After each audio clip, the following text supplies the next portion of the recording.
Hey everyone, this is Mia Horror Stories, and the title of today's horror story is I'm a Night Guard at a Museum, and the portraits whisper my secrets.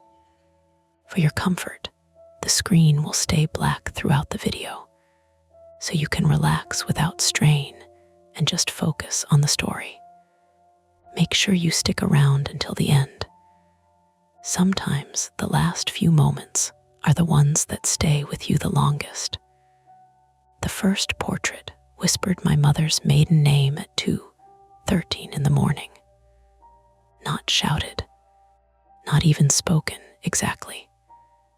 It came out soft and papery from the north gallery, somewhere between the dry scrape of a coat sleeve against canvas and a person trying not to wake a sleeping house. I was standing by the donation kiosk with a lukewarm coffee in my left hand and the radio clipped to my belt, hissing with low static. And for half a second, I thought the sound had come from my own mouth. "Don't be stupid," I said. That was my first mistake, probably. Talking back to an empty room. My name is Elias Mercer, 34, male, born and raised in Providence, Rhode Island. And for the last 7 months, I'd been working overnights at the Grantham Museum of American Art on Benefit Street. A brick and brownstone building wedged between old houses with brass plaques and iron fences that looked decorative until you tried rattling them. I took the job after my divorce, which is the kind of sentence that makes people nod in a soft, patient way, like they already understand the whole story. They don't. Mine was less dramatic than that. No broken dishes, no screaming in the driveway, just 1,000 small silences stacking up between me and Rachel until we had built a wall and then signed papers on either side of it. The museum didn't ask many questions. I had prior security experience at a pharmaceutical warehouse in Cranston. No criminal record, good references, and a willingness to stay awake while the city slept. That last part mattered more than anything. Nobody wants the night shift. Everyone thinks they do until the first week of vending machine dinners and 4 a.m. fire alarm chirps and long corridors where your own footsteps start to sound like someone following too closely.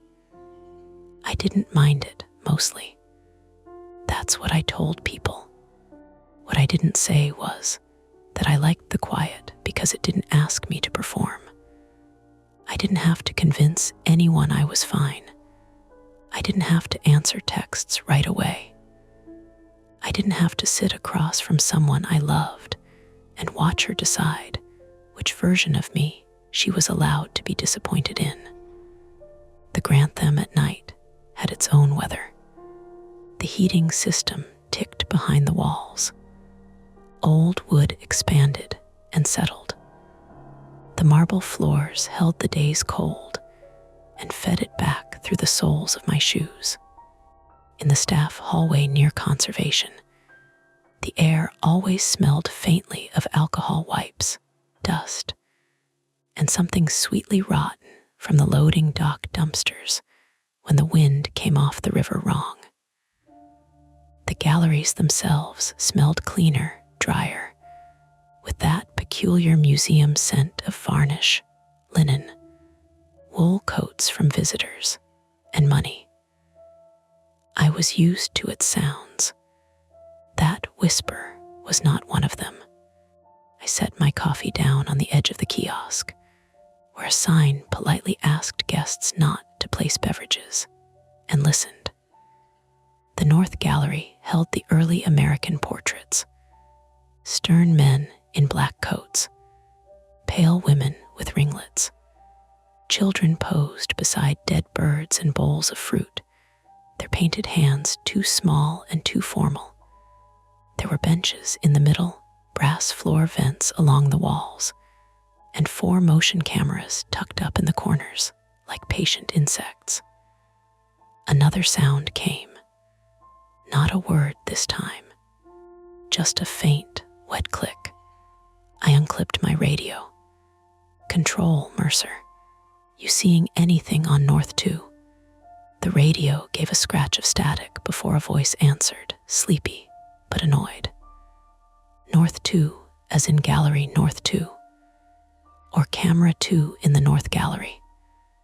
That was Janelle Cross, 29, female, from Boston by way of a family that apparently expected her to become a nurse and never quite forgave her for preferring camera feeds and emergency protocols.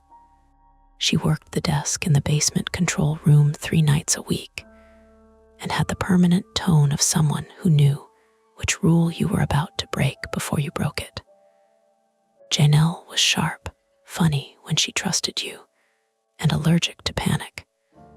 If the building was burning down, she would tell you which stairwell to use, and then complain that the fire department had parked in the delivery zone. "North Gallery," I said. "Early portraits. I heard something." Something specific. I didn't want to say it. Not yet. Even alone, even at night, saying it would give the thing shape. "Could be HVAC," I said. "Could be a visitor left behind. A visitor hid from closing for 6 hours to cough in front of dead Puritans. Maybe they're committed." She sighed into the mic. I could hear the tiny clack of her keyboard. "No motion flags since you did your round at 112. Loading dock secure. Main door secure. 3rd floor secure. You want me to pull the live feed?" "Yeah." I moved toward the North Gallery slowly, not because I believed in ghosts or haunted paintings or any of that tourist brochure nonsense, but because museums are full of things that cost more than your house, your car, and whatever pride you have left. And if you bump a pedestal at 2 in the morning, you don't get to call it a learning experience. My flashlight beam slid over the threshold. The gallery was dim, lit only by the low security wash that kept the walls visible without cooking the art. Frames glowed dull gold. Glass eyes caught tiny points of reflected light and gave them back wrong. "Mercer," Janelle said, "I've got you on camera. You look extremely brave and deeply underpaid." "Thank you. Nothing moving. Wait." I stopped. The word wait does different things depending on who says it.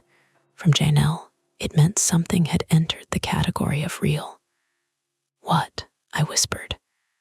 Camera 3 flickered, not off, just a little distortion. "Network, maybe. Hold position." I did, though every part of me wanted to keep moving. The room hummed faintly. Somewhere behind the wall, pipes clicked in a sequence that almost sounded like knuckles on a table.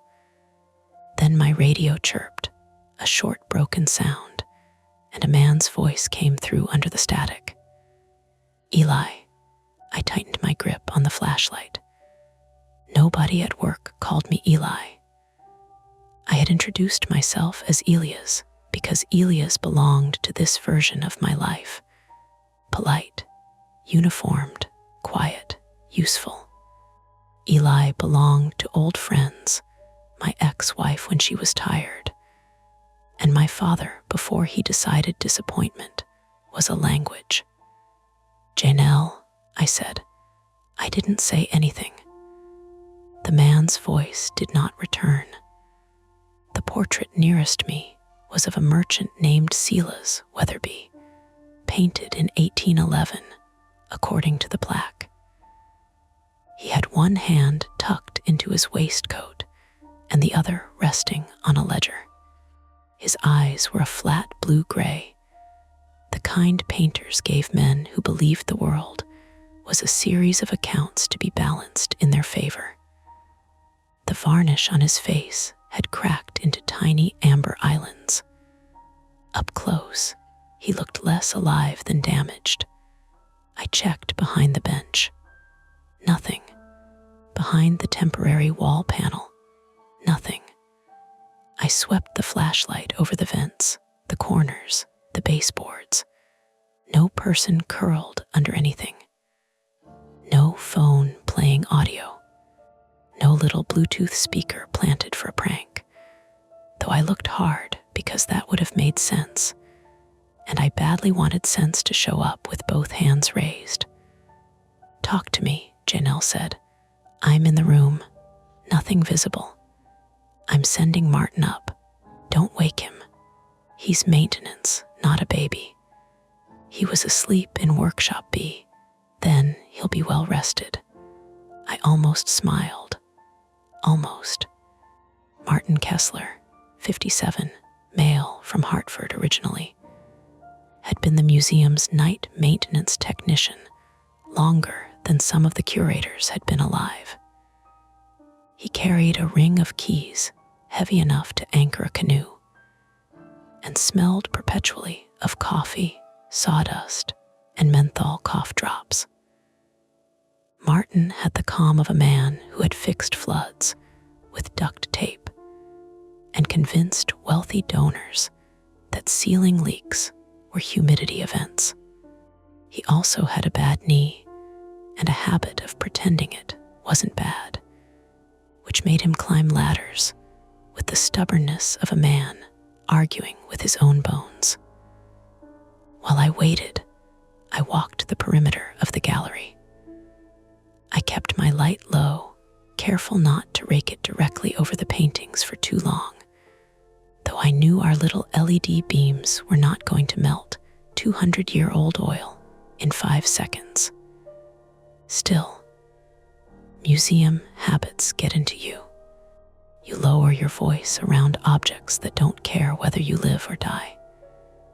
At the far end of the gallery, near the archway to the maritime collection, I found a thin thread of masking tape stuck to the floor.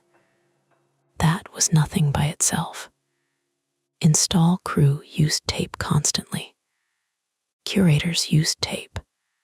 School groups somehow generated tape even when no one gave them any.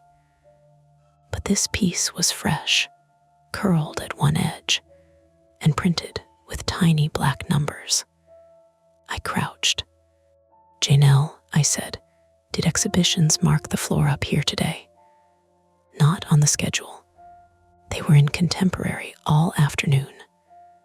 "Why? Found tape. Numbered. Bag it." "Yeah." I took a photo with my work phone before touching anything. The shutter sound cracked too loudly in the gallery.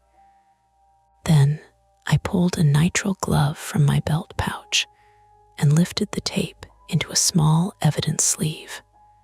Calling it evidence felt dramatic, but museum security loved forms, and I had learned early that the most dangerous sentence in any workplace was, "I didn't think it mattered." My radio hissed again. This time, the sound was almost underneath the hiss, like a mouth close to fabric. "Don't tell Rachel." I stood so fast my knee popped. The name landed with the ugly intimacy of a finger pressed into a bruise. "Janelle," I said. "Did you hear that?" A pause. "Hear what?" "You didn't hear a voice." "I heard your radio spike." No voice on my end. It said I stopped. If I told her, it would sound like I was having some kind of episode. Divorced night guard hears portraits gossiping about his ex-wife. Perfect, clean. The kind of story people repeat with little sympathetic frowns. It said my name again, I lied. Janelle didn't answer immediately, and that was worse than if she had laughed. "Mercer, come back to control." "I'm fine." "I didn't ask if you were fine." That was when Martin appeared in the archway, breathing through his nose like the stairs had personally insulted him. He wore a faded brown university sweatshirt under his work vest and carried a yellow tool bag in one hand. His gray hair stuck up on one side. "Somebody call for Ghostbuster," he said. "HVAC check," I said. "Ah, the boring kind. Sorry to disappoint." Martin stepped into the gallery and listened. He had a way of doing that made you realize most people don't actually listen. They wait for their turn. Martin cocked his head toward the vents, then toward the ceiling, then toward the wall shared with the staff corridor. "Air handlers cycling weird," he said. "Hear that flap?" I listened. There it was. A dull, irregular tapping behind the vent cover beneath Sela's Weatherby's portrait. Not a whisper, not a voice. Metal, probably loose. Relief came first, quick and embarrassing. Then irritation followed it, because relief felt like admitting I'd been scared. "Could that distort the room audio?" I asked. "What room audio?" I looked at him. "The microphones," I said. Martin gave me a look over his glasses. "There aren't microphones in here. Security cameras have mics. Not in the galleries. State consent laws, union agreement, donor paranoia. Take your pick. Video only except entrances, loading dock, and front desk." The gallery seemed to narrow around us. Pressed the radio button. "Janelle, confirm cameras in North Gallery are video only," she answered quickly, too quickly. "That's correct. You knew that, yes. So when I asked if you heard, I heard your radio spike," she said. "Like I said." Martin looked between the radio and my face, all humor gone now. "What exactly did you hear?" There were a lot of ways to answer. A rational person would say, a voice over the radio. Could be interference. Could be someone on another frequency bleeding through. Could be a malfunction. A tired person would say, "I do know." A proud person would make a joke and bury the whole thing until it came back with teeth. I am not always rational, but I am very often proud. "Maybe a crossed signal," I said. "Some guy saying a name." "What name?" "Eli." Martin's eyes moved to my badge. "Elias Mercer," printed in block letters. "Huh," he said. That was all, just huh. He didn't mock me. Somehow that made it worse. A soft buzz came from my pocket, and I flinched hard enough that Martin noticed. My personal phone. I pulled it out and saw a text from my sister, Sarah, who lived in Warwick, and usually went to bed at 10 because she had 2 kids and a spine made of discipline. "You awake?" I stared at it. Then another message appeared. "Mom's asking about the cedar box again. Did you take it? The cedar box." I hadn't thought about it in months. No, that wasn't true. I had thought about it constantly in the way you think about an unpaid bill in a drawer. Not directly, around the edges. My mother kept old family papers in that box, birth certificates, photos, her father's watch, and one envelope she had once told me not to open. The week after Dad died, while everyone was bringing casseroles and speaking in the soft church voices people use for grief, I found the envelope, opened it, read what was inside, and put it back badly. My mother noticed. She never said so. Not to my face. My mother's maiden name was written on the first page. I slid the phone back into my pocket without answering. "Everything all right?"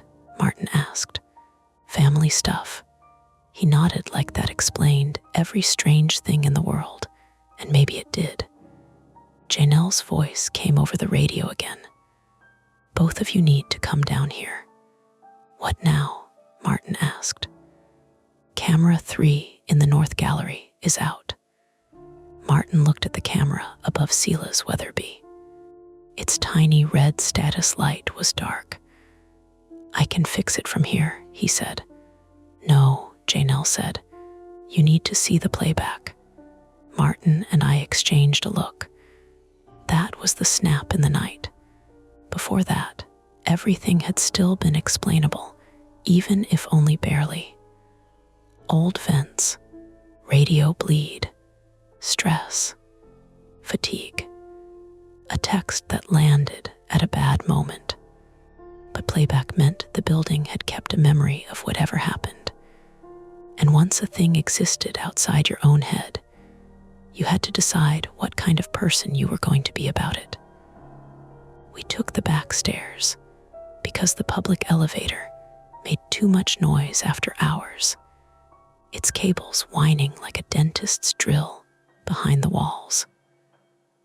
Martin went first, gripping the rail, but pretending not to. I followed with one hand near my radio and the other still smelling faintly of nitrile glove powder. The basement control room sat behind two locked doors past the staff lockers and the old coal chute that nobody used, but nobody bricked up either. Inside, it was warmer than the galleries and crowded with screens. The light was blue-white and unkind. A microwave sat on top of a filing cabinet beside 3 mugs no one claimed. One smelled like old tea. Another held pens. Janelle sat at the console with her hair pulled back tight and her hoodie sleeves shoved to her elbows. On the center monitor, the North Gallery was frozen in grainy gray. Janelle Cross, as I said, was 29, female, Boston-born, and not the kind of person who indulged nonsense unless nonsense had entered a reportable category. At that moment, she wasn't joking. Her mouth had gone flat, and one foot tapped under the desk in a fast, irregular rhythm. She pointed to the screen. Watch the left wall. Timestamp 02/12/47. The footage rolled. There I was on camera, moving past the kiosk just outside the gallery, coffee in hand. Empty room beyond me, portraits in their places, the bench, the vents, the polished floor reflecting little bars of light. At 02:13:04, the image shimmered, not like a ghost in a movie, not like anything dramatic. It looked like compression tearing, a digital hiccup crawling across the frame. Then, for 3 seconds, a rectangle appeared on the floor beneath the Weatherby portrait. White tape, not the little strip I'd found near the archway. This was larger, deliberate, a boundary marker, a place to stand. Then the picture snapped back. No tape, no person, no movement. Martin leaned closer. Back it up. Janelle did, same thing. Could be artifacting, Martin said, but he didn't sound convinced. Artifacting doesn't create legible objects, Janelle said. Usually is doing a lot of work there. I watched the timestamp again. 02:13:04. My mother's maiden name had come at 2:13. The radio voice after that.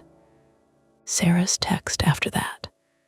A line of events, each one small enough to explain, together ugly enough to make my scalp prickle under my uniform cap. Any remote access? I asked. Janelle turned to me, to the camera system. Admin only. It, director, security supervisor. Could someone spoof footage? Sure, she said. Could someone do it without leaving logs? That's the part I don't like. Martin rubbed a hand over his jaw. The sound was rough, sandpaper on stubble. Call Wallace. No, Janelle said immediately. The room went still. Wallace was Grant Wallace, 48, male, from New Haven, the museum's head of security and my direct boss. He was competent in the way former cops often are when they move into private security: organized, procedural, fond of laminated checklists, and allergic to surprises that might reach trustees. Wallace was not cruel. He was not warm either. He had hired me after looking at my divorce ring-tan line and asking whether my home situation would affect my reliability. It had not made me love him. "If we call Wallace," Janelle said, "first thing he does is ask why Mercer was in the gallery alone after reporting audio anomalies. Second thing he does is lock down the system and blame it. Third thing, he writes this up as guard fatigue unless we bring him something cleaner." "Cleaner than video?" Martin asked. "Cleaner than 3 seconds of maybe tape on a camera that immediately failed." I looked at the monitor, at my own pale face frozen in the corner of the frame. "What do you suggest?" I asked. Janelle clicked through the camera map. "We checked the gallery physically. All 3 of us. We photographed the floor, vents, frame backs if needed. Martin checks the camera and air handler. I pull logs before they roll over or get overwritten by morning maintenance scripts." "That sounds like not calling Wallace," Martin said. "It sounds like gathering enough information to call Wallace without handing him a broom to sweep it under." I didn't answer. On the wall above the console was an emergency procedures poster, laminated and faded though no sun reached the basement. Fire, flood, theft, medical, active threat. Each category had numbered steps. None said what to do if a painting whispered your family history through a radio with no microphones nearby. My phone buzzed again. "Sarah. Seriously, Eli, did you take it?" I locked the screen without replying. Janelle noticed. Of course she did. Her eyes flicked from my hand to my face. "You okay?" she asked, quieter. I wanted to tell her yes because that was the easiest lie in the world. 1 syllable, clean, no paperwork. Instead, I said no. The honesty surprised all of us, me most of all. Martin cleared his throat. "Well, that's efficient." For some reason, that made me laugh once. A small, stupid sound. It loosened something in my chest and tightened something else. We had a choice then. A normal one, technically. Follow protocol, call Wallace, file a report, let the morning people decide which parts of the night mattered. Or go back upstairs together and try to understand whether someone had been inside the museum, whether the camera system had been tampered with, whether the voice on my radio was an accident, a prank, or something aimed specifically at me. The rational part of me knew which option protected my job. The other part, the part that had spent 7 months walking quiet rooms and pretending not to be afraid of what people knew about me, could not leave that whisper sitting in the dark. Janelle stood and grabbed her access card. Martin lifted his tool bag with a grunt. They both looked at me.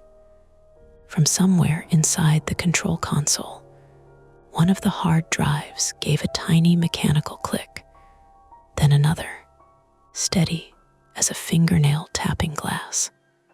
I picked up the evidence sleeve with the numbered tape inside. "Let's go back up," I said. And none of us said the obvious thing, that whatever had spoken in that gallery had chosen a name it had no reason to know. We made it halfway up the service stairs before the power hiccuped. Not out, not fully, just a quick brown dip that made the stairwell lights shrink to dull orange and swell back again, like the building had blinked. Martin stopped on the step above me and muttered, "Oh, come on." Below us, Janelle's radio crackled. Control just threw a UPS warning. "Which system?" I asked. "All of them," she said. That was not how she usually talked. Janelle liked specifics. She liked names, numbers, affected zones. "All of them" was the sound of a neat person opening a drawer and finding mice. We climbed faster. The Grantham's service stairs were narrow and painted that institutional beige that always looks damp even when it is. Pipes ran overhead with little white tags, zip, tied to them. Martin's bad knee made a clicking noise every third step, a tiny hard sound beneath the scuff of his work boots. I kept one hand on the rail and the other near my radio, because the last thing I wanted was for it to speak again while we were boxed inside concrete. It did not. That almost made it worse.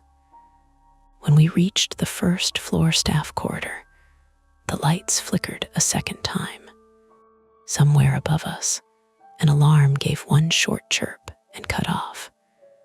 Janelle looked toward the public galleries. "Fire panel, maybe trouble signal," Martin said. "Maybe the storm did something to the line." There was no storm. I almost said it, then remembered the wind earlier, the wet smell from the loading dock, the way old buildings turn every small change in weather into a personal complaint. Still, outside the high staff window glass, Providence looked dry and black and ordinary. Characters present now included Elias Mercer, 34, male. The night guard trying very hard not to act like a man whose name had been spoken by an empty room. Janelle Cross, 29, female. The control operator whose confidence always sharpened under pressure until it could cut someone. And Martin Kessler, 57, male. The maintenance tech with a bad knee, a heavy tool bag, and the tired patience of a man who trusted wires more than people. None of us said we were scared. We were past that kind of politeness. "Priority," Janelle said. "We confirm whether anyone is inside the building." "Priority is stabilizing the power," Martin said. "Power doesn't matter if someone's already in the gallery.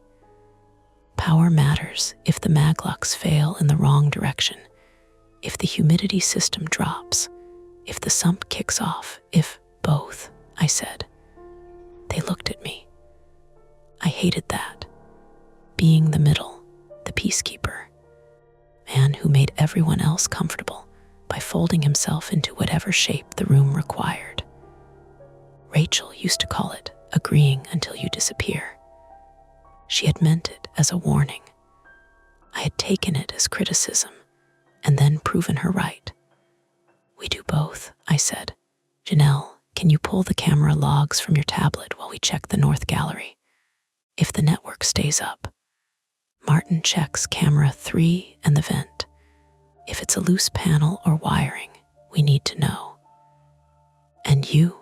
Janelle asked. "I sweep the gallery and adjacent rooms." "With what backup?" "You too." Martin gave a dry little laugh. Inspirational. We moved. The staff corridor opened into the museum's side hall near decorative arts. At night, the public spaces felt larger than they did during visiting hours, as if people shrank the building by filling it with noise. Without them, every archway led into a pocket of shadow. The air conditioning had gone uneven.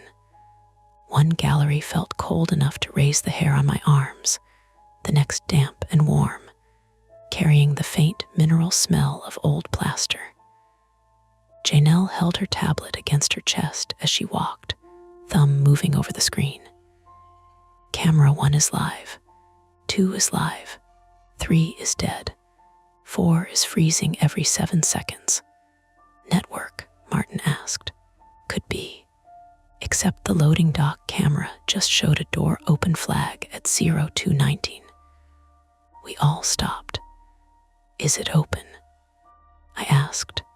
Janelle tapped twice. No. The sensor says it opened for 4 seconds and closed. Camera didn't show movement. Bad sensor, Martin said. Maybe. Don't maybe me. Those reed switches are older than you. They also don't usually trigger at the same time a gallery camera dies. Martin said nothing to that. The concrete problem became clear right there. We had a possible unauthorized entry, a camera failure in the same zone where I'd heard the voice, and a building power irregularity that could wipe logs or unlock the wrong doors. Morning staff would arrive at 6:30. The first public school tour was at 9. If someone had breached the building or planted something, we had less than 4 hours to find it before children and docents started walking through the place. Less if the system failed harder. Less still if Wallace woke up to automated alerts and decided to lock us into his version of the story before we understood our own. My radio beeped with a low battery warning. I looked down at it. The unit had been fully charged when I signed it out at 11. Battery's dying, I said. That shouldn't happen, Janelle said. No kidding. Martin reached into his vest and handed me his spare. Use mine. What about you? I spent 30 years being yelled at before radios. I'll survive. I took it. The plastic was warm from his pocket. We reached the north gallery threshold. Janelle stayed just outside, angling her tablet to keep an eye on the feeds. Martin crouched under the dead camera, grimacing as his knee bent. I entered first. The gallery looked unchanged, which was almost insulting. Same portraits, same bench, same polished floor. Same Silas Weatherby with his painted hand on his painted ledger, looking like he had been expecting us and was disappointed we'd taken so long. My flashlight crossed the floor beneath him. The taped rectangle was there. Not on the footage this time. Not a glitch. Real white tape marked a standing space about 2 feet by 3 feet, placed neatly in front of the portrait. The edges had been pressed flat. It had not been there when I searched the room minutes earlier. I knew that with the ugly certainty of a man who had checked under benches and behind panels and photographed a strip of tape 10 feet away. Janelle saw it from the doorway. Tell me you put that there. No, Martin whispered something in German. I didn't know what it meant, but it sounded religious in a bad way. Nobody enters, Janelle said. We're already here, I said. I mean nobody steps inside that rectangle. Wasn't planning to. Martin stood slowly. Camera's cable housing is loose. You touched it, Janelle snapped. No, I looked at it, Detective Cross. Don't be an ass right now. I'll schedule it for later. Their voices were too loud in the gallery, bouncing off varnished faces and dark frames. I held up one hand. Quiet. At first, there was only the building, air through vents, a distant water knock in the pipes, the soft electric buzz from a track light. Then, from somewhere behind the Weatherby portrait, came 3 small taps. Tap, tap, tap, not random. Not pipe rhythm. Knuckles on wood. My mouth went dry in a very ordinary way, like I had forgotten to drink water for too long. Martin stepped closer to the wall. "Don't," Janelle said. He ignored her and leaned toward the vent below the portrait. "There's a service chase behind this wall." "For what?" I asked. "Old duct route, some data conduit, maybe a drain line from upstairs, depending on who lied on the drawings." "Can a person fit?" Martin turned his head slowly and looked at me. "A small one or a stupid one?" Janelle was already typing. "I'm pulling old floor plans." The taps came again. Tap, tap. Then a scratch. A long, slow drag from inside the wall, just behind the portrait. No one moved. I thought about the voice saying my mother's maiden name. I thought about the cedar box.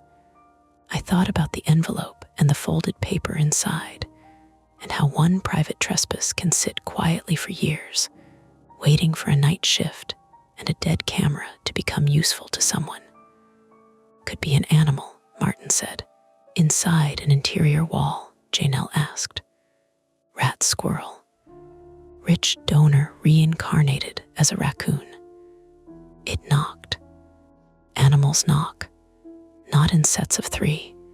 People hear patterns in everything. He said it too quickly. He wanted it to be true. My phone buzzed again. I should not have looked. That was another mistake. Fear makes you check things you know will hurt you. The message was from an unknown number. "You left fingerprints on the envelope, Eli." Under it was a photo, not of me, not of the museum. A close-up of my mother's cedar box, sitting on her kitchen table in Warwick, the lid open, the old envelope beside it. The envelope had my father's handwriting on the front. "For Marion only," my mother's name. My throat tightened so sharply I had to swallow twice. Janelle noticed my face. "What is it?" "Nothing. Elia's." I hated hearing my full name from her because it sounded like she had stepped closer to the truth. I turned the phone so she could see. She read it. Her expression changed by degrees. Confusion, concern, calculation. "Who has access to your mother's house?" she asked. "My sister, her husband. My mom's caregiver during the day. Maybe neighbors if she left the back door unlocked." "Could this be your sister messing with you?" "No," you hesitated. "Because I don't want it to be her." That landed between us. Martin glanced over. "You two want to include the old man." I showed him the screen. He took off his glasses and rubbed them with the hem of his sweatshirt. "That's personal." "Yeah," I said. "Personal means targeted." Janelle nodded once. "We call the police." The word police changed the room, not because police were useless, not because I had some dramatic outlaw past, because calling them meant explaining everything.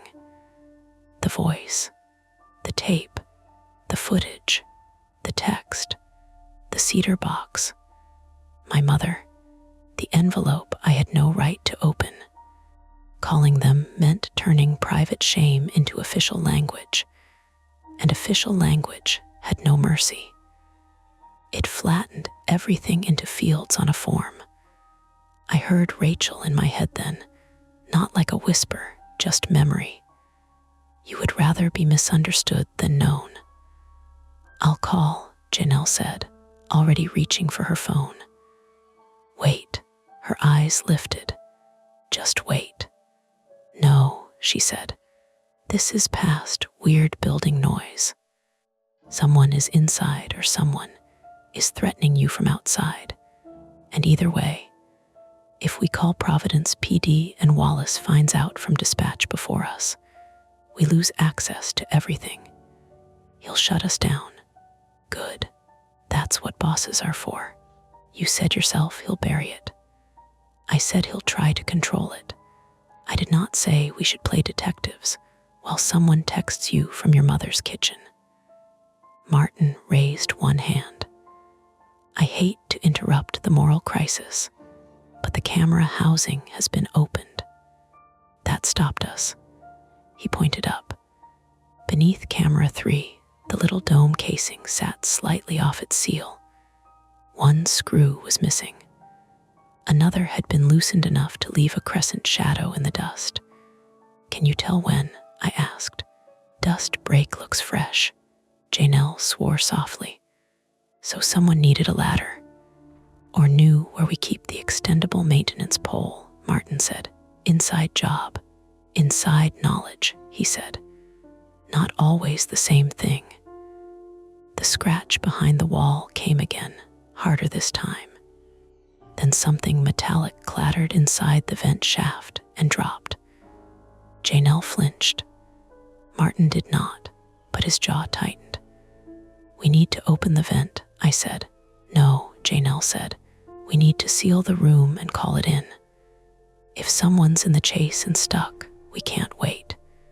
If someone's in the chase and armed, opening the vent gets us hurt. She's right, Martin said. I looked at him. He lifted both hands.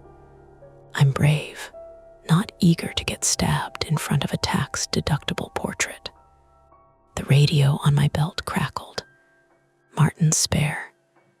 A woman's voice came through, breathy and close. Tell Marion you read it. Janelle's face went pale under the blue-white spill of her tablet. Martin whispered, No microphones, huh?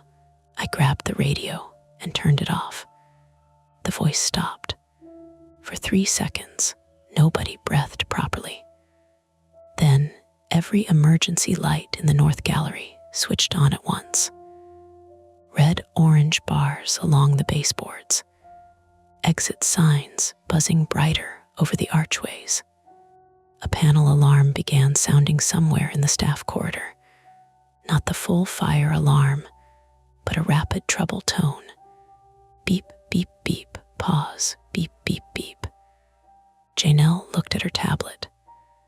We just lost climate control in North Wing storage. Martin turned. What? Humidity spike. Temperature rising. That's below us, he said. Paper archive, textile overflow, lone crates. How bad? Bad if it's real, Janelle read from the tablet. Sensor says 84 degrees and climbing. Relative humidity 78%.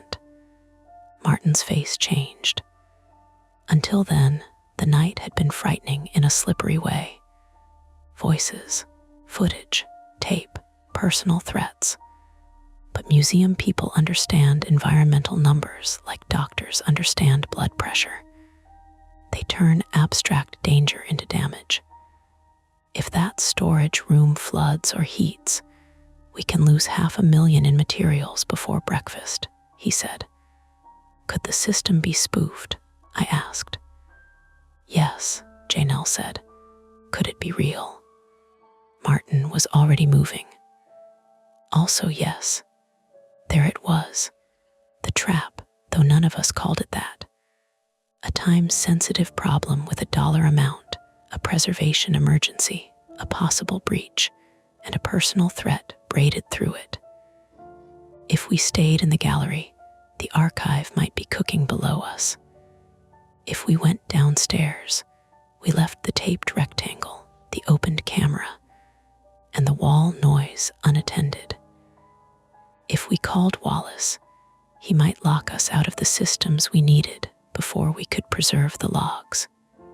If we called police without Wallace, we might be unemployed by noon and still not any safer. My private fear sat in the middle of it all, ugly and useful to whoever was doing this. I did not want to be exposed. Not as a bad guard, not as a bad son, not as the kind of man who opened an envelope meant for his mother and then pretended he hadn't. Janelle must have seen some of that on my face. Listen to me, she said. Whatever that text is about, it is not more important than your mother's safety. I know, Do you? That stung because it was fair. I unlocked my phone and called Sarah. It rang 6 times. Then voicemail. I called again. Voicemail. I texted, call me now. Check mom, lock doors. The message showed delivered, not read. Police, Janelle said. Call them, I said. She stared at me, surprised. Call Providence PD, I said. Report possible unauthorized entry, system tampering, and a threatening message involving a private residence in Warwick. Don't mention whispering portraits. Wasn't planning to lead with that. Martin and I check North Wing Storage. No, she said. You do not split off. We have to. We really don't. Martin shook his head. Storage has a waterless fire suppression system and an air handler override. If the humidity is real, I need hands. I'm hands, I said.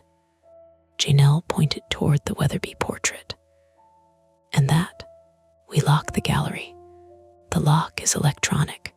Then we use the manual bar. Martin nodded. I've got it. The troubled tone kept going, small and merciless. Janelle pressed her phone to her ear, then pulled it away and frowned. No service. What? No bars. I checked mine. No service. That was new. The Grantham had bad reception in the basement, sure, but not on the first floor, not near the north windows. Wi-Fi? I asked. Janelle tried. Connected, no internet. Martin exhaled through his nose. Could be router failure. Could be a jammer, Janelle said. I looked at her. They're not movie magic, she said. You can buy garbage ones online. Short range. Illegal, but so is breaking into a museum. That grounded it more than any supernatural explanation could have. A person, a device, planning, someone close enough for it to work. Landline in control, Martin said. We go back, Janelle said. The wall behind the Weatherby portrait knocked once. Hard. The portrait shifted. Not much. Less than an inch. But enough for the lower left corner of the frame to bump the wall with a wooden clack. Something behind it pushed again.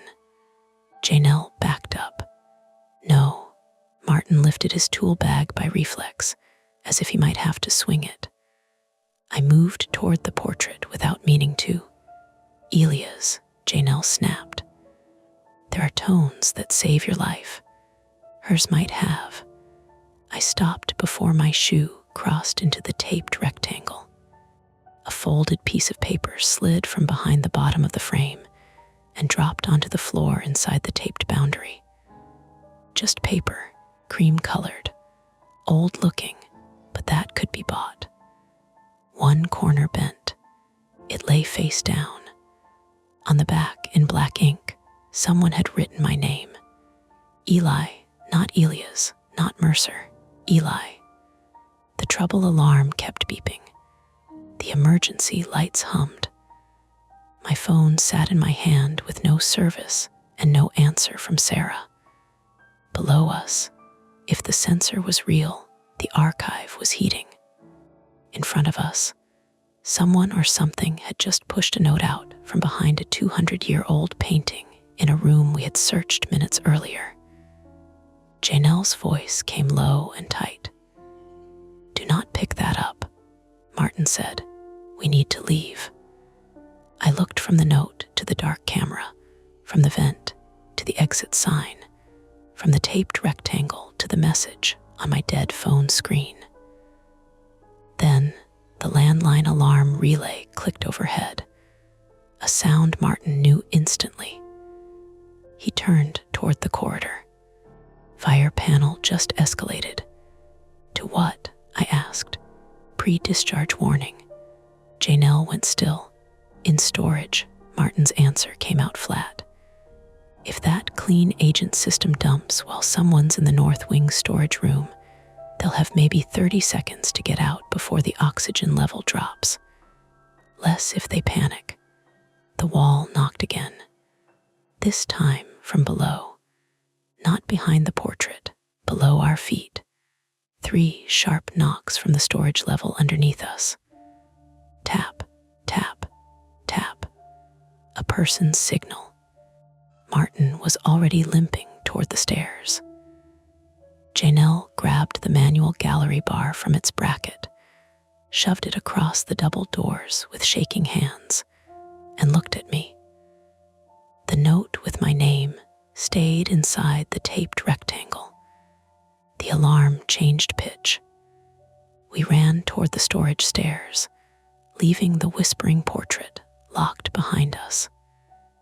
The storage stairs were not the same stairs we had come up. That mattered later.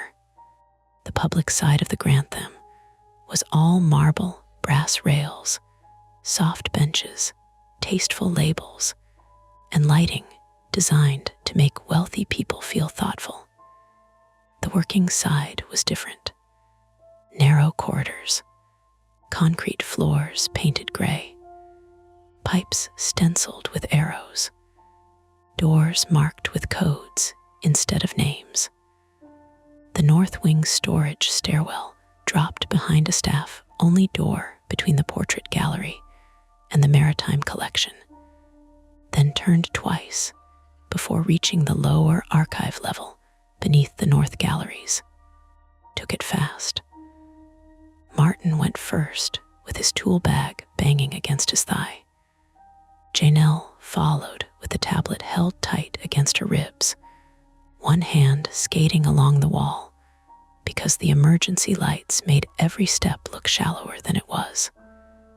I came last and pulled the door shut behind us because some dumb procedural part of my brain still believed doors mattered if you closed them properly. The alarm made the stairwell feel smaller. Beep, beep, beep, pause. Beep, beep, beep. It wasn't loud enough to hurt. That was worse. A full fire alarm gives you permission to panic. This was a machine clearing its throat before doing something irreversible. 30 seconds after discharge, I asked. If it's FM 200, yes, roughly, Martin said. If they updated the system and didn't tell me, who knows? You work here. I fix what they let me fix. That was Martin's private flaw, I realized then. He trusted the building more than the people who managed it. But he also resented being ignored so much that he sometimes acted as if knowing the building was the same thing as controlling it. His knee clicked as he took the next turn too sharply. Janelle said, "Storage door status says closed. No badge entry since 6:04 p.m. Can it be opened from inside?" I asked. "Yes," Martin said. Janelle looked up. "Unless it's an alarm lockdown." Martin didn't answer. That was answer enough. At the bottom of the stairs, the corridor ran east-west under the north galleries. To the left, west, were mechanical rooms and the elevator service pit. To the right, east, were North Wing Storage A and B, a photo archive cage, and the paper conservation overflow room. The ceiling was low and crowded with conduit. White painted brick, sweated in places where old mortar had never fully stopped admitting the river damp. The smell hit us immediately. Warm dust, wet cardboard, a faint chemical sweetness like overheated electronics and new plastic. Martin stopped at the fire panel mounted beside storage A. Red LEDs blinked behind scratched plastic. "Pre-discharge on storage B," he said. "Manual abort is inside the vestibule." "Of course it is," Janelle said. I tried my phone again. No service. No Wi-Fi calling. Nothing. Janelle held up her tablet. "Building network is local only. I can still see some panels, no outside line." Can you stop discharge from there? I asked. No, I can acknowledge alarm, not abort suppression. So we go in. Wait, Martin pointed down the corridor. At the far end, beneath the door to storage B, a strip of light showed and vanished. Once, twice, like someone moving in front of a flashlight. Then came the knocks. Tap, tap, tap from behind the door, a person close. Hello, I shouted. Museum security, can you hear us? No answer. Only the alarm. Janelle's voice lowered. Why wouldn't they answer? Could be smoke, Martin said. There's no smoke, could be hurt, or waiting. That was the first failed attempt, though I didn't know it yet. We tried to treat it like a rescue. Martin went to the keypad and entered his maintenance override. The little screen flashed amber. Access DENIED, fire event lockout. He swore and tried again with a different code. Access DENIED. Badge, Janelle said. She slapped hers to the reader. Red light. I tried mine because people try useless things when scared. Red. The knocks came again, faster this time. Tap, tap, tap. I stepped close to the door. Move away from the door, we're trying to open it. A muffled sound came from inside. Not words, a scrape, a thump. Then one long metallic drag, like shelving being pulled across concrete. Martin dug through his keys with shaking fingers. The ring was massive, too many keys, too little light. He found a square emergency key, jammed it into the fire panel cabinet, and opened it. Inside were switches, labels, a laminated instruction card curling at the edges. Manual release circuit armed, he said. Abort button inside vestibule. Great design. Wonderful. $10,000 of engineering and a button nobody can reach. Can you cut power? I asked. I can cut local power, maybe. Might trigger fail, safe discharge faster. Or disable the lock, or both. Pick one. That's not how electricity works, Elias. Janelle turned sharply. Can you get through another way? Martin pointed upward, then east. Storage B connects to the old photo cage through an internal door. Photo cage connects to conservation overflow. Overflow has a service hatched to the mechanical chase. But all those doors are inside the secure zone. External access, loading dock freight elevator to the storage hall. But we're already in the storage hall. Other route is through mechanical 2, crawl under the duct trunk, and come out behind the cage. Janelle stared at him. You said a person could fit in those chases. A small or stupid one. We are about to be both. The alarm shifted. A recorded voice came through a ceiling speaker, flat and calm. Warning. Fire suppression discharge pending. Evacuate protected area. Janelle flinched. How long? Martin looked at the panel. Countdown isn't displaying. That's comforting. He slammed the cabinet shut. Mechanical 2. Now, we ran west. The corridor seemed longer going away from the knocking. That sounds like a writer thing, but it's true. Every step away from that door felt like a decision someone might die for.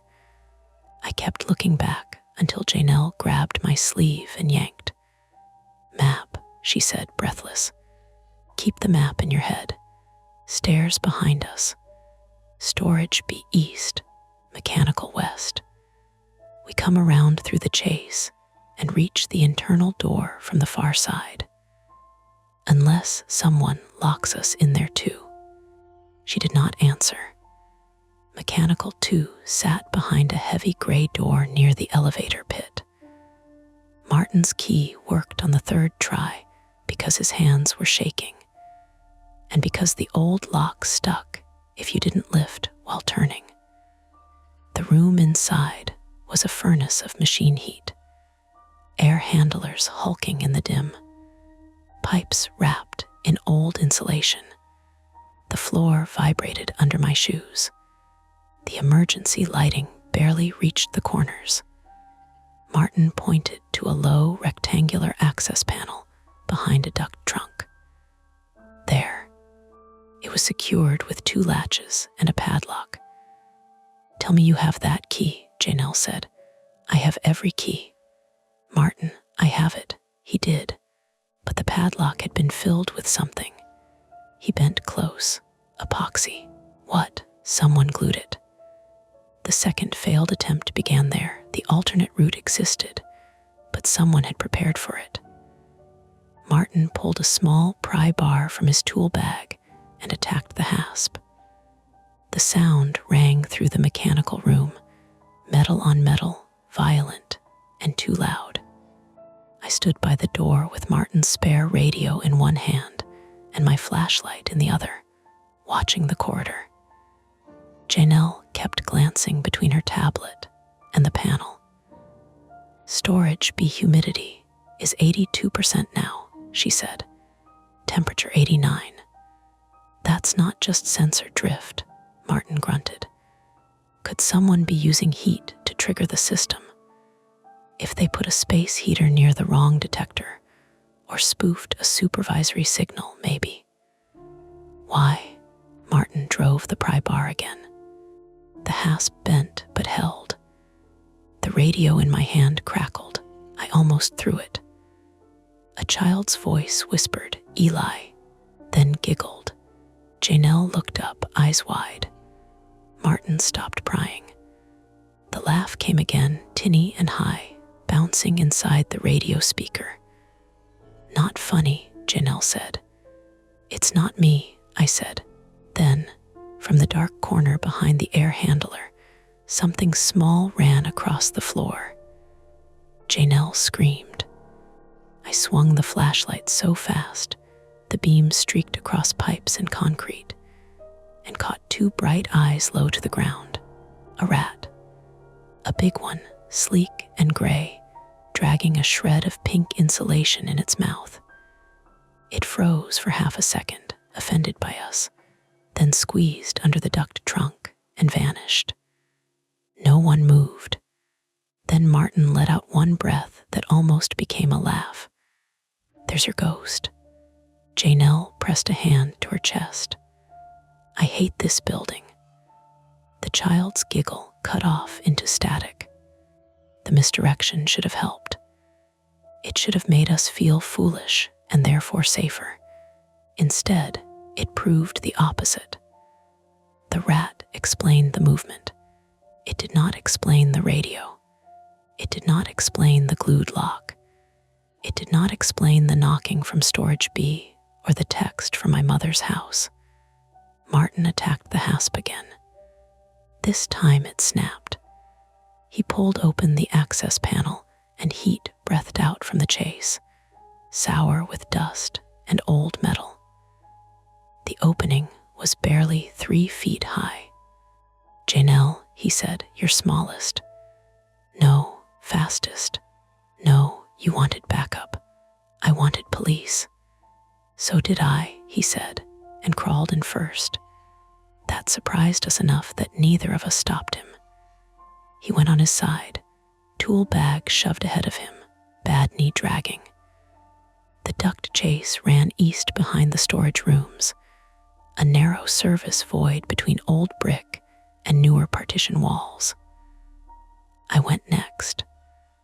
The concrete scraped my elbow through my uniform sleeve almost immediately. Janelle came last, muttering, "This is how people get fungal infections," which under other circumstances might have been funny. The chase forced us into single file. Martin ahead, me in the middle, Janelle behind. My flashlight beam showed dust, conduit, dead spiders, pipe labels, and sections where previous workers had written dates and initials on the wall. 1998, 2007. RK was here. The air grew warmer as we crawled east. "Everyone keep talking," Janelle said. Her voice came tight behind me. "You claustrophobic?" I asked. "No, I'm appropriately opposed to being buried in infrastructure." "Fair. My dad used to lock the basement door when he was mad," she said suddenly. I turned my head as much as I could. "What? Nothing. Keep moving." It wasn't nothing. It was a crack in her armor, gone as soon as it showed. I understood not wanting anyone to look at it directly. Ahead, Martin coughed. "I've got the back of the photo cage wall." "How far to storage be?" I asked. 10 feet, maybe 12. Then something slammed behind us. Metal on metal, the access panel. Janelle swore, the panel shut. "Wind pressure?" I asked. "In a basement chase," she twisted around. "I can see light at the opening. It's closed but not latched." "Can you push it?" A pause, scuffling. "No," the trap tightened by inches. Martin kept crawling. Forward then. The duct chase narrowed. My shoulder caught on a bracket, and pain flared hot down my arm. I bit my lip hard enough to taste blood. Janelle's breathing behind me turned shallow. The alarm voice was muffled through the wall now, repeating evacuation instructions like it was bored with us. Then my flashlight landed on something taped to a conduit. A small black device, plastic, about the size of a deck of cards. A stubby antenna, green light blinking. "Stop," I said. Martin froze. "What? There's something here." Janelle pushed close behind me. "Describe it." "Black box, antenna, taped to conduit." "Don't touch it." "I know. Actually, I'm not sure you do." I took a photo with my work phone even though it had no service. The flash reflected off dust. Janelle leaned around my shoulder as much as the space allowed. "That could be a jammer." "Or a sensor repeater," Martin said, "with an antenna and no label." "Fine, jammer. Can we turn it off?" I asked. "No," Janelle said. "Yes," Martin said. They spoke at the same time. Janelle said, "It might be booby-trapped." Martin said, "It's not a bomb. It's a cheap, illegal gadget taped like a middle school science project." "You don't know that. I know enough." "Martin." Another knock came through the wall ahead. Tap, tap, tap, closer now. A human rhythm, urgent. Martin's face, half lit in the crawl space, went hard. "We don't have time to debate consumer electronics." He yanked the device off the conduit and ripped free a battery pack taped behind it. For 1 second, nothing happened. Then Janelle's phone chimed. So did mine. Messages stacked across the screen. "Sarah, what are you talking about?" "Sarah, Mom's asleep, door locked." "Sarah, the cedar box is in the closet." "Why? Unknown number, too late." "Unknown number, he already knows what you read." And then a photo arrived. This one was not from my mother's kitchen. It was from inside the museum. A grainy image of the north gallery doors, manual bar in place, taken from the corridor outside them. The timestamp at the bottom read 0231. 1 minute ago. Someone was upstairs, between us and the main exits. Janelle read over my shoulder and said, very softly, "We are not alone in the building." Martin pointed ahead. "Then we reach whoever is knocking, and we get out through the freight lift." "The freight lift is on this level," Janelle said, "east of storage." Exactly. We moved. The chase ended at a removable panel behind the photo archive cage. Martin pushed it once. It didn't budge. He set his shoulder and pushed harder. The panel popped free with a sound like a breaking bone, and fell inward onto concrete. Cooler air hit us. We crawled into the photo cage, a fenced storage area lined with flat files and acid-free boxes. Beyond the mesh wall, through a window in the internal door, storage B glowed with pulsing red alarm light. And there was someone inside, a figure on the floor near the shelving, one arm moving weakly. "Hey," I shouted. The person turned their head. Even through the wired glass, I recognized him. Grant Wallace, our security supervisor. He was on his side, wrists zip-tied in front of him, duct tape hanging loose from his mouth, his face shiny with sweat. His white shirt was soaked through at the collar. One of his shoes was missing. Janelle made a sound I had never heard from her before, not fear, shock with anger under it. "Wallace," he tried to speak, but the door between the photo cage and storage B was locked. Martin went to the keypad on our side. If this is tied to the same alarm lockout, he entered a code. Access DENIED. The recorded voice cut through the ceiling speaker, louder here. Warning, fire suppression discharge imminent. Evacuate protected area. Wallace shook his head violently and tried to push himself away from the center of the room. Behind him, I saw the source of the heat. 2 portable industrial heaters wedged between shelving units, their orange coils glowing, cords running under the stacks toward an outlet strip. Someone had staged the environmental spike. Not a ghost, not the building. A person with tools and time. "There," I said. Janelle followed my finger. "Heaters." Martin's face drained. "They're cooking the detectors. Can you open the door? I can try." He dropped to the keypad access panel and began unscrewing it with shaking hands. My phone rang. Not buzzed. Rang. Unknown number. The sound was obscene in that room. Janelle grabbed my wrist. "Don't answer." Wallace shook his head harder, eyes wide. I answered. For a moment, only breathing. Then a voice, electronically flattened, said, "Pick up the note, Eli, or Wallace breathes the museum's clean air." I looked through the wired glass at Wallace on the floor. "What do you want?" I said. The voice clicked, like the speaker had shifted too close to the mic. "You know what your father wrote?" Janelle mouthed, "Keep them talking." Martin worked faster, screws dropping to the floor. "I don't know who you are," I said. "You know what you took from Marion. You know what you hid from Rachel. You know why you work nights." My hand tightened around the phone until the cracked screen protector bit my palm. Janelle whispered, "Trace." "With what?"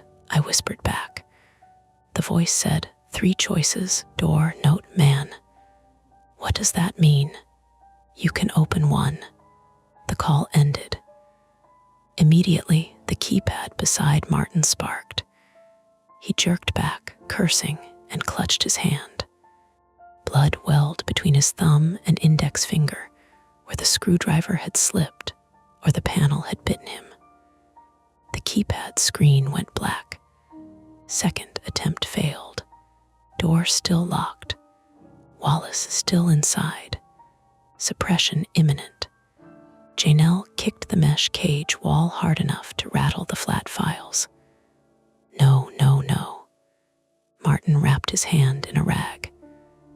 "Manual release on the other side of storage B leads to freight corridor. If we can get around, through where?" I asked. He pointed past the photo cage, toward a narrow emergency egress door marked freight lift access. Alarm WILL sound. Freight corridor loops to the east side of storage B, but that door is crash barred. Once we go through, it locks behind us from this side unless the system resets. Janelle looked at me. Point of no return. Through the glass, Wallace began knocking his bound hands against the floor. Tap, tap, tap. Not a threat, not a ghost. A man begging us to choose. Behind us, inside the chase, something scraped. Not a rat this time, heavier. Someone entering the crawl space from Mechanical 2. Janelle's eyes snapped to the fallen panel. Martin heard it too. Move. The freight access door waited at the east end of the photo cage, under a red-lit sign. Beyond it was the corridor that might get us to Storage B's other side, the manual abort, the freight lift, maybe a phone line, maybe a way out. Or it might lock behind us and leave whoever was in the chase between us and every route back. The suppression speaker chimed once. Discharge in 60 seconds. Wallace sobbed behind the glass. I thought of the note upstairs with my name on it. I thought of the person watching the gallery doors. I thought of my mother asleep in Warwick, and Rachel's name coming from a radio, and every secret I had treated like a locked room. Janelle shoved the crash bar. The door opened into red light and machine heat. The alarm began screaming for real. We went through. It slammed shut behind us with a final mechanical click.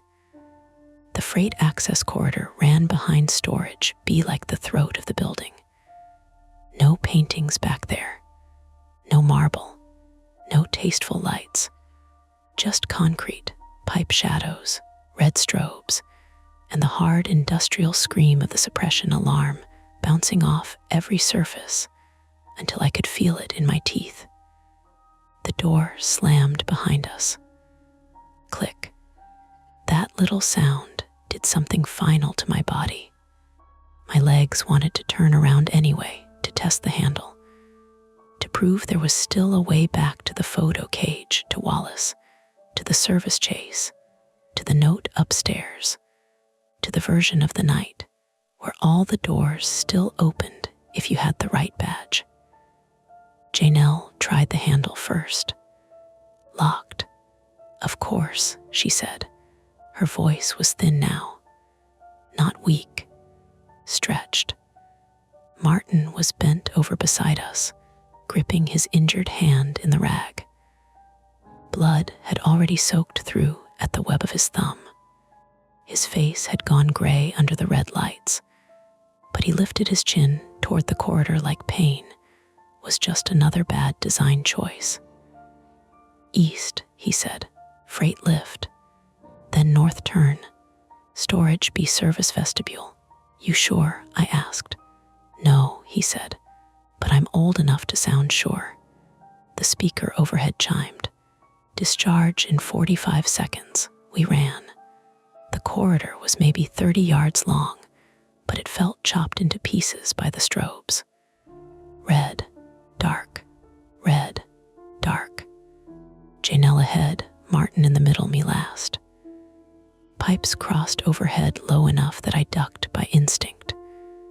The floor sloped slightly toward a drain, and condensation made the paint slick under our shoes. Behind us, something hit the locked door. Once. Hard. Janelle looked back. Don't, I said. Another hit. Metal shuddering in its frame. Whoever had come through the chase was at the door we had just sealed behind us. That bought us time. Maybe seconds. At the end of the corridor, the freight lift cage sat to the right behind a chain-link gate.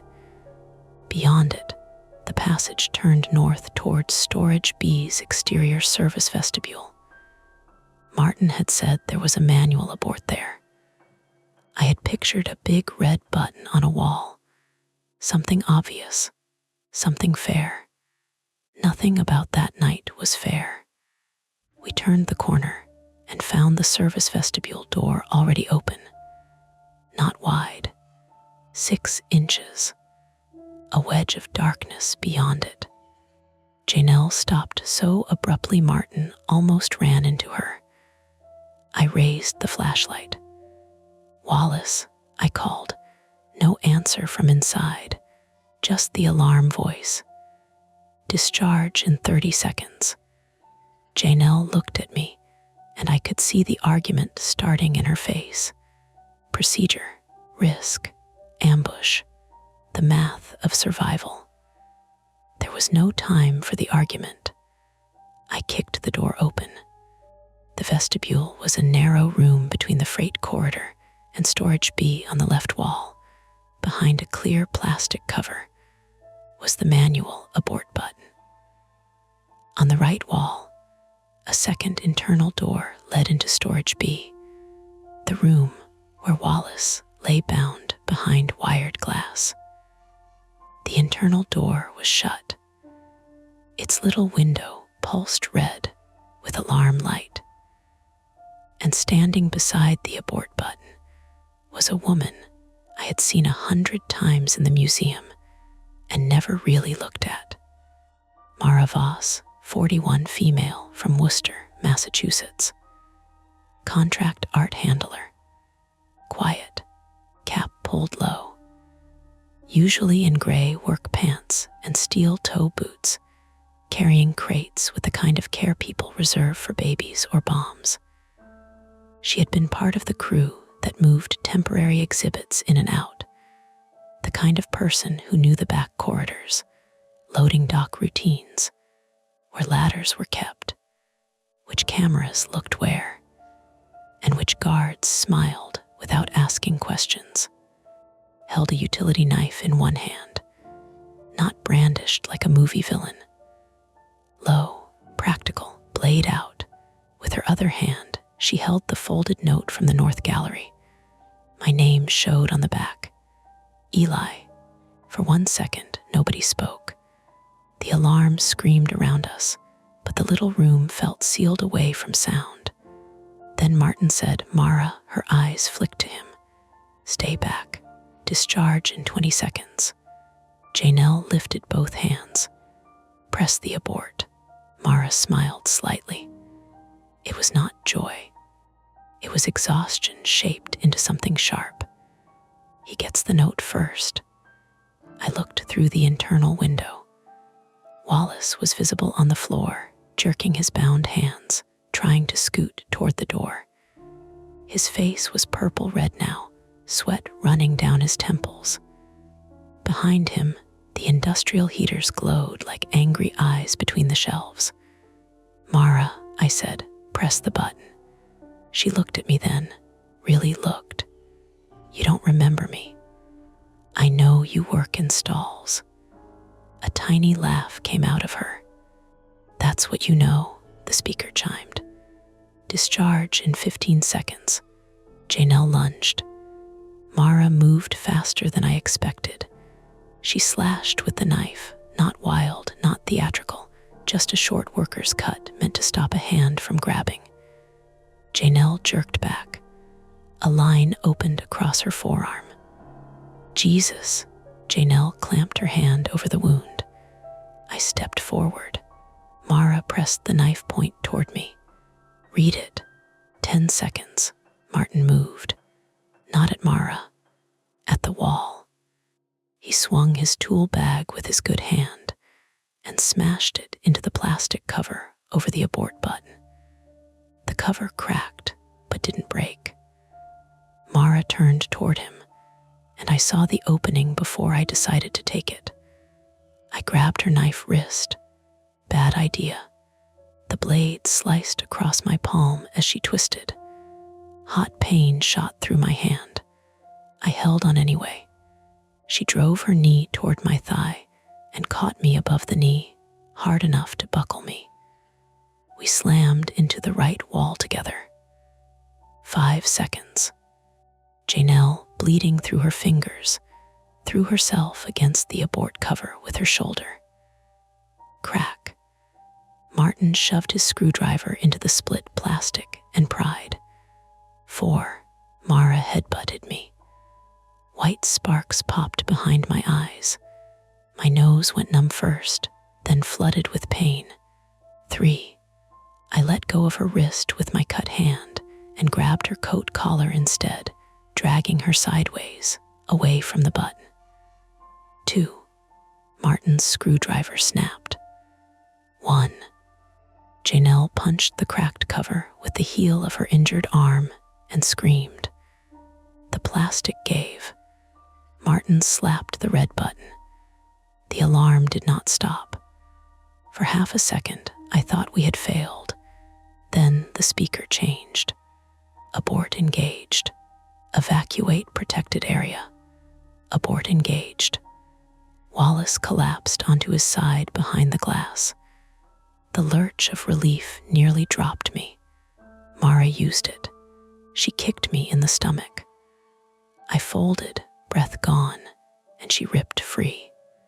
The utility knife clattered somewhere under the wall conduit, knocked loose in the struggle. She did not chase it. Instead, she grabbed the note from the floor and ran into the freight corridor. Go, Janelle said through clenched teeth. I've got Wallace. You're bleeding. So are you. Go. Martin was already at the internal storage B door, yanking at the handle. It's still locked. Override, Janelle asked. Panel S on this side. Then open it. With one good hand, yes, thank you, I had inferred. Mara's footsteps echoed away toward the lift. I looked at Wallace through the window. Alive, trapped, but alive. Then I looked down the corridor where Mara had gone. The note, the photo, the voices, my mother's name, Rachel S., my father's letter. Every road in the night led back to that note in her hand. I ran after her, not heroically, not well. My thigh throbbed from the kick. Blood from my palm made the flashlight slick. My nose had started dripping down over my lip, warm and salty. I nearly slipped at the corner and caught myself on a pipe with my bad hand. Pain flashed so bright I made a sound I didn't recognize. Mara was at the freight lift gate, fumbling with the chain latch. Mara, she turned. Her cap was gone. Her hair stuck to her face with sweat. Up close, under the red light, she looked less like a mastermind than a person who had been awake too long and had chosen one terrible road because going back would mean seeing herself clearly. Move, she said. No, you don't even know what this is. Then tell me, she laughed again, but this time it broke halfway through. Now, behind me, Martin shouted from the vestibule, a metallic bang. The locked storage B door, Janelle giving orders in clipped bursts, Wallace making muffled sounds. Mara shook the lift gate. You had 7 months to notice. Notice what, my brother? The words hit wrong because I had no place to put them. What brother? Darren Voss, she said. 36, male, Warwick. Contract electrician, temporary badge. He did the camera rewiring last winter. He died 2 weeks later. I don't know you don't, her voice sharpened. You don't remember him because people like you sign logs and wave contractors through and forget they exist. The name stirred something then, not a face. A line in an incident report Wallace had mentioned during training. An electrician who fell at home after a job or had a heart attack. Something brushed aside with insurance language. What happened to him? I asked. You tell me. I don't know. You read your father's letter and you still don't know. The corridor seemed to tilt. My father had nothing to do with this museum. Mara's eyes narrowed. He donated the Weatherby papers through Marion's family trust, the ledger, the shipping records, the nice little sanitized collection your donors clap for. Sela's, Weatherby's painted hand on his ledger. The cedar box, my mother's maiden name. my father's envelope. Pieces moved, but not into a picture yet.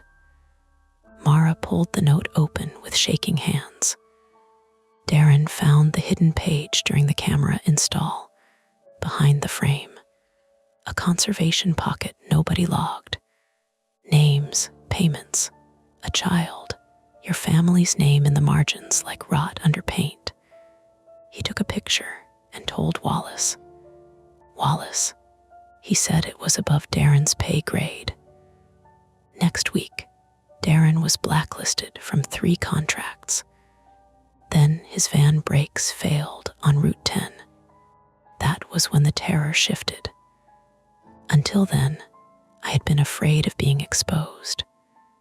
Now I understood Mara had built the whole night out of the same fear. Only hers had hardened into a weapon. Mara, I said slowly, if Wallace covered something up, she snapped. You were supposed to take the note. You were supposed to make it public because it had your name on it, because they'd believe a Mercer before they'd believe me. The lift gate rattled open. She stepped inside. I caught the gate before she could slam it shut. You tied Wallace up and nearly killed him. He nearly killed my brother. You don't know that. Her face changed. That was the wrong thing to say. She shoved the gate against my shoulder. I pushed back. She was strong from work, from hauling crates and building walls, from years of being invisible until she needed not to be. My injured hand slipped. She kicked at my knee, caught the same thigh, and pain buckled me again. The gate slammed half shut between us. Then the freight lift groaned, moving. She had hit the control. I grabbed the chain link with both hands before thinking. My cut palm screamed. The lift started rising, slow but powerful, dragging the gate upward inside the shaft. Elias, Janelle shouted behind me. I could have let go. I should have. Instead, I pulled myself onto the lip of the freight platform as it rose. Mara stared at me, furious and scared. You idiot. Yes, I said, breathless.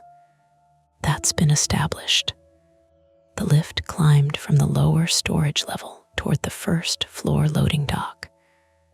The shaft was open on one side, concrete sliding past inches from my shoulder. My shoe was half off the platform. If I slipped, I wouldn't fall far at first. Then I would fall under the lift. Mara reached for the emergency stop. I lunged and caught her sleeve. She swung at my face. No knife now, just fist. It connected with my already broken nose, and pain detonated behind my eyes. I lost my grip and dropped to one knee on the platform. The note fluttered from her hand. It landed between us. For a second, we both looked at it. Cream paper, black ink, old fold lines. Mara moved first. So did I. We hit the floor of the freight lift together. My shoulder struck the metal diamond plate. Her elbow caught my jaw. The note slid toward the platform edge, lifted by the draft in the shaft. I slammed my bloody palm over it. Mara froze. She could have kicked me again. She could have gone for my fingers. Instead, she looked at my hand on the paper and started crying without sound. Tears cut clean paths through dust on her cheeks. You don't get to hide it, she said. I won't. You will. People always do. The lift jolted as it reached the first floor, loading dock level. The gate rattled open automatically. Cold air rushed in from the dock bay. Not outside air exactly, but the larger, cooler air of the receiving area. Rubber mats, cardboard, diesel residue, rainwater dried in tire tracks. The big roll-up door was shut. Beside it, the The loading office window glowed dimly. A figure stood near the dock controls. Grant Wallace. For one impossible second, my brain refused what my eyes saw. Then the figure turned, and it was not Wallace. Same white shirt, same build from a distance, but younger, leaner. A man in Wallace's spare security jacket, holding a radio in one hand and a small tablet in the other. Caleb Burke, 32, male, from Pawtucket, Rhode Island. IT contractor. I knew him vaguely from late-night network updates. A quiet guy with wire-frame glasses and a habit of eating vending machine pretzels over expensive keyboards. He had badge access, system knowledge, camera access. He could spoof footage. He could kill Wi-Fi. He could open housings and plant jammers and send voices through radios. Mara looked as shocked as I felt. "Caleb," she said. He raised the radio toward us. "You weren't supposed to bring him up here." Mara took one step out of the lift. "You said Wallace would confess." "He was never going to confess." "You said no one would get hurt." Caleb's face twisted. "Darren got hurt. That was the shape of it, not one central threat." 2. Mara, driven by grief and rage, and Caleb, who had turned that grief into a system. I stood slowly, the note crushed under my bloody hand. Caleb pointed at me. "Give it to her." "No," I said. Mara turned on him. "What did you do? What you wouldn't?" He tapped the tablet. "Police scanners quiet, networks mine, cameras looped. Wallace can explain himself when we're gone." The suppression system nearly discharged. It was controlled. "It wasn't," I said. Caleb's eyes flicked to me. "Shut up." There was a tremor in his voice. Not fear exactly. Overload, plans failing, variables moving from my belt. Martin's spare radio crackled. Janelle's voice came through, distorted but clear. "Elias, we got Wallace out. He's breathing. Martin's hurt but mobile. Where are you?" Caleb heard it. His face hardened. He tapped the tablet. The loading dock lights went out. Total dark. Then red emergency light washed in low along the floor. Caleb ran, not at us, toward the loading office, toward the exterior door. Mara stood frozen. I shoved the note into my shirt pocket and went after him. The loading dock was a maze if you didn't work there. Crate stacks, pallet jacks, rolled packing blankets, a forklift parked with forks lowered, plastic-wrapped exhibition panels leaning against a wall. I had walked it during rounds, but running through it, half blind with blood in one eye, was different.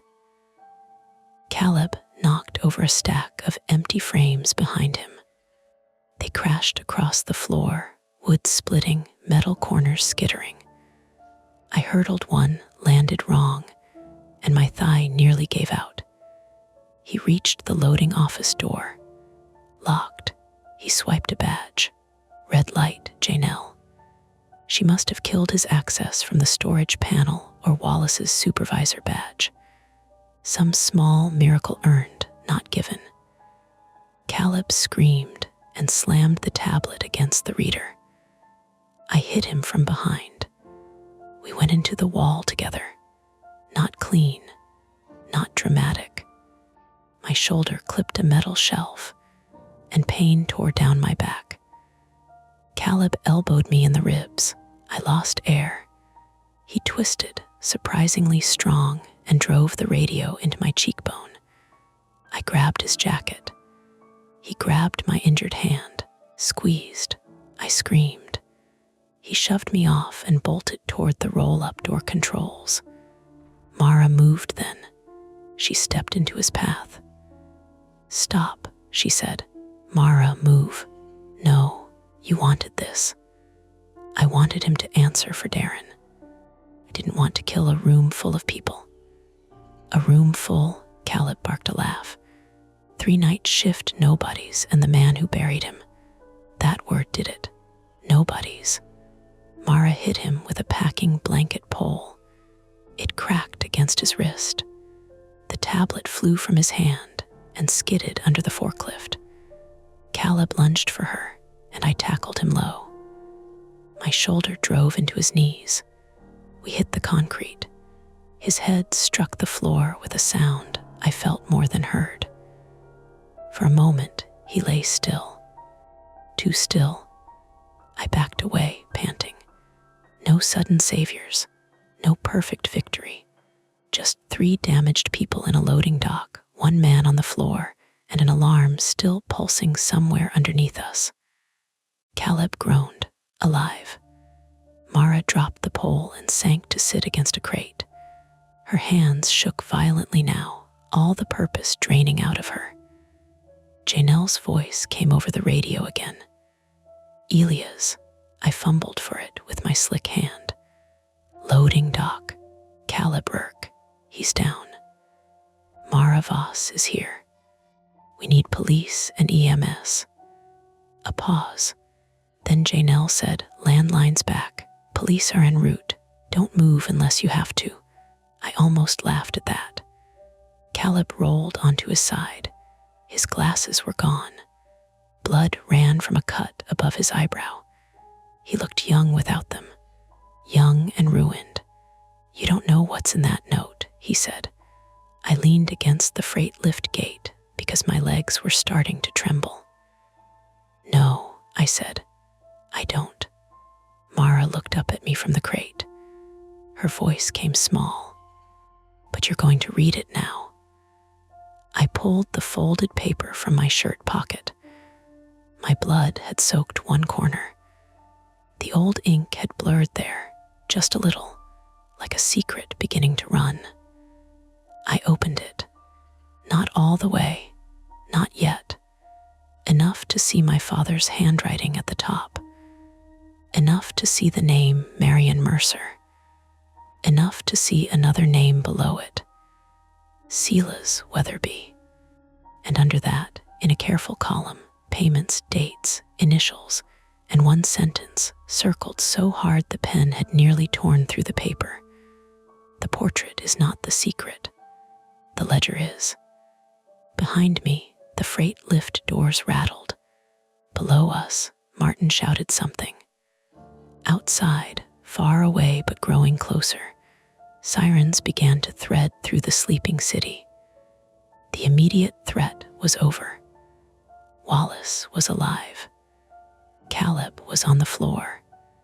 Mara had stopped running. But as I stood there with blood on my hands and my father's hidden paper open under museum emergency lights, I understood that the whispering had never been the horror.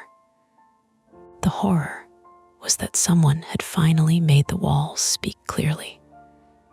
The first police officer who reached the loading dock asked me to put the paper down. Not, are you hurt? Not, what happened? Not even, show me your hands, though his partner did say that a second later, when she saw the blood. He looked at the folded note pinched between my fingers, the old cream paper darkening where my cut palm had soaked through it. And he said, very carefully, "Sir, set that on the floor and step away from it." I almost laughed. After everything, that was what made sense to him. Evidence. Chain of custody. A thing that could be bagged, labeled, photographed, argued over in a room with fluorescent lights. So I set it down on the concrete beside the freight lift gate and stepped back until my shoulder hit a stack of padded shipping blankets. My legs didn't stop shaking until the paramedic told me to sit. The loading dock filled with people in layers. Providence police first, then fire, EMS, then more police, then 2 museum administrators who had clearly dressed in the dark and wanted very badly for the night to be smaller than it was. The big roll-up door groaned open, letting in the blue-white flicker of emergency lights from Benefit Street. Cold morning air rolled across the dock and carried the smell of wet asphalt, diesel exhaust, cardboard dust, and old blood. Caleb Rourke lay on his side near the loading office with his wrists cuffed behind him. He kept asking for his glasses. No one gave them to him right away. When one officer finally found them under a crate dolly, one lens had a spiderweb crack through the center. Caleb put them on anyway and stared at the floor as if the broken glass gave him something private to hide behind. Mara Voss sat against the same crate where she had dropped, wrapped in a silver emergency blanket that made a dry, crinkling noise every time she breathed too hard. She did not fight when they cuffed her. She did not ask for a lawyer until a detective said the word conspiracy. Then she closed her eyes and said, "I want one before I say anything else." Her voice was flat by then, used up. Janelle stayed upright longer than any of us expected. That was Janelle Cross, 29, female, control operator from Boston, still trying to control the scene even with gauze pressed hard to the knife wound across her forearm. She told the first responding officer which doors were locked, which cameras had been looped, where the jammer had been found, and which systems had been tampered with. She gave all of it in order. Clean, precise. Her voice only broke when she reached the part about the duck chase. "Can I sit now?" she asked afterward. The paramedic beside her said, "Please." She sat on the dock edge with her boots dangling over the bumper strip and looked embarrassed by the idea of needing help. Martin Kessler, 57, male, maintenance technician from Hartford, tried to refuse transport until a firefighter unwrapped the rag around his hand and said, "Sir, I can see tendon movement, and I am begging you not to make me argue with you at 3 a.m. Martin looked personally offended by his own blood, then let them walk him to the ambulance. His bad knee had swollen under his work pants, too. He pretended not to limp. Everyone saw him limp. Grant Wallace came out of storage B on a stretcher. He was alive.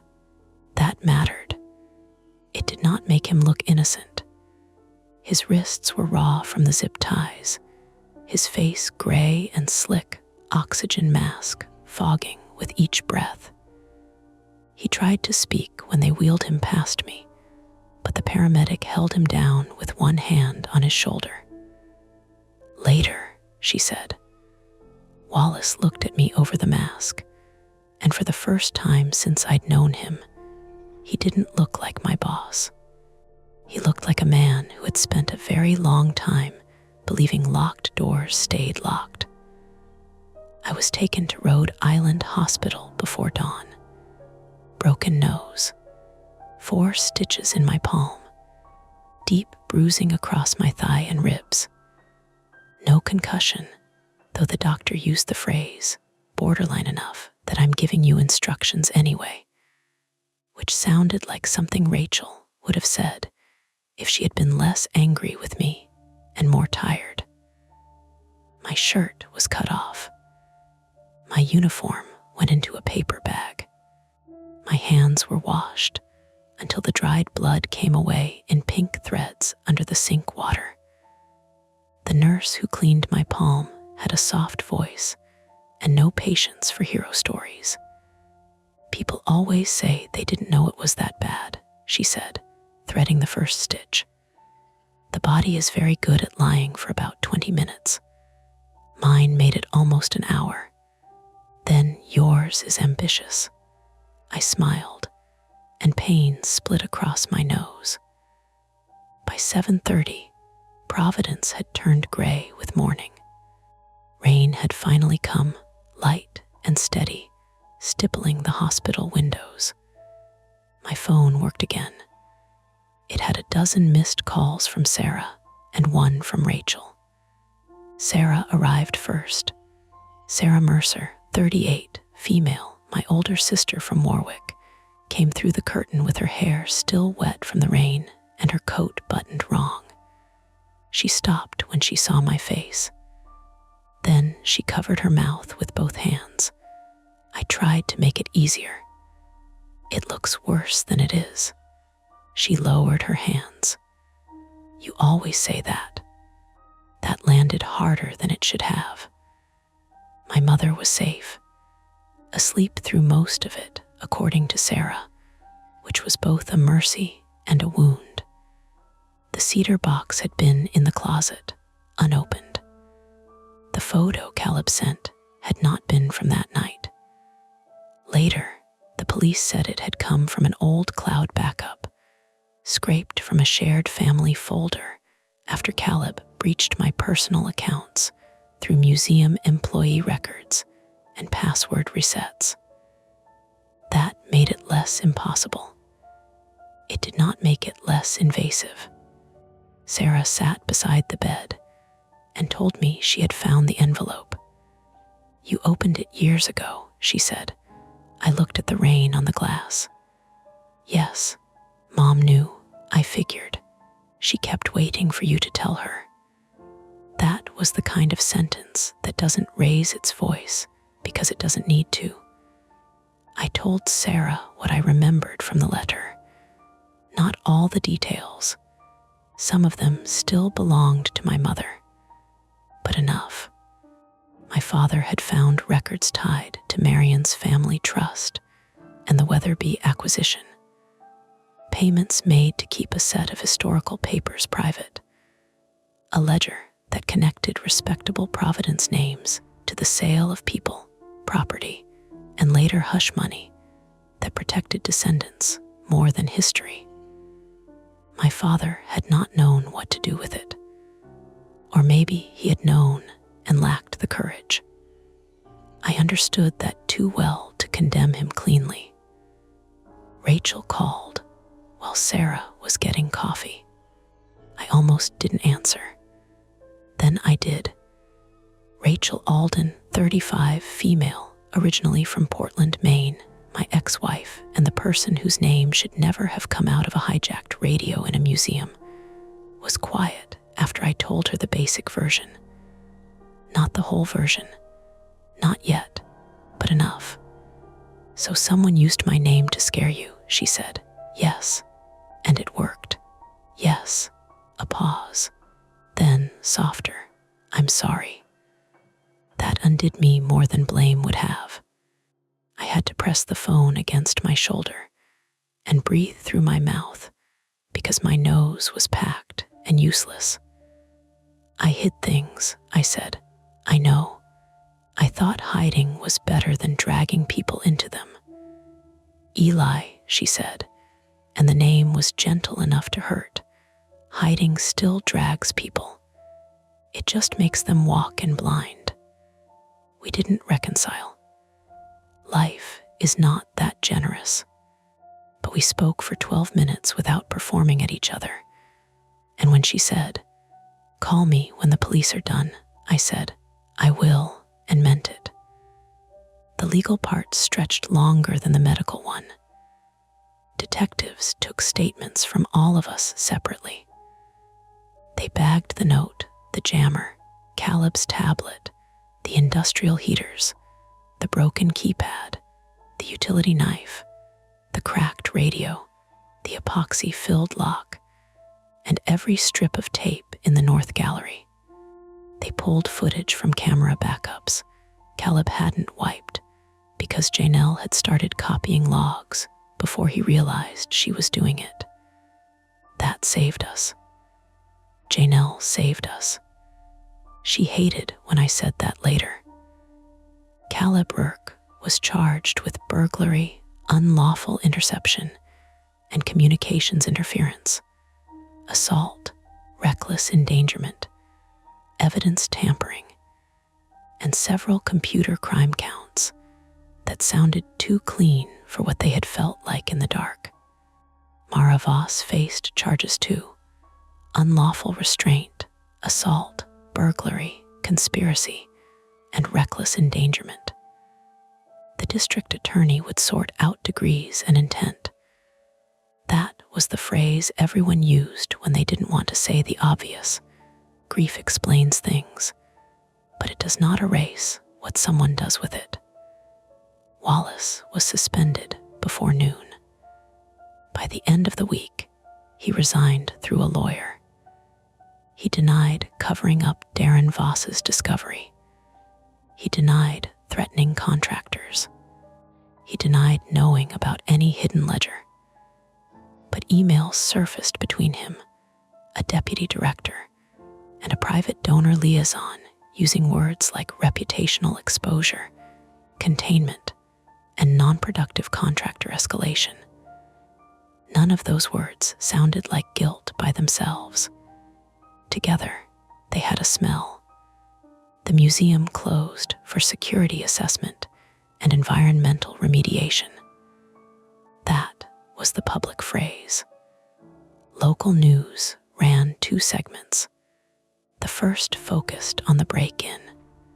The second, after someone leaked enough about the Weatherby ledger, became about provenance, old money, and the kind of history museums sometimes frame beautifully while keeping the ugliest pages in a drawer. I did not go back for 2 weeks. When I did, it was daylight. That made the building look smaller, almost embarrassed. The North Gallery was closed to visitors with a temporary wall and a printed sign apologizing for conservation work. The Weatherby portrait had been removed. In its place was a pale rectangle on the wallpaper and 4 small nail holes. Without him, the room felt less watched, but not cleaner.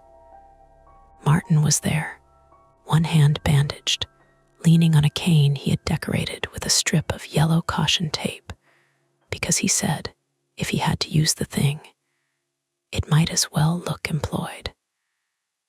Janelle was there too, forearm wrapped, hoodie sleeves carefully pushed up so nothing touched the stitches. We stood in front of the empty space where Weatherby had hung. One made jokes for a while. Then Martin said, "Wall sounds quieter." Janelle looked at him. "Don't start." He nodded at the vent beneath the empty spot. I checked it. No speakers, no transmitters, no secret tunnel full of dead curators. Comforting, mostly dust. I looked at the vent. Its screws were new. The cover sat flush now, ordinary. That was the worst part of returning to normal. How easily the room accepted repair. New screws, fresh paint, updated locks, a printed sign, a staff email about resilience and care. The building could cover a wound faster than a person could. I was not fired. That surprised me. The new interim security director said my actions were irregular but materially life-saving, which was the kind of sentence museums produce when they want gratitude to wear a tie. I stayed on days for a month. Then, eventually, I took nights again. Not because I was brave, because rent was still rent, because fear does not pay invoices, because sometimes the only way to reclaim a place is to walk through it until your body stops expecting every vent to speak. I also went to my mother. Marion Mercer, 71, female, born in Rhode Island, and sharper than everyone believed because they mistook quiet for fragility, sat at her kitchen table while rain tapped the window over the sink. The cedar box rested between us. She touched the lid with 2 fingers. "Your father wanted to tell me," she said. "Why didn't he?" She looked tired. "Because he was ashamed of how relieved he felt when he didn't." I nodded. That I understood. We opened the box together, this time with permission. The envelope no longer felt like a trap. It felt like a door, and I was still afraid of what was behind it, but afraid with someone beside me. That made a difference.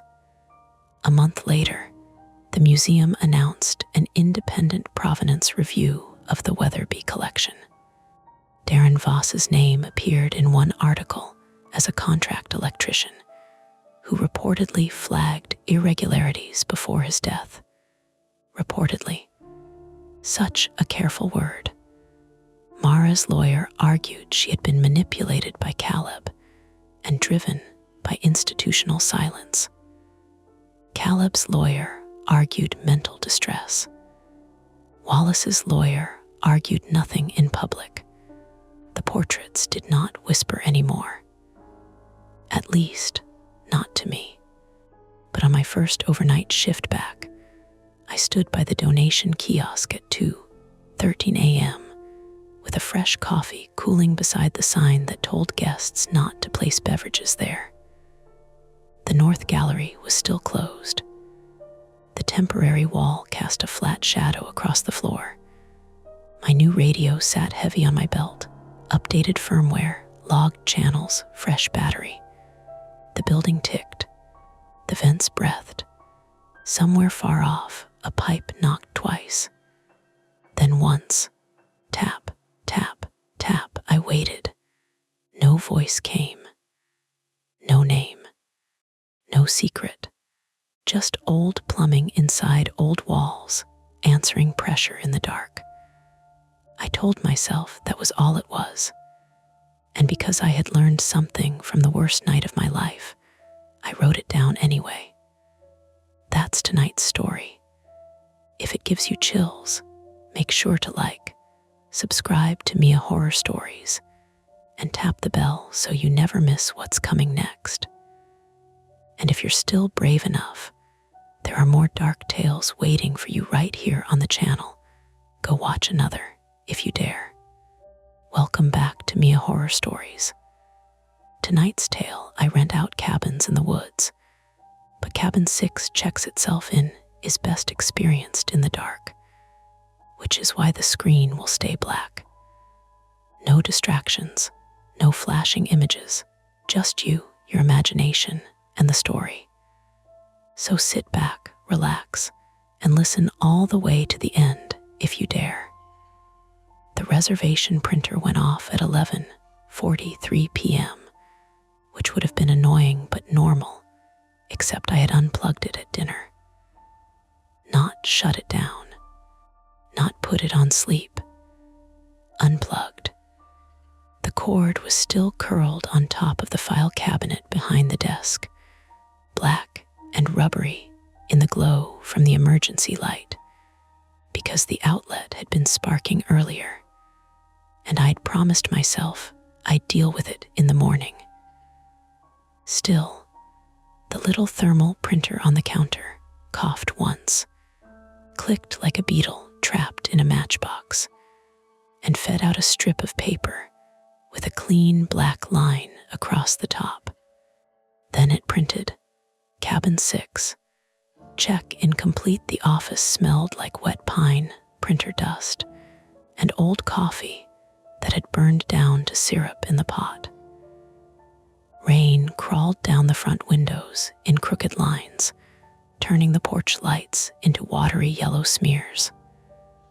Somewhere outside, a gutter chain ticked against the siding. Tick, tick, tick, like somebody tapping a fingernail because I was taking too long to answer. My name is Mara Ellison, and I run Pinehook Cabins with my older brother on the western edge of the Allegheny National Forest in Pennsylvania.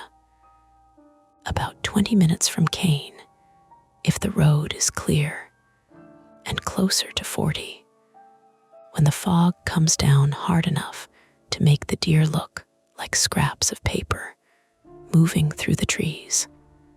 We inherited the place from our Aunt Lorna 3 years ago, which sounds quaint until you learn that inherited meant unpaid property taxes, 6 cabins with roofs in different stages of surrender, a septic system held together by optimism, and a guest book full of people who wrote things like peaceful stay after complaining for 2 days that the Wi-Fi didn't reach the fire pit. It was 34 that fall, old enough to know a printer couldn't work without power, and tired enough to stare at it for 5 full seconds before doing anything useful. The strip of paper kept curling out. Guest name, walk-in payment, cash key issued, yes unit, cabin 6 time. 11:43 p.m. I leaned over the desk and looked behind the printer, even though I already knew what I would see.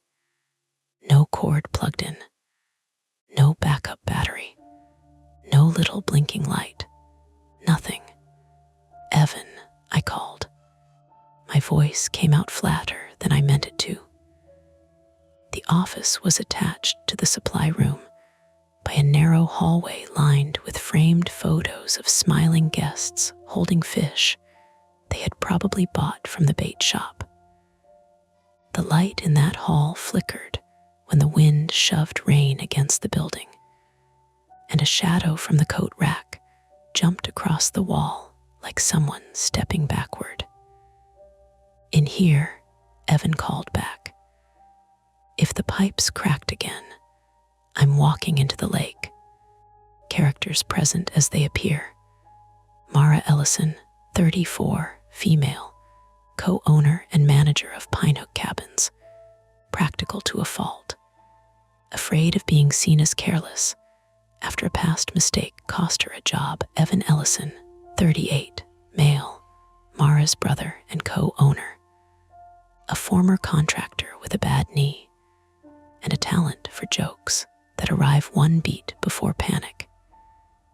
He came through the hall with a flashlight clenched in his teeth and a roll of plumber's tape hooked around 2 fingers. His flannel shirt was damp at the shoulders, and there was a dark smudge of grease under one eye where he'd rubbed at his face. He moved with that little hitch in his right leg he tried to hide from guests, especially the ones who looked like they might leave reviews using words like unsafe. "What?" he said around the flashlight. I pointed. He took the flashlight out of his mouth. "That's not funny. I didn't do it. I didn't say you did. You looked like you were about to." Evan came around the desk and bent over the receipt, holding the flashlight close. The beam made the fresh ink shine for a second before it dulled. "Printer's unplugged," I said. "I can see that. It printed anyway." "I can see that too, Mara." There was a snap in his voice, not anger exactly, more like the first dry twig under a boot. Outside, thunder rolled somewhere behind the ridge, soft and heavy. Not close enough to rattle the windows, but close enough to make the lamp over the check in desk hum. The office computer monitor was black. The router had been down since 9. Our booking system had been throwing errors all evening because the storm was chewing through the satellite connection. We had 2 families in cabin 2 and cabin 4, an older couple in cabin 1, nobody in 3 or 5, and cabin 6 was blocked off. Not empty. Blocked. There's a difference. Cabin 6 sat farthest from the office, down the gravel spur past the old canoe shed and the split rail fence that kept collapsing no matter how many times Evan repaired it. It had the best view of Pinehook Creek and the worst foundation on the property. Back in August, a storm had pushed water under the crawl space and shifted something just enough that the bathroom door no longer latched and the back bedroom floor dipped like a shallow bowl. We declosed it online, taped a laminated maintenance "Do not enter" sign to the porch rail, and moved the key into the red lockbox under the desk. I opened the drawer. The red lockbox was there. The little brass key tag marked 6 was not. For a second, neither of us said anything. The gutter chain kept ticking. Rain hissed in the parking lot. The refrigerator behind us gave a low compressor groan and clicked off, leaving the room thinner somehow. Every small sound promoted. Evan reached past me and lifted the lockbox with one hand, as if the key might be hiding under it out of embarrassment. "You moved it." "No, Jules, take it. She left at 7. Maybe she forgot to log something. Cabin 6 is blocked. Nobody can book it. People call. People show up. You know that. They don't print their own receipt from an unplugged printer." He rubbed his forehead with his thumb. "Okay, one weird thing at a time." That was Evan's way of staying calm. He put chaos into a line and made it wait its turn. I envied him for that, because my mind never did lines. My mind made piles. It took one wrong detail and stacked every past wrong detail on top of it until I could feel the weight in my ribs. The last time I ignored a system notification, a guest had slipped on black ice outside cabin 3. Nothing permanent. 4 stitches, a swollen wrist, a very expensive refund. But before Pinehook, back when I managed a budget lodge outside Erie, I'd missed a maintenance warning on a carbon monoxide detector because I'd been working a double and thought the night auditor had handled it. Nobody died. I need to say that. Nobody died. But a family woke up vomiting at 2 in the morning, and the mother kept saying, "My baby wouldn't open her eyes," while the paramedics carried the little girl out into the parking lot, wrapped in a blanket. I had been careful ever since. Careful in the way that makes you tired. Careful in the way that makes people roll their eyes when you ask them to check a lock twice. I picked up the receipt by the clean edge and held it under the desk lamp. Payment cash. Key issued, yes. We don't take cash after 10. We don't issue keys for blocked cabins. Could be a software hiccup. The software is down. Could be a queued print.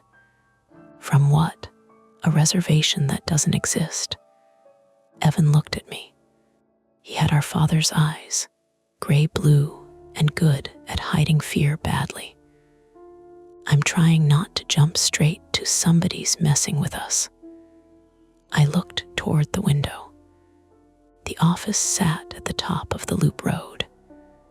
From there, you could see the parking area, the dark hump of the firewood shed, and the first bend of the gravel road that led to the cabins. The storm had turned the glass reflective, so mostly I saw the office behind me. The map with thumbtacks, the rack of brochures for elk viewing and scenic railroad rides, Evan's flashlight beam shaking slightly in his hand. Then headlights slid between the trees. Slow, low, not on the main road, on our gravel. I stepped closer to the window and cupped my hands around my eyes. The reflection fell away enough for me to see a pale SUV creeping past the office sign, tires grinding wet stone. It didn't pull into the guest lot. It followed the loop. "Someone's here," I said. Evan came beside me. "Guests, not ours." The SUV passed under the first pole light. For a second, the rain made it look silver, then white. No front plate that I could see. Mud slapped up along the doors. The driver didn't stop at the office, didn't even slow. It turned toward the cabin road. "Hey," Evan was already moving. He grabbed his jacket from the hook and winced as he shoved his bad leg into the first step too fast. "Get the spare keys. I'm calling them. Whoever it is. With what number?" He was right. There was no number on the printout. No name. Just walk in like the system had shrugged. I tried the office phone anyway. Dead. Not even static. My cell had one bar, then none, then one again. The little icon changing its mind every few seconds.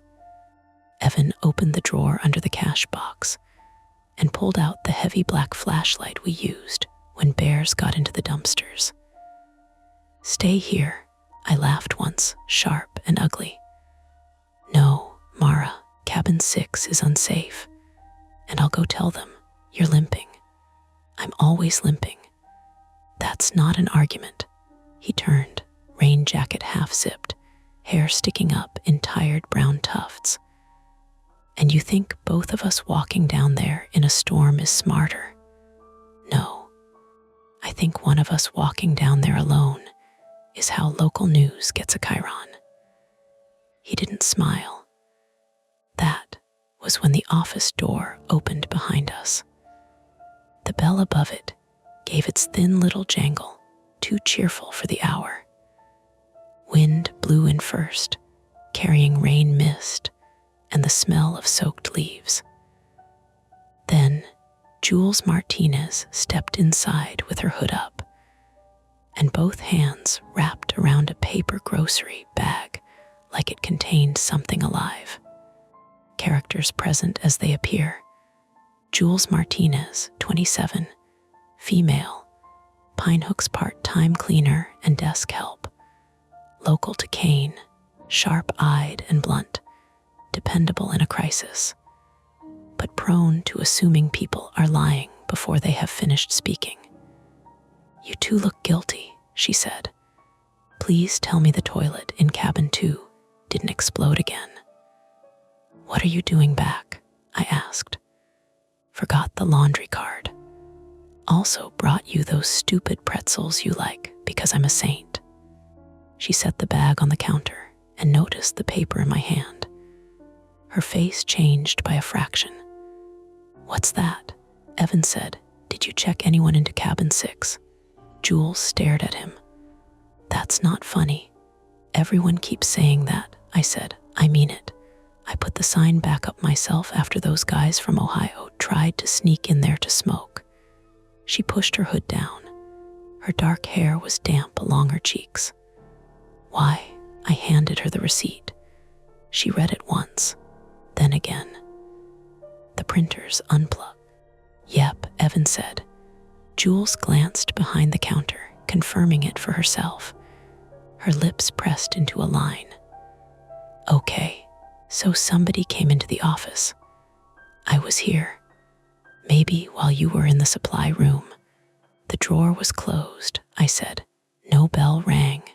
Jules lifted her eyebrows. "Bell just rang for me. That's my point." Another roll of thunder moved over us, closer this time. The lights dipped. Receipt fluttered in the draft from the open door, and I realized Jules hadn't shut it all the way. Beyond her, the porch boards gleamed black with rain. The path to the parking lot was empty. "Did you see a white SUV?" I asked. She nodded, past me on the access road, driving like they were following a hearse. "Could you see who was inside?" "Tinted windows. Out of state temporary tag, maybe. Paper 1. It was half peeled off." Evan swore under his breath. Jules's gaze moved from him to me. Where did it go? Toward cabin 6, I said. That took the attitude out of her face. For a moment, we all listened. There's a particular way woods sound during a hard rain. Not quiet, never quiet. Water hitting leaves, water dropping from leaves onto lower leaves, water running down bark, water finding every loose seam in a roof and every dip in a road. Usually it comforted me because it blurred things. Guest noise, animal noise, distant traffic on Route 6. All of it softened. That night, it did the opposite. It gave every hidden thing a place to move. Evan reached for the keyboard out of habit, then stopped when his hand found the empty hook for cabin 6. He looked at me, and I knew he was thinking what I was thinking. If someone had the key, they either took it from our office or had copied it before. Both were bad. One meant we had a stranger on the property. The other meant we had a stranger who knew our property. Jules said we should call the sheriff. I'm trying. Held up my phone. 1 bar, no service. 1 bar, storm's killing it. Radio, Evan shook his head. In the truck. Of course it is. My fault, he said. I like storing emergency equipment in convenient places like vehicles parked outside during storms. Jules took the big flashlight from his hand and tested it against her palm. A hard white circle jumped over her fingers. We go to the truck first. Get the radio. Call it in from there if the repeater's behaving. Evan said. You think I'm driving home after seeing a ghost receipt? Not a ghost, I said automatically. Jules looked at the unplugged printer. Right, a completely normal receipt with ambitious personal goals. It's a glitch, Evan said. It can be a glitch and a break-in, I said. Both of them looked at me.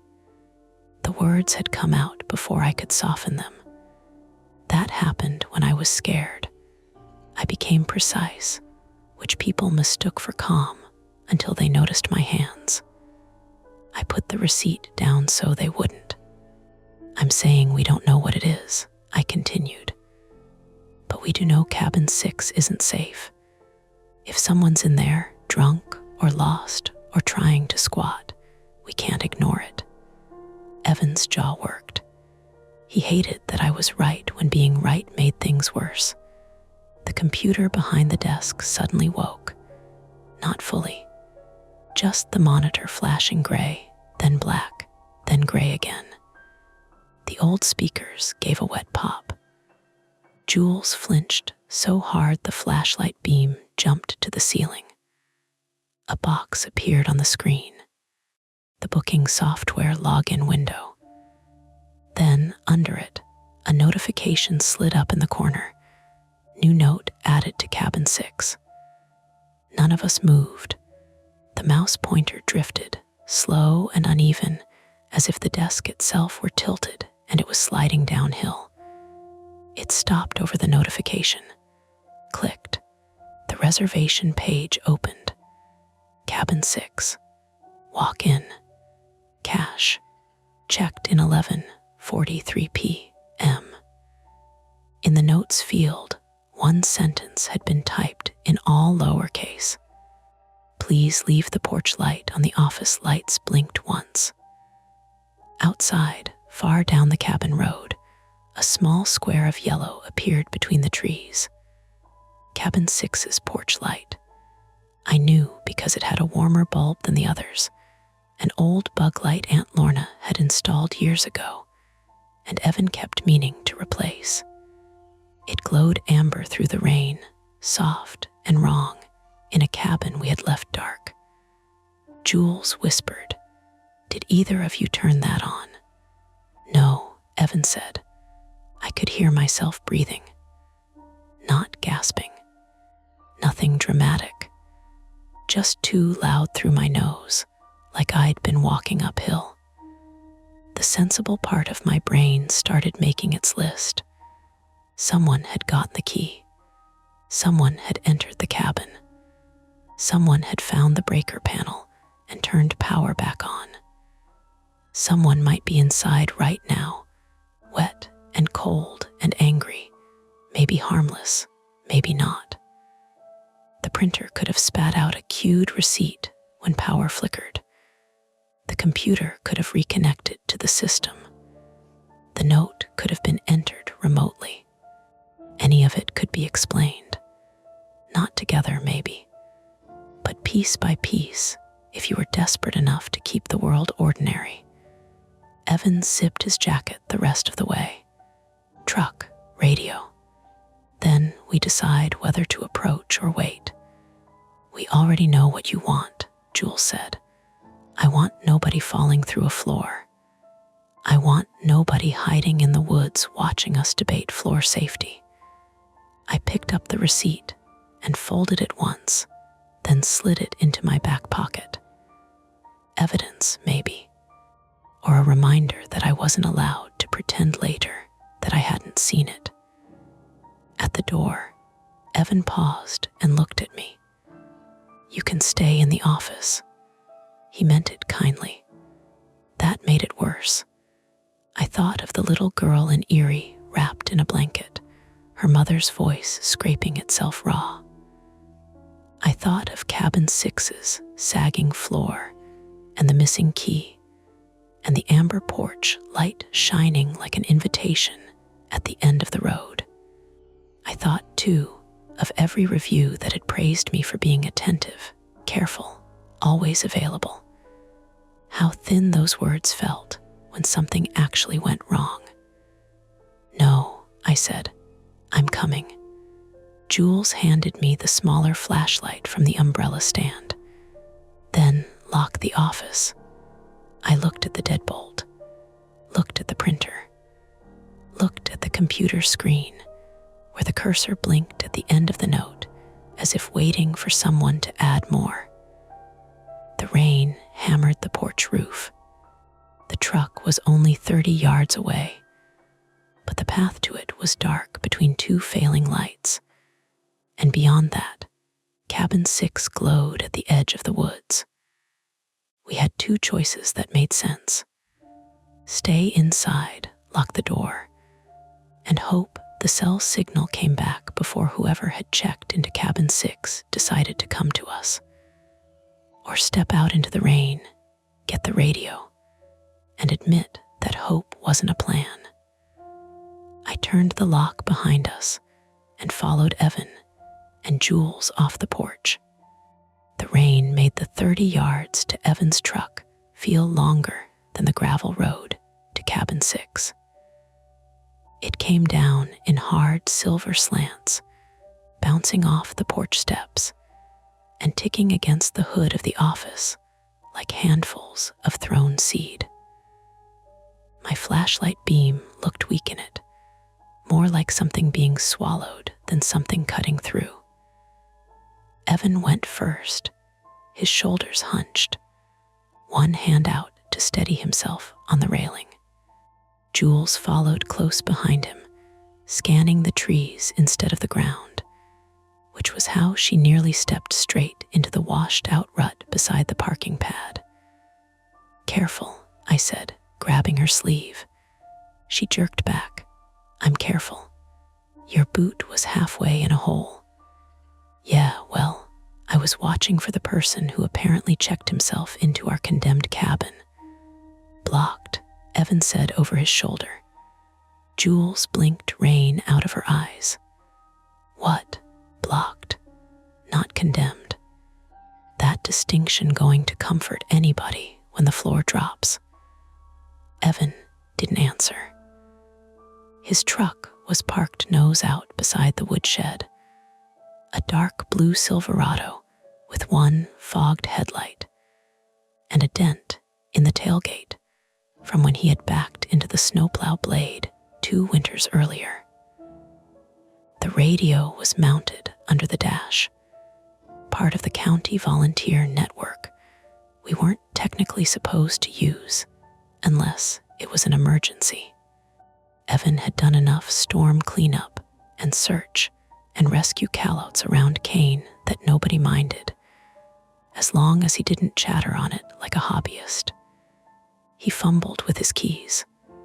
"Come on," Jules muttered. "I'm going as fast as my fingers work."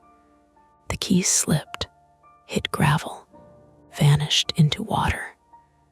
For one clean second, all three of us stared down.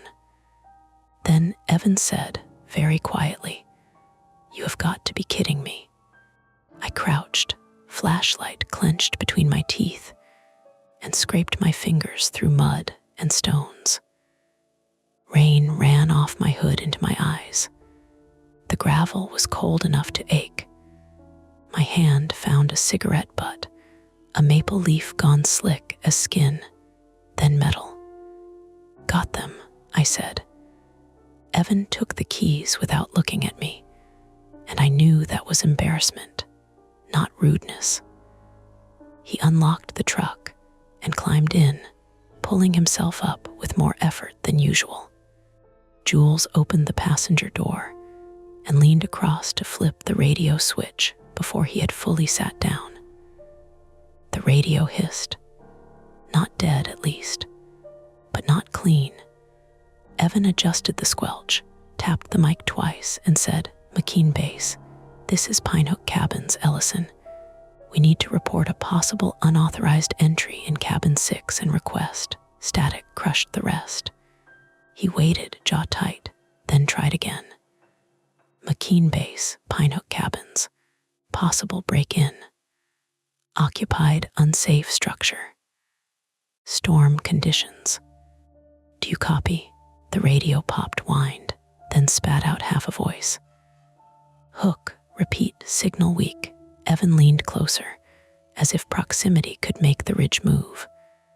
"Pinehook Cabins. We have someone possibly inside a closed cabin. Structural issue.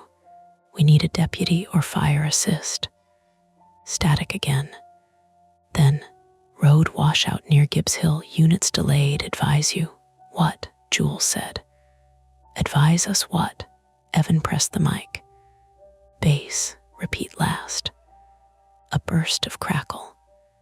A woman's voice came through, thin and broken, words arriving in pieces. "Do not approach if suspect. Maintain visual medical. If injury, storm response backlog. ETA unknown." The radio cut out. Nobody spoke for a moment. There it was. The concrete problem, stripped of every weird detail and made ugly by ordinary reality. Someone might be in Cabin 6, a cabin with a bad floor and damp wiring, during a storm that had already knocked half our system sideways, and help might not come before the building hurt them, or they hurt themselves, or before they hurt us. Evan looked through the windshield toward the cabin road. The amber porch light was still visible between the trees. Small, steady, too steady in the rain. "We maintain visual," he said. "From where?" Jules asked. "The truck, the office. Because all I can see from here is a porch light and enough trees to hide a marching band. We're not going in." "I didn't say go in. You were about to." "I was about to say we need to know if someone is inside." "Same thing." I stepped back from the open door and looked toward the cabins. Cabin 1's porch light was off. Mr. and Mrs. Keller always went to bed by 10. Cabin 2 had a bathroom light glowing blue through the frosted window. Cabin 4 had a string of tiny white lights around the railing because the Pearson kids had begged to keep them on. All normal. All little squares of people trusting us to know what we were doing. My phone buzzed in my coat pocket. The sound was small, nearly lost under the rain, but my whole body snapped toward it. I pulled it out with wet fingers. 1 bar. A notification had come through from the booking app. Cabin 6. Guest message received. I opened it. The screen lagged, then loaded a white message box. The bathroom smells like gas for a second. The words didn't land as words. They were shapes. Black marks on a glowing screen. Then my brain put them together, and something inside me narrowed hard. "No," I said. Evan looked at me. "What?" I held the phone out. He read it. Jules read over his shoulder. "Gas," Jules said. "Cabin 6 doesn't have gas." "It is propane," Evan said. "Water heater and wall heater." "I thought you shut that off." "I did. You sure?" His face tightened. "Yes, I'm sure." I could see the argument forming between them, and for once, I didn't step in to smooth it over. The message on my phone had reached into that old place in me, the eerie lodge, the carbon monoxide detector, the little girl's limp hand hanging from the blanket. I could feel the memory as a physical thing, not a picture so much as the smell of ambulance exhaust and winter salt and my own coffee breath under fluorescent lights, while a firefighter asked me who had inspected the unit last. "The bathroom smells like gas." Maybe it was a prank. Maybe someone had found the booking page and was messing with us. Maybe someone inside cabin 6 had mistaken damp wood, old septic, or mouse nests for propane. Maybe not. "We have to shut off the propane at the tank," I said. Evan turned on me. "We don't know there's a leak. That's why we shut it off. The tank for 6 is behind the cabin. I know where it is. In the mud, under trees, in lightning, with a possible trespasser inside. We don't need to go inside. We need to go behind it." Jules wiped rain from her upper lip with the back of her hand. "And if someone is actually smelling gas, we can't wait for deputies stuck behind a washout." Evan looked like he wanted to argue with both of us and the weather. "The main valve should already be closed." "Should be," I said. It came out too pointed. His head turned. "Don't do that." "Do what?" "Say should like I didn't do my job." "I'm not saying you didn't. You are." Jules made a low sound. "Great, perfect time." Evan ignored her, eyes on me. "I closed the valve after the foundation inspection." "In August." "Yes, in August. And we've had contractors in and out since then." 2 contractors, both supervised. By who? By me. The rain hit the truck roof so hard it sounded like frying grease. I hated that I had asked it that way. I hated more that he had heard what sat underneath. My fear that everyone missed things, including him, including me. Especially me. There were days I trusted lists more than people, because lists didn't get tired or defensive or embarrassed. Lists didn't say, "I'll do it later," then limp to bed after 16 hours of patching roofs and unclogging drains. Evan's expression shifted, hurt tucked under anger. "Mara, I know what happened in Erie wasn't nothing, but this isn't that. You don't know that." "No, I don't, and neither do you." My phone buzzed again. We all looked. Guest message received. I swallowed and tapped it. "I can hear someone under the floor," Jules said. "Jesus." Evan leaned away slightly, as if the message had heat. "Okay. That's not gas." "No," I said. "That's panic." "Or bait," Jules said. Her voice had gone flat. Not scared exactly. Appraising. She had grown up around people who lied for small reasons before graduating to bigger ones, and she treated trust like a door she opened with a chain still on. "Bait for what?" Evan asked. "To get us near the cabin. By reporting a gas smell." Gets responsible people moving, doesn't it? She wasn't wrong. That was the problem with the messages. Each one pressed exactly where it needed to. Unsafe cabin, gas, someone under the floor. If they were fake, whoever sent them understood how to make us choose action over caution. A faint sound rose under the rain. At first, I thought it was wind moving through the culvert. Then it came again, sharper. 3 short blasts. A car horn from cabin 6. Not long, not frantic. 3 taps, evenly spaced. Beep, beep, beep. The sound traveled strangely through the trees, muffled by rain and branches. But there was no mistaking it. Evan grabbed the flashlight from the center console. "Nope," Jules said. "Don't you dare nope your way into walking down there." "I'm going to the bend," he said. "Not the cabin, the bend. You said maintain visual." "I can't maintain visual through a pine tree." I put my phone in my pocket and tried to think like an owner, not like a frightened former night manager with a scar tissue memory. We need to do 3 things. Shut off propane if it's on. Get eyes on the cabin. Warn the other guests to stay inside. 4 things, Jules said. Don't die. That too. Evan stepped out of the truck with a grunt. "Mara, you go back to the office and keep trying 911 from the landline. The landline is dead. Then cell, booking app, anything.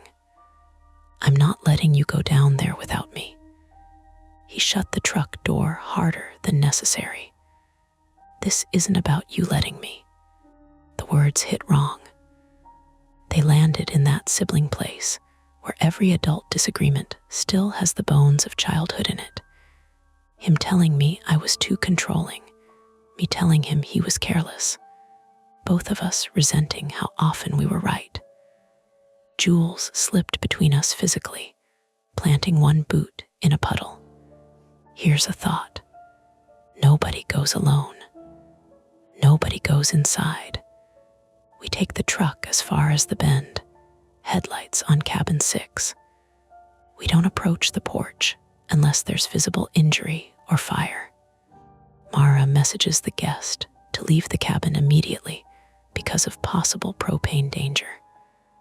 Evan shuts the propane off only if we can reach the tank without going near doors or windows. I watch the tree line and call out if anything moves. Evan stared at her. "You've thought about this.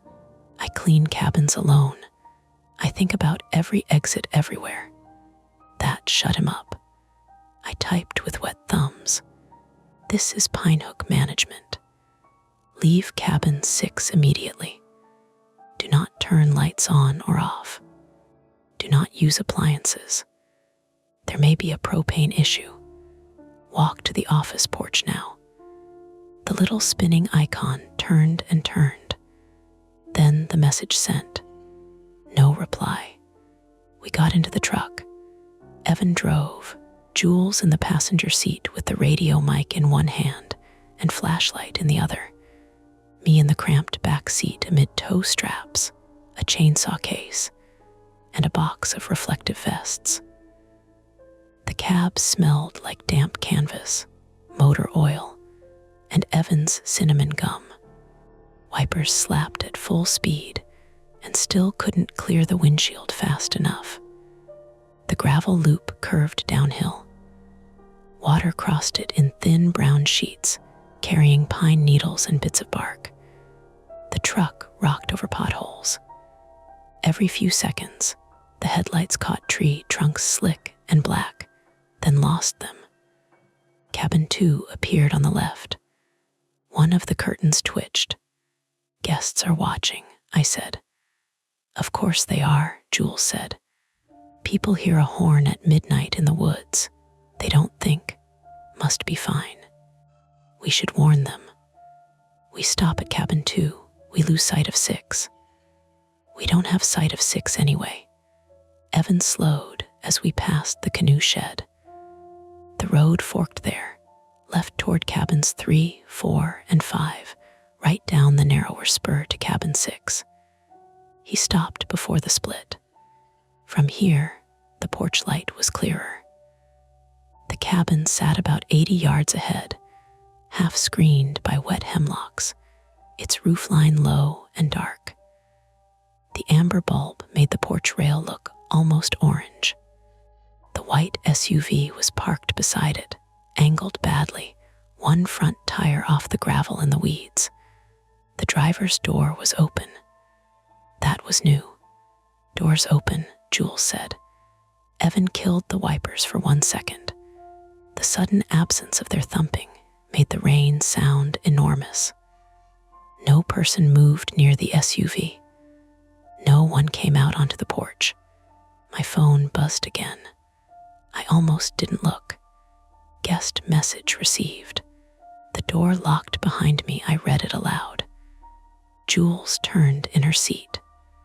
Which door? Another buzz. Back bedroom. Evan's hands tightened on the wheel. Back bedroom floor is the worst part. How bad? Jules asked. Bad enough I screwed plywood over the entrance. The entrance to the bedroom. Yes, I closed my eyes for half a second. So if someone is in that room, they moved the plywood. Or someone moved it for them, Jules said. Evan opened his door.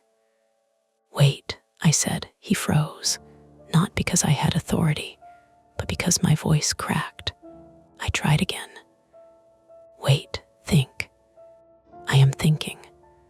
Someone's trapped in the back bedroom of an unsafe cabin where they're reporting gas. Or someone is telling us that. Either way, we need to check. Jules lifted the radio mic.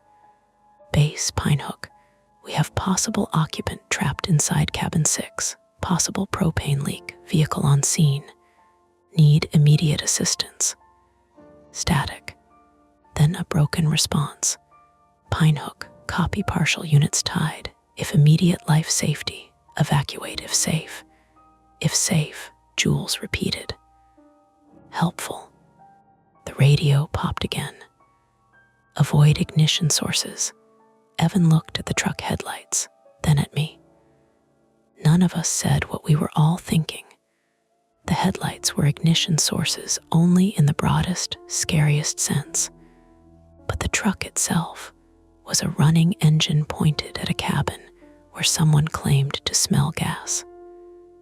Back up, I said. Evan shifted into reverse and eased the truck 20 yards back to the fork, leaving the cabin dimmer, but still visible. He shut off the engine. Sudden quiet inside the cab felt too intimate. Rain drummed overhead. The heater fan spun down with a tired sigh. My phone showed 1 bar again. I typed another message. If you are in the back bedroom, move away from the bathroom and exterior wall. Do not touch switches. Is anyone injured? Spinning icon. Sent. We waited. The reply came in less than 10 seconds. Not alone, Jules whispered. I hate that. Ask how many, Evan said. I typed. How many people are inside cabin 6? No reply. The porch light flickered. Once. Then the cabin went dark. Not just the porch. The entire shape of it seemed to withdraw into the trees. The amber square vanished, and the storm filled the space where it had been. Then the SUV horn sounded again. This time it did not stop. A long, flat blare poured through the woods, urgent and mechanical, bouncing off wet trunks and cabin walls. Lights came on behind us. Cabin 2. Cabin 4. Child's face appeared in a window, pale and round, then disappeared as someone pulled the curtain shut.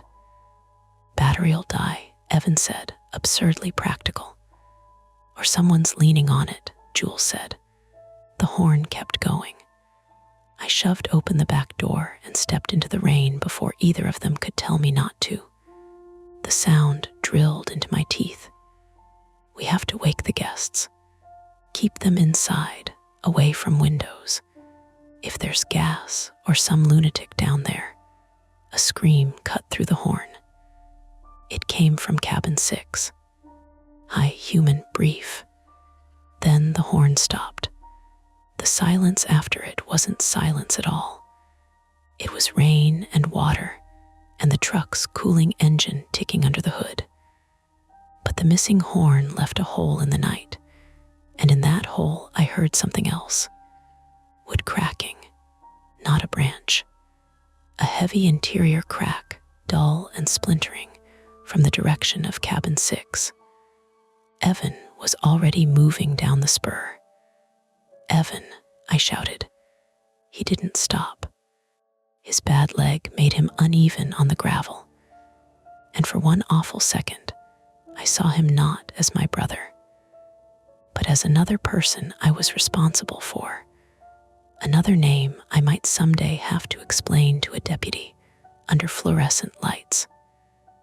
Jules grabbed the reflective vests from the back seat and threw one at me. Put it on. What are you doing? Going after him before he gets himself killed. The radio crackled inside the truck, a voice trying to break through and failing.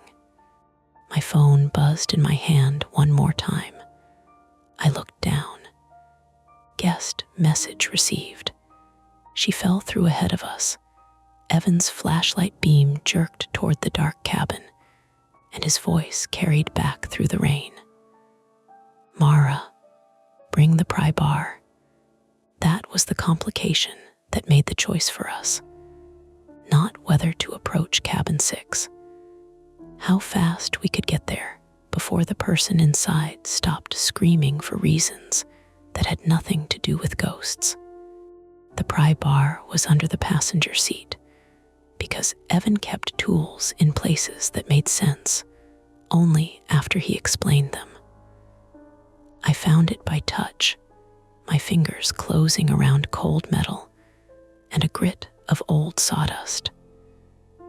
The truck cab still held the smell of heater air and wet jackets, but outside it was all rain and churned mud, and the faint raw stink of disturbed earth from the ditch beside the fork.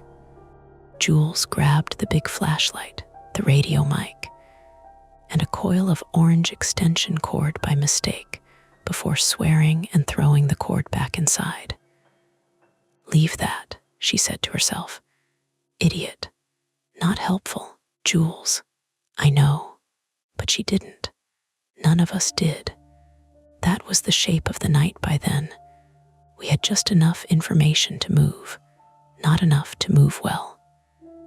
The layout mattered. The office and main lot sat uphill behind us. The gravel loop curved down past cabin 1 on the left, cabin 2 on the right, then bent around the fire pit toward cabins 3, 4, and 5. Cabin 6 was alone, down a narrower spur that ran east through hemlocks and low laurel, ending at a little turnaround beside Pine Hook Creek. The cabin's front porch faced the spur. Its back wall faced the creek. The propane tank sat behind it, near the bathroom wall, tucked between 2 leaning pines. The crawl space hatch was on the right side if you were facing the front door. Evan was already halfway down that spur, his flashlight beam bobbing hard over the wet gravel. Evan, I shouted again. This time he stopped, but only because the road itself stopped cooperating. A pine limb had come down across the spur between us and cabin 6. Not a full tree. A heavy branch, maybe 8 inches thick at the broken end, dragged down by rain and wind. It lay diagonally from the left ditch toward the middle of the road, needles thrashing in the runoff. Evan stood on the far side of it, breathing hard, one hand braced against his bad knee. "How did you get over that so fast?" Jules called. I stepped over it. "You mean fell with style? Bring the bar." The horn had stopped, but the scream seemed to have left an impression in the air. Every sound after it felt like an answer arriving late. Rain on leaves, water rushing in the ditch, the wooden creak of cabin 6 settling somewhere ahead in the dark. We reached the branch. Jules trained the flashlight past Evan toward the cabin. Without the porch light, cabin 6 was a black shape with a shallow roof and 2 front windows that reflected nothing. The SUV sat to the right of the porch at an angle, nose toward the creek, driver's door still open. Interior dome light on, weak, yellow-white. Through the rain, it looked like an eye half open. Attempt 1 was simple. Get closer without going in, shut off the propane, and make whoever was inside come out. Simple plans are lies you tell yourself so your feet will move. Evan took the pry bar from me. "Stay on the road. Don't bunch up." "You planning to fight the propane tank?" Jules asked. "I'm planning to keep us from falling over each other if someone comes out." His voice had turned contractor flat, the tone he used with storms and septic backups and drunk guests who wanted refunds because raccoons existed. It steadied me a little, not much. We climbed over the fallen branch. My boots slipped on wet bark, and I caught myself with my palm against the broken end. A spear of wood drove into the heel of my hand. "Damn it," Jules swung the light down. "You cut, splinter, big splinter or little splinter?" "Annoying splinter." Tonight, annoying things get promoted. She wasn't wrong. Blood mixed with rain in the lines of my palm, thin and pink. I wiped it on my jeans and kept moving. At 30 yards from the cabin, the smell reached us. Not strong. Not the rotten egg slap people imagine when they think of propane. More like something sour under wet wood and mouse droppings. It came and went with the wind, faint enough to argue with yourself about. Evan stopped. "You smell that?" "Yes," I said. Jules lifted her chin. "Could be the septic vent." "Septic vent S on the other side." "Then I hate that." A shape moved in cabin 6's left front window. Jules made a small sound and raised the flashlight. The beam hit glass, bounced, and filled the window with our own smeared reflections. For half a second, I saw 3 pale faces floating there, one taller, one hooded, one with rain shining on her cheeks, and my brain screamed inside before the angle shifted and the faces broke apart. "Reflection," Evan said. "I knew that," Jules said too fast. The misdirection should have been funny. It was. My pulse had already climbed into my throat, and it stayed there, beating against words I didn't say. Evan cupped his hands and called toward the cabin. "Pinehook management. If anyone's inside, come out now. Do not touch any switches." "Do you hear me?" Rain answered. Then, from somewhere inside, a muffled thump. Low, heavy, not near the front, toward the back bedroom. "Help," a woman shouted. The word came bent by walls and rain, but it was real. Not the app, not a glitch. A person. My whole body moved toward it. Evan threw an arm out. "No, she's inside." I heard. She said help. I heard. Another thump. Then a thinner voice, maybe the same woman, maybe not. "Please." Jules had the radio mic up. "Bass, Pinehook. confirm voice from inside cabin 6. Possible female trapped in rear room. Possible structural collapse. We need fire rescue now. Static. She tried again, while Evan angled off the road to the right, staying wide of the porch steps. We're going to the tank, he said. Valve first, then windows. Nobody opens the front door until we know gas isn't building. The ground beside cabin 6 sloped down toward the creek, and it turned slick under the rain. Pine needles matted over mud like wet hair. We moved single file along the right side of the cabin, keeping about 10 feet from the wall. The SUV was between us and the front corner now, driver's door creaking slightly in the wind. Its dome light showed the front seats. Empty. The side of the cabin had one small window high up for the bathroom, and farther back, the crawl space hatch Evan had mentioned.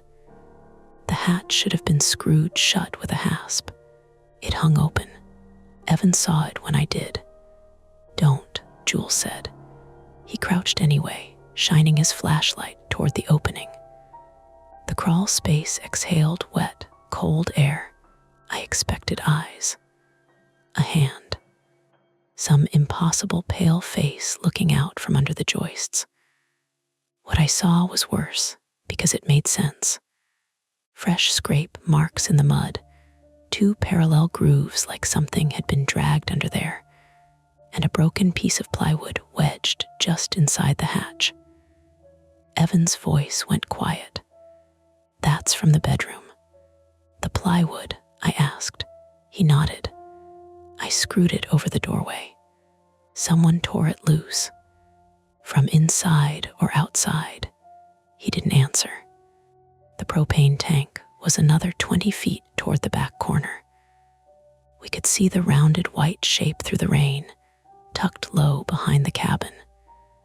Evan moved toward it, testing each step. I stayed close enough to grab his jacket if his knee buckled.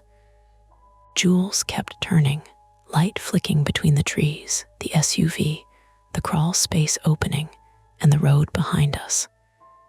That was when the first attempt failed. Evan reached the tank, bent, and swore. What? I asked. The valve's open. Close it. I'm trying.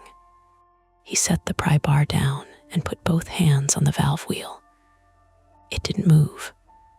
Rust, Jules called. Not rust, it's jammed. He braced one boot against the tank footing and twisted harder. Somebody cranked it open past stop or bent the stem. The smell seemed stronger there, though maybe that was fear, making my nose useful. Rain dripped from the pine branches above us in fat, cold drops that hit my neck and ran down my spine.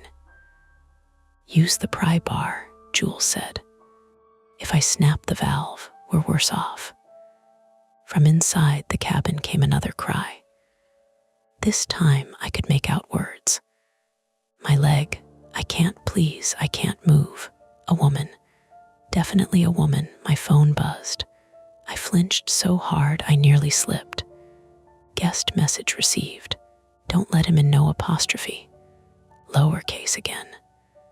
I stared at the screen, rain hitting the glass and opening ghost taps on the keyboard. Who? Jules asked, reading over my shoulder. Before I could answer, something cracked in the woods behind us. Jules spun with the flashlight. There, the beam caught movement between the hemlocks, low and fast. A dark shape bolted across the old footpath toward the creek, snapping laurel branches. Jules yelled.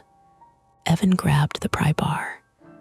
I stepped back, hit the propane tank with my hip, and nearly went down. The shape crashed through brush, stopped, turned its head.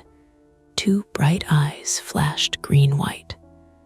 A raccoon, soaked and furious, scrambled onto a fallen log with a plastic grocery bag tangled around its middle. It hissed at the flashlight, then vanished down the bank. Jules lowered the beam inch by inch. "I'm going to pretend that didn't scare me." "It scared everybody," Evan said. "It did not scare you. You were ready to joust." "I hate raccoons." The explanation landed, but the fear didn't leave.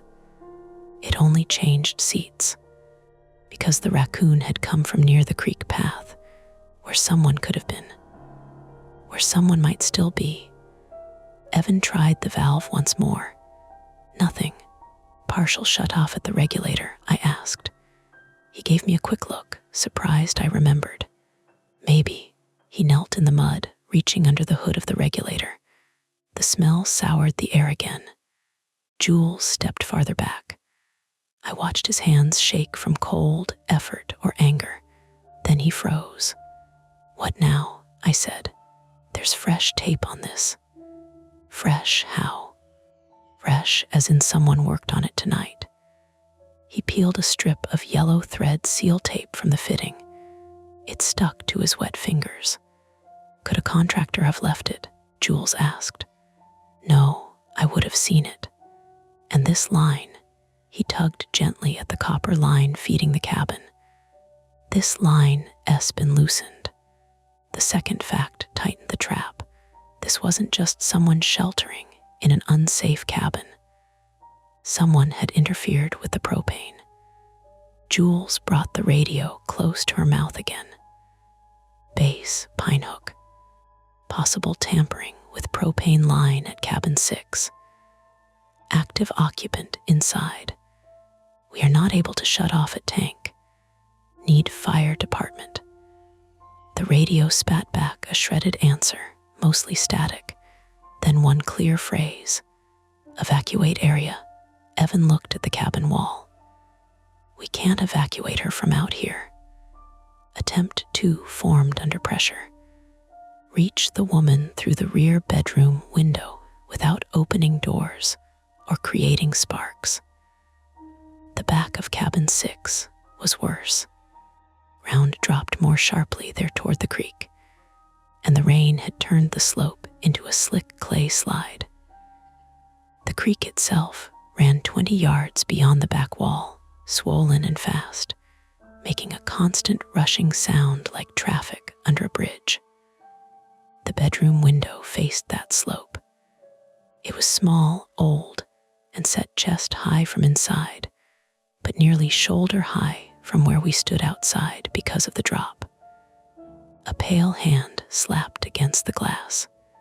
I stumbled backward. The woman inside pounded again. "Help me." "We're here," I shouted. "Do not turn anything on. Do not light anything. Stay low if you can." "I can't move." The flashlight showed her only in pieces, fingers spread on glass, a sleeve dark with rain or blood, hair stuck to one cheek. The window had one of those old metal storm panels with clips. Evan shoved the pry bar under the outer frame and levered. The frame groaned but didn't give. "Careful," I said. He snapped. "I know." Another pry. The metal bent. Inside, the woman sobbed once, a small exhausted sound that made my hand throb around the splinter. "What's your name?" I called. "Claire. Claire, are you alone?" A pause. "No." Jules and I looked at each other. "Who's with you?" I asked. No answer. "Claire." Her face came closer to the glass. She looked maybe mid-20s. White, rain damp though she was inside, with a cut along her eyebrow that had leaked down the side of her nose. Her eyes kept flicking away from us toward the interior door. "He has the key," she whispered. Evan stopped prying. "Who has the key?" Jules said. Claire shook her head hard, panic tightening her mouth. "Please just get me out." The storm window finally popped loose at one corner with a metallic shriek. Evan flinched and grabbed it before it fell down the slope. I took it from him and set it flat in the mud. The inner window was painted shut. Of course it was. Everything in an old cabin is either loose when it should hold or sealed when it should open. Evan jammed the pry bar under the sash. Mara, stand back. No, glass could go. I stepped sideways, but stayed close. Jules kept the light trained on Claire, then shifted it to the dark room behind her. I could see the plywood sheet on the floor, split down the middle. A collapsed section near the interior wall. A jagged, dark hole where floorboards had given way. Claire was sitting half on the tilted floor, half against the bed frame, one leg trapped below the knee through the broken boards. There was blood on her shin. Not a lot, enough. The sash cracked upward 2 inches, then stuck. That's enough for air, Evan said. Not enough to pull her through, I said. We don't pull someone with a trapped leg through a window unless we want to make it worse. Then what's the plan? He didn't answer quickly enough. Inside the room, Claire whispered, He's coming back. Jules leaned closer to the glass. Who is? Claire's eyes shifted to the doorway again. A shadow crossed behind her. Jules shouted, Move. Evan yanked me backward so hard my boots slid out from under me. I hit the mud on my side. Pain flashed through my elbow. The flashlight flew from my hand and rolled downslope, beams spinning over wet leaves, Evan's boots, the creek, the cabin wall. Something slammed against the bedroom door from inside the cabin, not the window. The door. The whole back wall shuddered. Claire screamed. A second slam. The bedroom door held, but the sound told us 2 things at once. There was someone else inside cabin 6, and they were not trapped in the same room. Evan grabbed the fallen flashlight before it could slide into the creek. We're going to the front. No, I said, getting up. Mud coated my sleeve from wrist to shoulder. No front door. Propane. We have to get between him and her. By walking into a possibly leaking cabin. Then what, Mara? We stand outside and narrate. Jules had her face close to the gap in the window. Claire, listen to me. Is there a lock on the bedroom door? Yes, furniture, bed, dresser. Can you push anything? My legs stuck. Another slam hit the door. Wood splintered. Jules turned to us. Door won't hold. The radio crackled from her belt, startling all of us. Pinehook responders delayed, Gibbs Hill impassable, state police rerouting 20 plus minutes. The third tightening of the trap was time. Real time. A person time. The kind measured in how long a cheap hollow core door holds against a shoulder. Evan grabbed the pry bar and started around the left side of the cabin toward the porch. I caught his jacket. Wait, he tried to pull away. Let go. You go in there with propane in the air and someone inside. You're not helping her. Then I'll open the front door and vent it. Or ignite it. That's not how every propane leak works. You want to gamble, he rounded on me. Rain ran off his nose and chin. You want to do nothing because 10 years ago something happened you couldn't control. That hurt so cleanly I almost stepped back. Jules said, Evan. But he kept going, not louder, worse than louder. I'm sorry, I am. But your fear doesn't get to be the manager of this too. For 1 second, I hated him. Then the door inside slammed again, and Claire screamed, please. There wasn't room for hate. I let go of his jacket and looked at the geography again, forcing myself to see the property instead of the panic. Front porch, rear window, propane tank jammed open, Crawl space hatch on the right side, creek behind, woods on both sides, SUV by the porch. The crawl space, I said. Evan blinked rain out of his lashes. What? The hole in the bedroom floor opens into the crawl space. Her leg is through it. If we go under, maybe we can free her from below. Jules stared at me. Under the cabin, not inside, no switches, no front door, less gas if it's rising inside. Also spiders, nails, broken joists, and a mystery person who maybe dragged plywood under there. It's a partial solution, I said. Better than charging the door. Evan's face changed. Contractor brain coming back online. If she's trapped between joists, I might be able to lift a board or cut pressure. With what? Pry bar, hands, whatever's under there. Jules looked toward the open hatch on the right side. And if the person inside can get into the crawl space too, then you watch the hatch, Evan said. Love when my job is watch the murder hole. But she moved. Attempt 3 then. Crawl under cabin 6 and free Claire's leg from below. The hatch was only about 3 feet high and 2 feet wide. Mud had splashed the siding around it. Evan got down on his hands and knees, grimacing as his bad knee touched the ground. I'll go, I said. You don't know what you're looking at. You barely fit. I fit. You'll get stuck. Mara, I'm smaller. He stared at me, and I saw the argument fail before he could speak. He hated it, but I was right. Jules handed me the big flashlight. You see anything with teeth, human or otherwise, you back out. Comforting. I'm a comfort. I got on my stomach and slid through the hatch.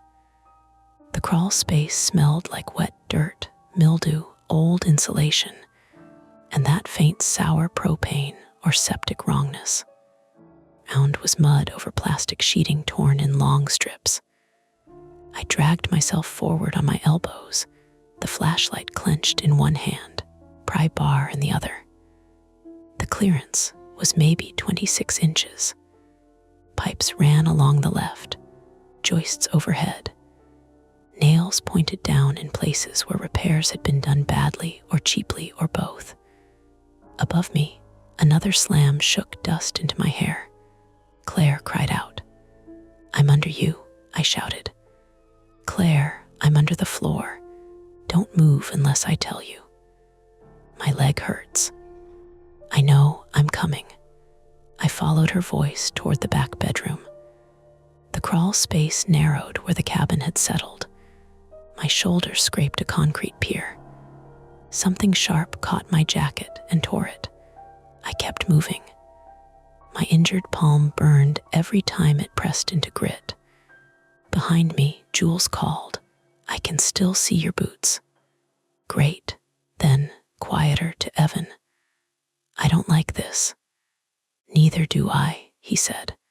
I reached the broken section.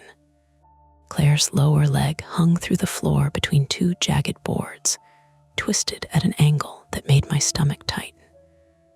Her boot was caught under a fallen strip of flooring, and what looked like the edge of the plywood sheet Evan had installed. Blood ran down into her sock. Not arterial, not spurting, but she was shaking. I see your leg, I called. Can you get me out? I'm going to try. Above her, the bedroom door took another hit. The frame cracked. A man's voice shouted something I couldn't make out. Not words exactly. A furious sound. Or maybe words blurred by rain and wood. I wedged the flashlight under a pipe and used both hands on the pry bar. The first board shifted half an inch. Claire screamed.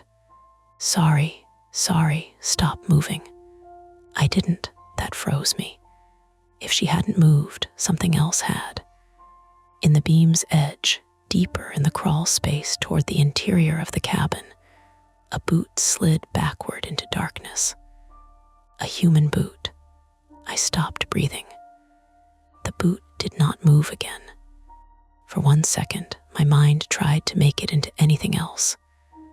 A loose piece of insulation, a paint can, a raccoon with footwear. But the sole was there, wet and ridged, toe angled toward me. Then the man above slammed the bedroom door again, and the boot jerked away.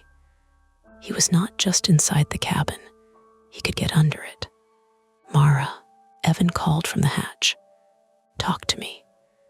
I shoved the pry bar under the trapped board and levered with everything I had. Pain tore up my palm. The board popped loose. Claire's leg dropped another inch, and she screamed again. But this time her foot came free of the wedge. "Pull up," I yelled. "Claire, pull your knee up now."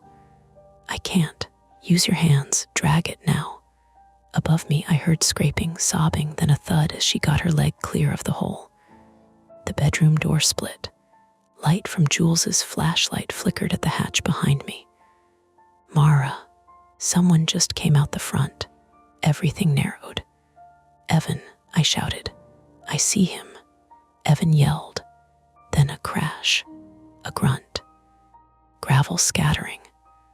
I backed out fast, scraping my shoulder raw against the concrete pier, dragging the pry bar with me. The crawl space seemed longer leaving than entering. Every second, I expected a hand to close around my ankle. My boot hit the hatch frame. Jules grabbed my jacket and hauled. I came out into rain and chaos. Evan was on the ground near the SUV, trying to get up. A man in a dark raincoat was moving toward the road, face hidden by a hood, one hand clamped against his ribs. He had something in his other hand. The cabin 6 key on its brass tag flashed once in Jules's light. "Stop," Jules screamed. He didn't. He ran not toward the main road, but uphill toward the other cabins, toward cabin 2 and cabin 4, where guests were awake and watching. Evan staggered to his feet, mud on his cheek, breathing like he'd been kicked. He shoved me. "Are you hurt?" I asked. "Go." At the back bedroom window, Claire began screaming again, but the words had changed. "Took her," she cried. "He took my sister." That was the point where retreat stopped being possible. Not because we were brave, because the danger had left cabin 6 and was moving toward people who didn't know enough to lock their doors, while an injured woman inside the broken cabin had just told us there was another missing person somewhere in the rain. And the man with our key was heading for the occupied cabins. The man with the cabin 6 key ran uphill like he knew the property. Not perfectly, not like Evan or me. He stumbled where the gravel dipped near the old canoe shed, caught himself on the split rail fence, then cut left before the road widened by cabin 2. But he knew enough. He didn't run toward the office lights. He didn't run toward the main drive where a deputy might eventually come crawling through the storm. He went for the occupied cabins, for people. "Lock your doors," I screamed. My voice shredded in the rain. A curtain snapped shut in cabin 2. Cabin 4's porch lights blinked on, white string bulbs trembling in the wind. Someone inside shouted, "What's happening?" Jules was already moving uphill after him, the big flashlight in one hand, the radio mic bouncing against her hip. "Stay inside," she yelled. "Everybody stay inside." Evan tried to follow and almost went down on the first step. He caught the SUV's open door with one hand and made a low, ugly sound through his teeth. "Your knee," I said. "I'm fine." "You're not." He looked past me toward cabin 6's rear window. where Claire was crying hoarsely, then up the road toward the fleeing man. His face did something I had seen only a few times in my life. It accepted a limit. "Get Jules," he said. "I'll get Claire out." "Evan, go." I went. The gravel road curved in a shallow hook between cabin 6 and cabin 2. On the right, wet laurel and hemlock pressed close, black enough that my flashlight showed only the first few leaves. On the left, the land opened toward the fire pit and the cabins, all porch rails and slick steps and narrow windows full of frightened faces. Jules caught up to the man near the firewood shed, not by speed, by anger. She cut across the muddy triangle beside the shed, where guests weren't supposed to walk because tree roots stuck out like knuckles. She slipped, caught herself on a stack of covered firewood, and swung the flashlight beam into his face. "Stop right there," he turned. The hood fell back enough for me to see him. White male, maybe early 30s, shaved head under the rain, narrow face, a short beard darkened by water, not huge, not monstrous, just a soaked, breathing man with wild eyes and a brass key tag gripped in one hand. In the other hand was a folding knife, not dramatic, not some movie blade, a common black-handled work knife, the kind half the contractors around here carried clipped to a pocket. That made it worse. It belonged in a toolbox on a belt beside drywall dust and coffee cups, not pointed toward Jules in the rain. "Back up," he said. His voice was raw, almost calm at the edges. Pennsylvania accent, or close enough, local-ish. Jules did not back up. "Put the knife down." I said back up. I reached her side, breath burning in my chest. My palm throbbed around the splinter. Mud sucked at my boots. "We called the sheriff." He laughed once, without humor. "Yeah, they coming fast." Neither of us answered. He heard the answer anyway. Behind us, a child cried inside cabin 4. A woman hushed them badly. The man's eyes flicked toward the sound. "Don't," Jules said. He looked back at her. "Then move." "Where's Claire's sister?" I asked. That changed him. Only a little, but enough. His mouth tightened. His fingers closed harder around the knife. "You don't know anything. You took her." "I didn't take anybody." "Claire said you did." "Claire says what keeps people looking at her." It was such a normal sentence, so bitter and personal, that it knocked the night sideways. This wasn't random. Not entirely. There was history inside it. The radio at Jules's hip crackled. "Pinehook State Police, 15 out if road holds," the man lunged. Not at us, at the radio. Jules twisted away, but he caught the cord and ripped. The mic tore from the clip and hit the mud. Jules swung the flashlight at his wrist. It connected with a hard plastic crack. He swore and slashed with the knife. The blade caught Jules's sleeve, then her arm. She made a sound like she'd been punched, more surprise than pain, and stumbled backward. The flashlight dropped and rolled, its beam landing on the firewood shed door.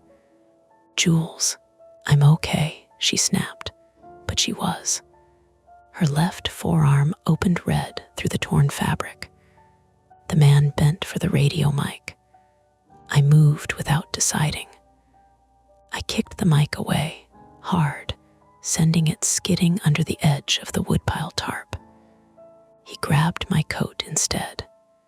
His hand closed on the front of it and yanked me so close I could smell him: rain, sweat, old cigarette smoke, and something chemical sharp under it. Propane, maybe, or fear. The knife came up. There was no heroic thought, no clever plan. I hit him with the receipt printer paper, not as a weapon, as a reflex. My hand was in my pocket, closing around the folded receipt, and I threw everything I had at his face. Wet paper slapped his cheek and stuck there for half a second, ridiculous and useless, but he blinked. Jules hit him with the flashlight, this time in the jaw. He let go of me and reeled into the firewood shed. The thin hasp snapped against the door. A pile of split logs shifted inside with a heavy wooden clatter. I grabbed Jules by the good arm. Cabin 2. We ran for cabin 2 because it was closest, and because the Kellers in cabin 1 were elderly, and because cabin 4 had children inside. Cabin 2 sat on the right side of the loop, porch facing the road, bathroom window glowing blue. The guests inside were a young couple from Pittsburgh with a baby. I knew that because I had checked them in myself, and because I had made a note about the crib sheet stain, they had politely pretended not to notice. Characters present as they appear in this section. Claire's sister is later identified as Nora Voss, 24, female, a guest or companion brought to Pinehook under unclear circumstances, frightened but alert. The unidentified man is later identified through dialogue as Ryan Voss, 32, male. Claire's estranged brother-in-law, soaked, volatile, and focused on retrieving control rather than escape. The cabin 2 guests, Ben Adler, 31, male, and Sophie Adler, 30, female, are a visiting couple from Pittsburgh sheltering inside with their infant son. I pounded on cabin 2's door. Pinehook management, move away from the windows. Lock the bathroom window too. A man's voice from inside. What is going on? Lock it. The deadbolt turned. Good. Behind us, Ryan came off the firewood shed, one hand pressed to his jaw, knife still in the other. He was breathing hard now. Angry breathing. Hurt breathing. His eyes went to Jules's bleeding arm, then to me, then to the office uphill. He couldn't go back to cabin 6 without passing us. He couldn't go to the main road without passing the office. So he did the one thing that made sense if he didn't care who he scared. He went for cabin 4. No, Jules said. Cabin 4 sat across the loop and slightly uphill, with the string lights and the family inside. Its porch steps were wet. A little scooter lay on its side near the railing. Ryan ran toward it, and a woman inside screamed as she understood what he was doing. I looked for something. Anything.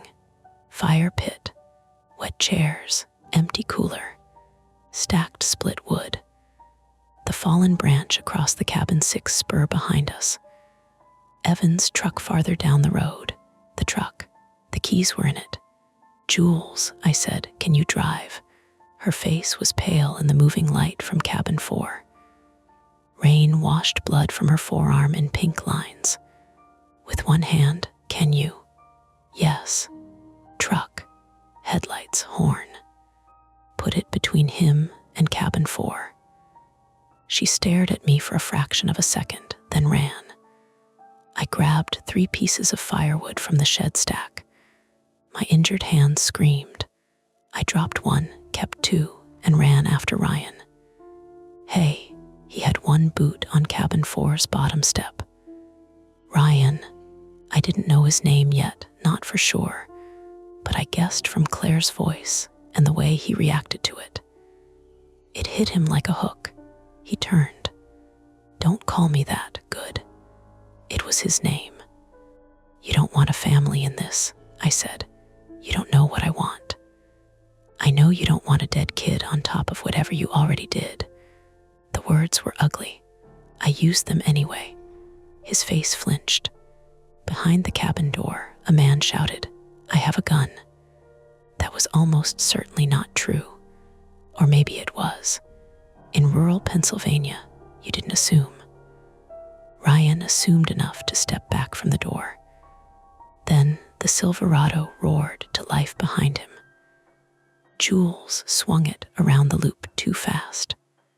The tires skidded on gravel, corrected, and the truck came between Ryan and cabin 4 at an angle, headlights blasting white through the rain. The horn blared.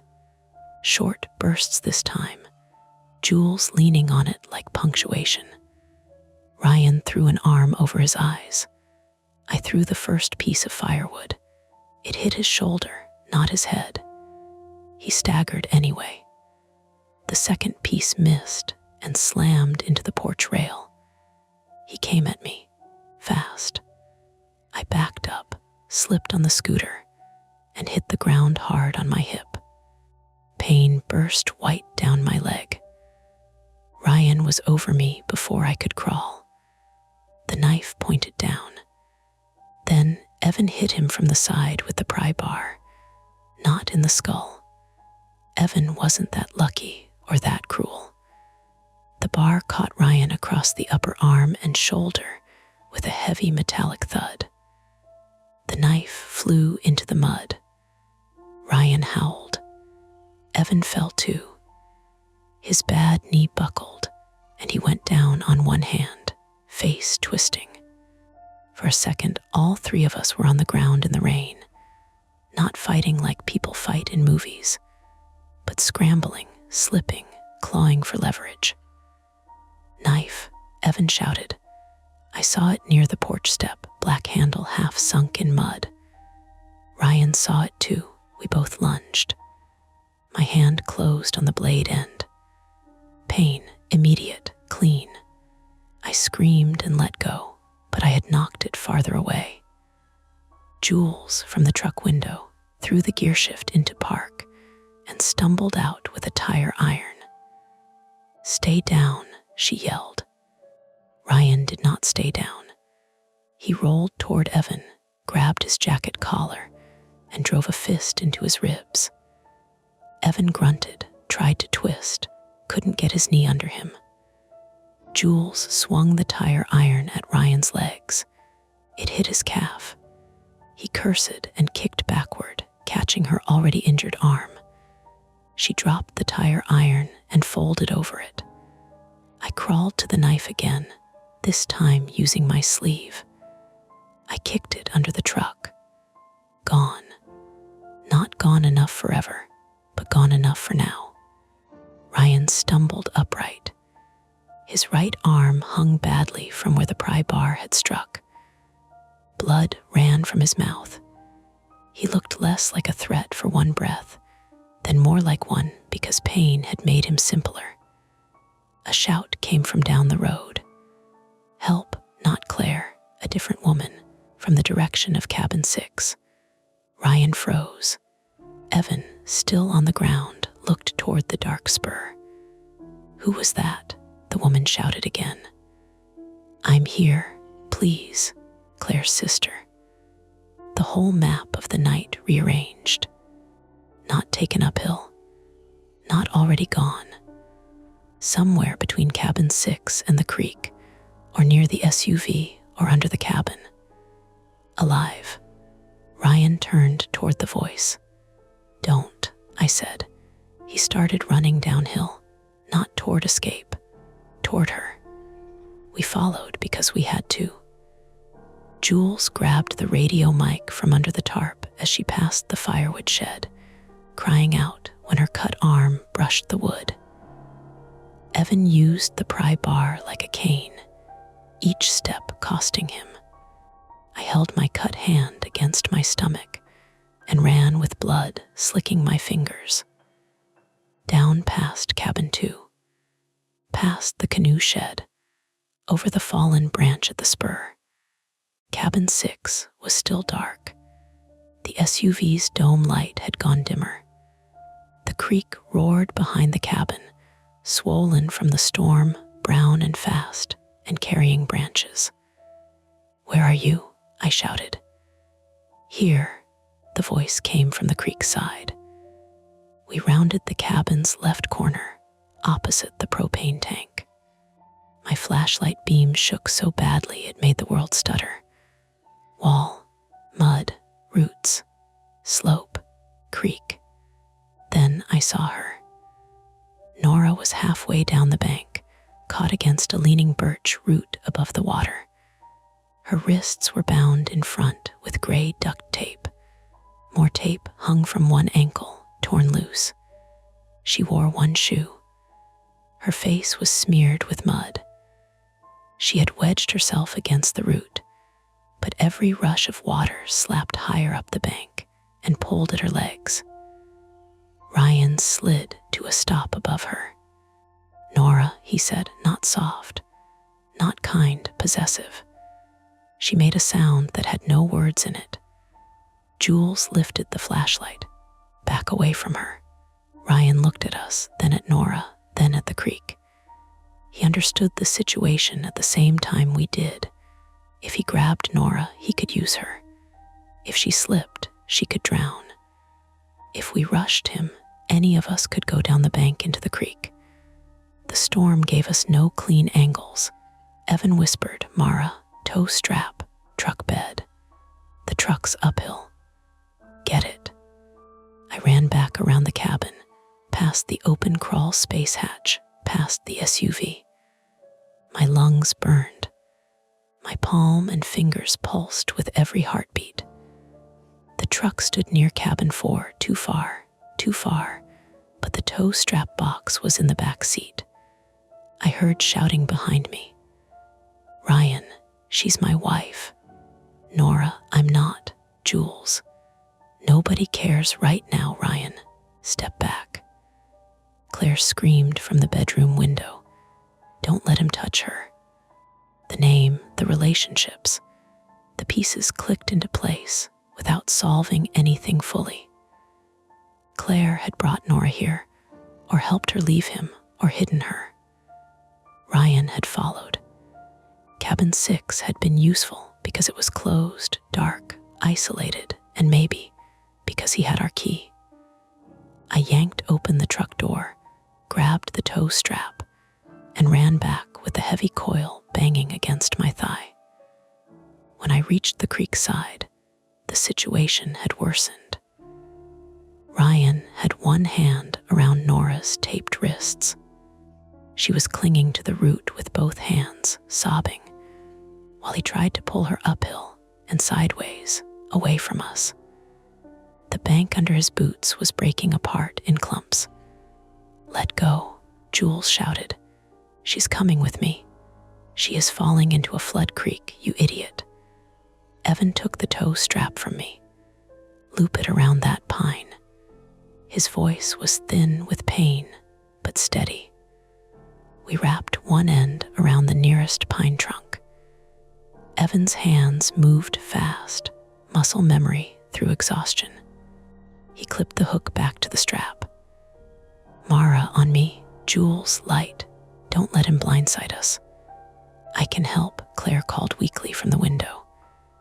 "No," all three of us shouted. Evan tied a quick loop in the free end and shoved it toward me. "Around Nora if you can reach. Around you if not. I'm going down. You're smaller." There it was again.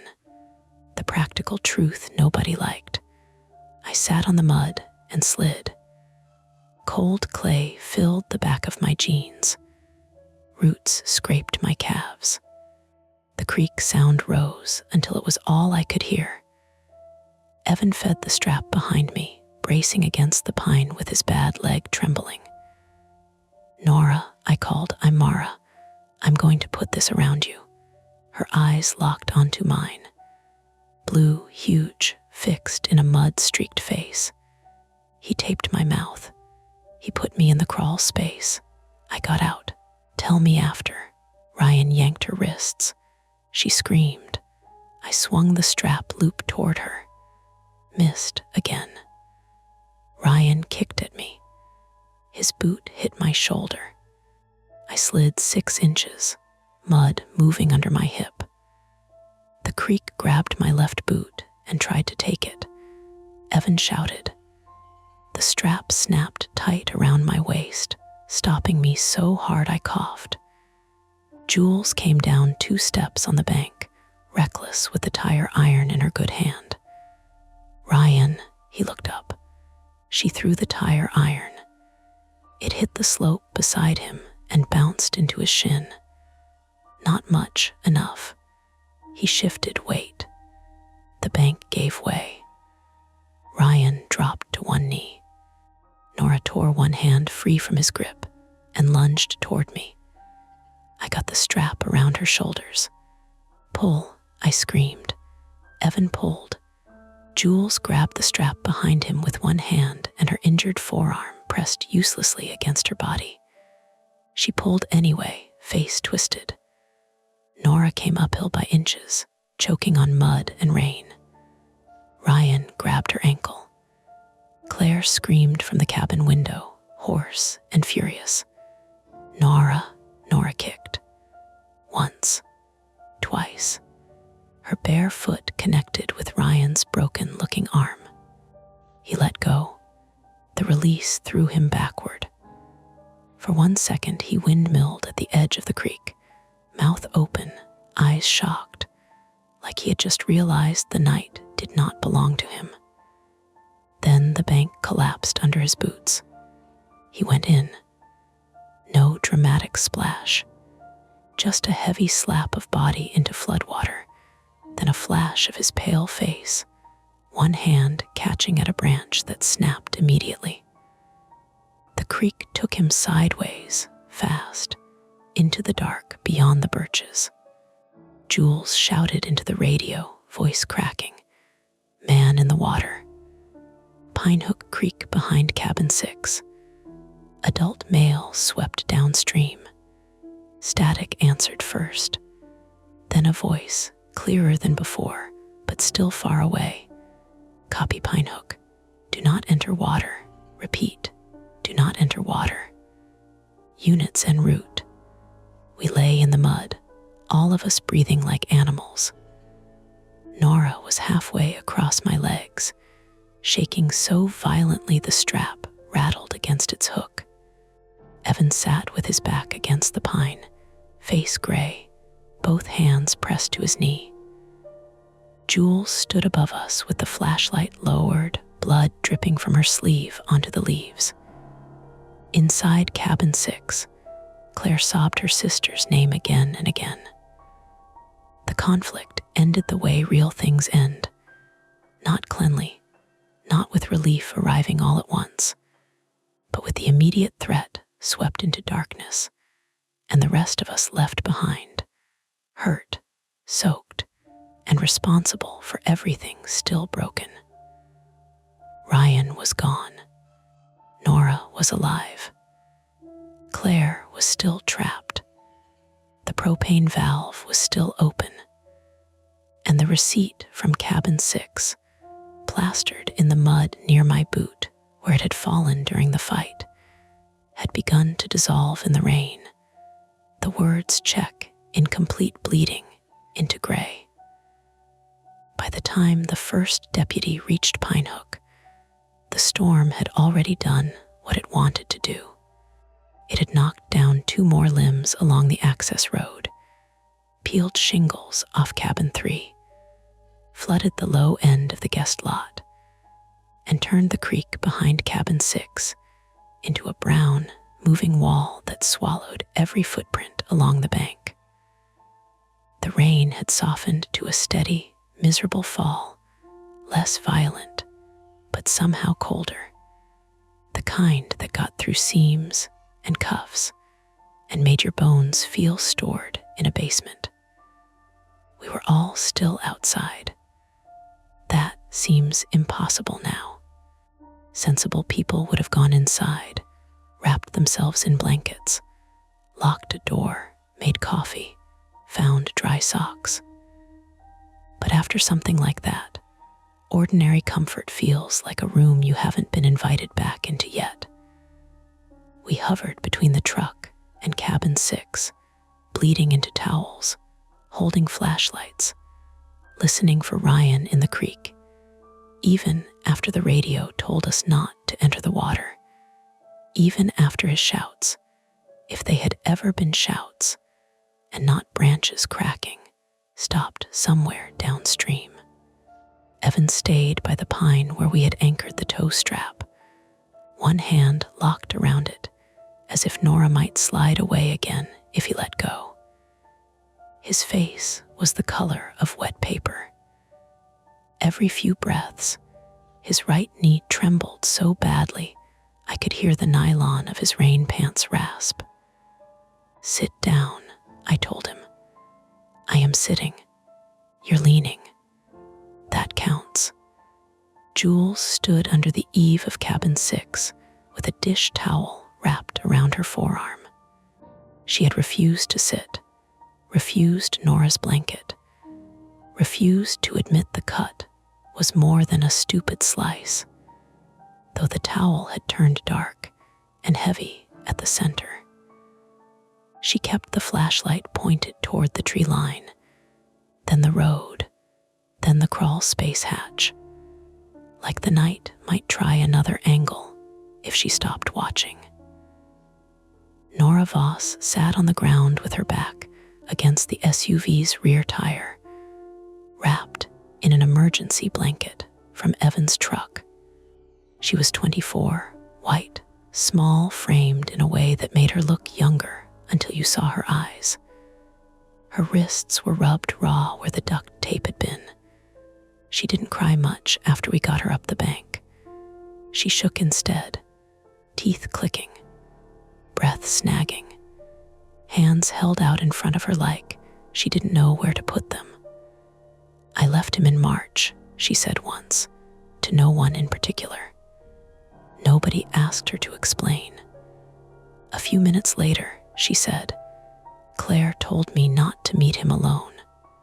Then she looked toward the broken back window of cabin 6 and began crying so quietly, it took me a moment to recognize the sound. Claire was still inside then. That was the part I remember in pieces because my brain kept stepping away from it. Evan talked me through how to brace the bedroom window open with the pry bar. Jules kept trying the radio. I messaged Claire through the booking app, even though we could hear each other, because she had stopped answering when we shouted, but tapped back one-word replies when the phone buzzed near her hand. "Awake hurts cold," I told her help was coming. I told her not to move. I told her Nora was alive. That last one got a sound out of her that I still hear sometimes when the water heater pops in my apartment. Not relief, exactly. Relief is too clean. It was grief reversing direction too fast. The deputy arrived first.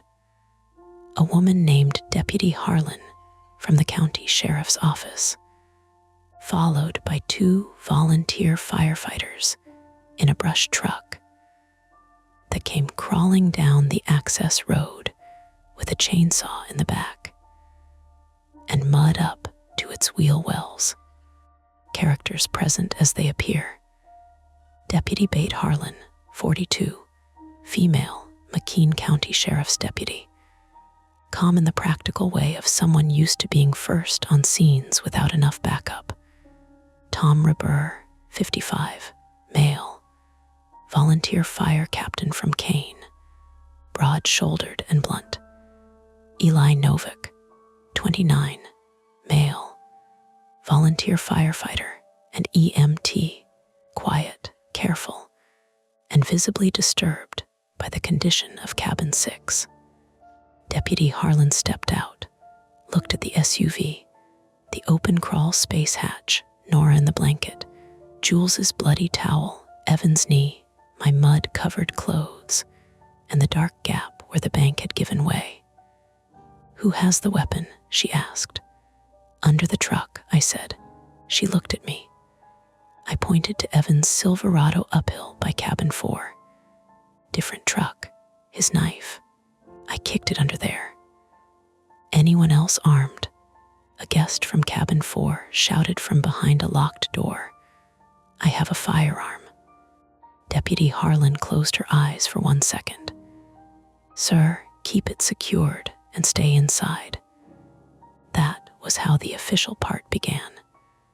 Not with dramatic sirens, with wet paperwork, controlled voices, and a deputy trying to keep frightened people from becoming additional problems. Captain Ripper reached the propane tank and swore in a way that made Evan look vindicated and ashamed at the same time. "Valve stem S bent," Ripper said. "Regulator S been messed with." "Can you shut it off?" I asked. "Not at the handwheel." He sent Eli back to the brush truck for a pipe wrench and a shut-off tool. They killed power to cabin 6 from the exterior breaker panel after checking for smell and airflow. No sparks, no lights. No one touched the switches. The propane line was crimped and isolated at the regulator, then later disconnected by the gas company after daylight. Captain Ripper told us, in the driest voice possible, that whoever had tampered with it had created a very dumb way to maybe kill people. Evan looked at me when he said it.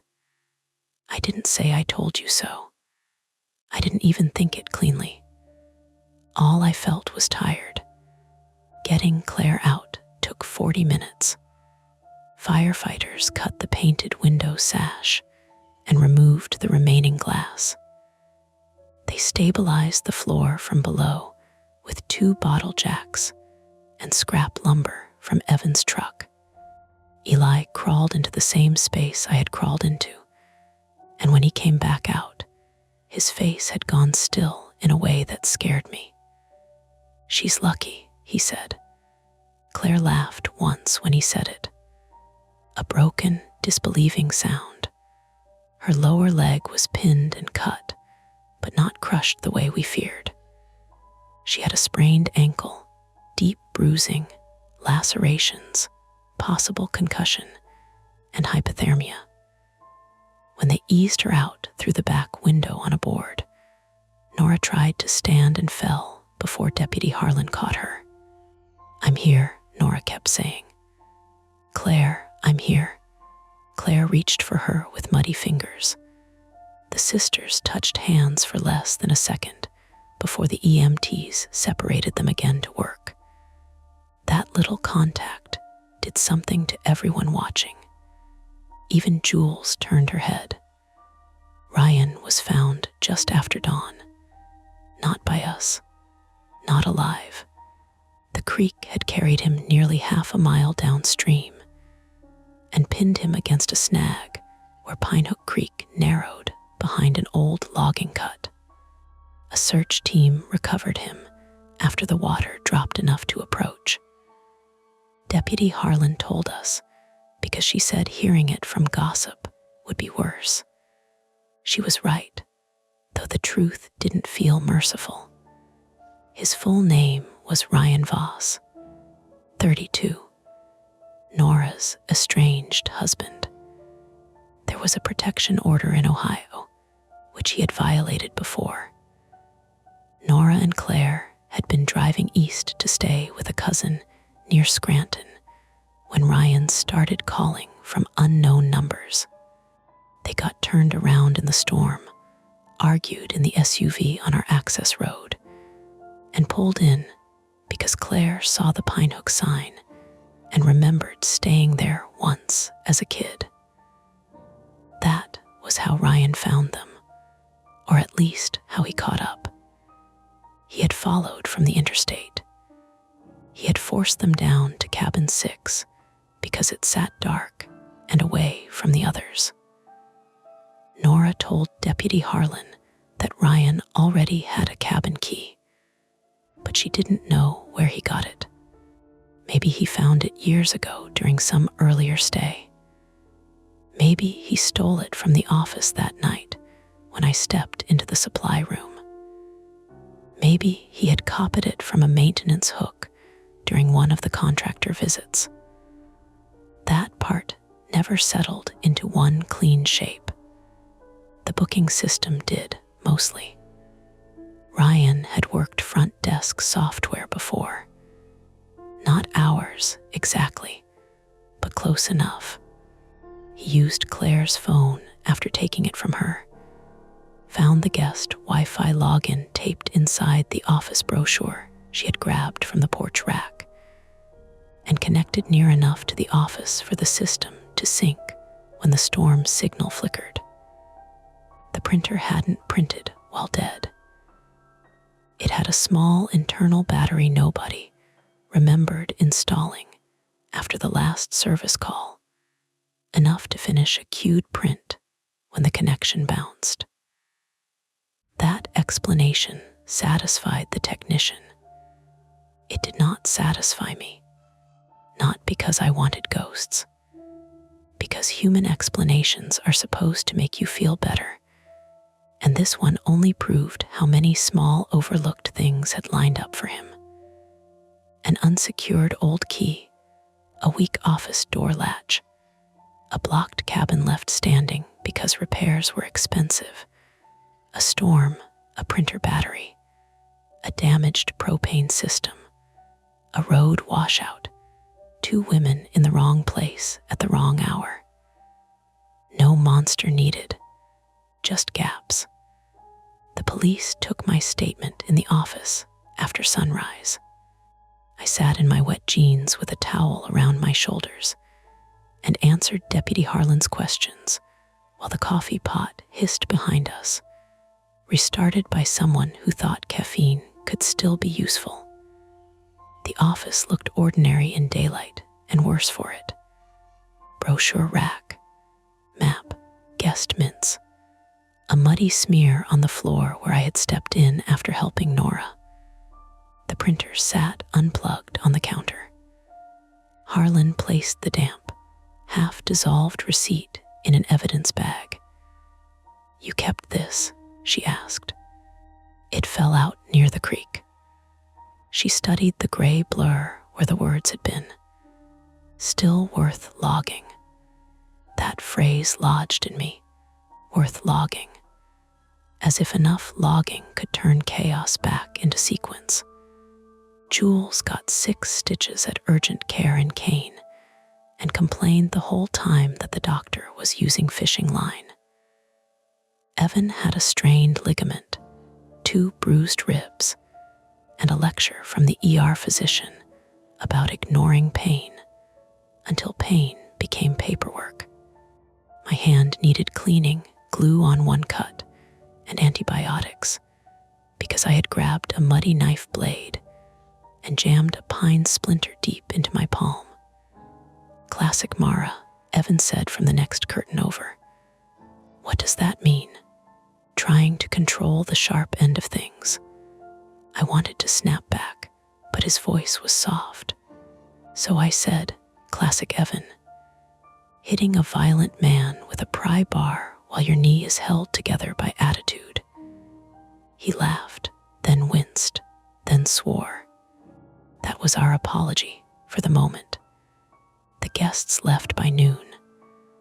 The Adlers from cabin 2 were kind in the stunned way people are kind when they know they are going to tell the story forever. Sophie hugged me with her baby between us and said, "You warned us fast." Ben asked if they still owed for the second night, which made Jules stare at him until he said, "Never mind. Dumb question." The family from cabin 4 left without speaking much. The father did not mention the gun again. Their little boy forgot the scooter on the porch, and I found it later, rainwater collected in the footboard, one wheel turning lazily in the wind. The Kellers from cabin 1 slept through most of it. I envied them. Cabin 6, was sealed that afternoon with plywood, crime scene tape, and a red county notice that made Evan stand very still when he read it. Unsafe structure. No entry. Investigation pending. The words were official now, and therefore less deniable. We should have torn it down last year, he said. You wanted to fix it. I wanted not to be broke. That too. He looked toward the creek, quieter in the pale afternoon light. Both can be true. Pinehook stayed closed for 3 weeks. Insurance came. Fire investigators came. A propane company came and used phrases like intentional loosening and improper tool marks. A software technician came and showed me the printer battery. A flat little pack tucked under a panel with a service sticker from 6 years earlier. He seemed proud to explain it. I nodded at the right times. Nora and Claire went to Scranton after the hospital released them. Claire had surgery on torn ligaments in her ankle and sent one text 2 weeks later. Nora is safe. Thank you for going under the floor. I typed several responses and deleted all of them before sending. I'm glad you're both alive. It felt too small. Everything True did. Jules quit, then came back 3 days later temporarily, which meant permanently, but with emotional distance. She started keeping wasp spray and a flashlight in the cleaning cart, and she checked under beds with the mop handle before changing sheets. Evan didn't tease her. He started labeling shut-off valves with bright tags and bought 3 new radios, 2 carbon monoxide meters, and a lockbox that required a code, a key, and maybe a blood oath. I let him. I also made lists. So many lists. Guest evacuation script, storm night check procedure, key audit, propane shutoff log, cabin closure protocol, emergency contact sheet printed on waterproof paper and taped inside every office cabinet. I became unbearable for about a month, and then only slightly unbearable after that. One evening, as we were reopening cabin 1 through 5, Evan found me standing at the office counter staring at the printer. You want me to throw it out? He asked. Yes. Okay. No. He waited. I don't know. He leaned against the counter, still favoring his knee. It was the battery. I know. And the cued print. I know. And Ryan. I know. Printer sat there, blank and stupid and harmless looking. Evan said, knowing doesn't always help immediately. That was probably the kindest thing he could have said. We did not reopen cabin 6. By December, the county cleared the investigation enough for us to demolish it. Evan hired a crew from Bradford. They came on a cold Tuesday morning with a dump trailer and a compact excavator. And by lunch, the cabin was mostly splintered lumber, rolled insulation, mouse nests, and old nails. The back bedroom floor came up in sections. The crawl space was scraped clean. The propane line was removed. Under the porch, one of the workers found 3 brass key tags. Not ours, or not exactly. They were older, tarnished nearly black, stamped with numbers that matched cabins we no longer had. 7, 8, 9. Aunt Lorna had torn those down before we inherited the place, long before Ryan, long before the storm. Evan said old keys turned up everywhere on properties like ours. That was true. One of the tags had fresh mud in the stamped number. We put them in a drawer, and did not talk about them much. Pinehook became almost ordinary again. People booked weekends. They asked about Wi-Fi. They left wet towels on beds and marshmallow sticks in fire pits. A couple got engaged by the creek in April, far upstream from where Ryan had gone in, and they sent us a photo afterward. Evan fixed cabin 3's roof. Jules complained about guests who used glitter. I learned to sleep through rain most nights. Most. Sometimes a storm comes over the ridge after midnight, and the office windows turn black and reflective, and the gutter chain starts tapping the siding in that patient little rhythm. Tick, tick, tick. On those nights, I still check the printer. Not because I believe cabin 6 checks itself in, because I know exactly how much damage a person can do when the rest of us leave a gap and call it closed. And because once, at 11:43 p.m., months after cabin 6 had been torn down, the booking app sent a maintenance reminder for a unit that no longer existed. No guest name, no payment, just a blank notification that vanished when I touched it. The technician said cached data can do that. I believe him, mostly. And that's the end of today's chilling tale. If you enjoyed this story and want more nights full of suspense, don't forget to hit that like button, subscribe to Mia Horror Stories, and turn on the bell so you never miss a scare. I've got plenty more stories waiting for you, so stick around and check out the other videos on the channel. Thanks for watching, and until next time, stay safe and don't look behind you. Hey friends, it's your girl Mia. This is Mia Horror Stories.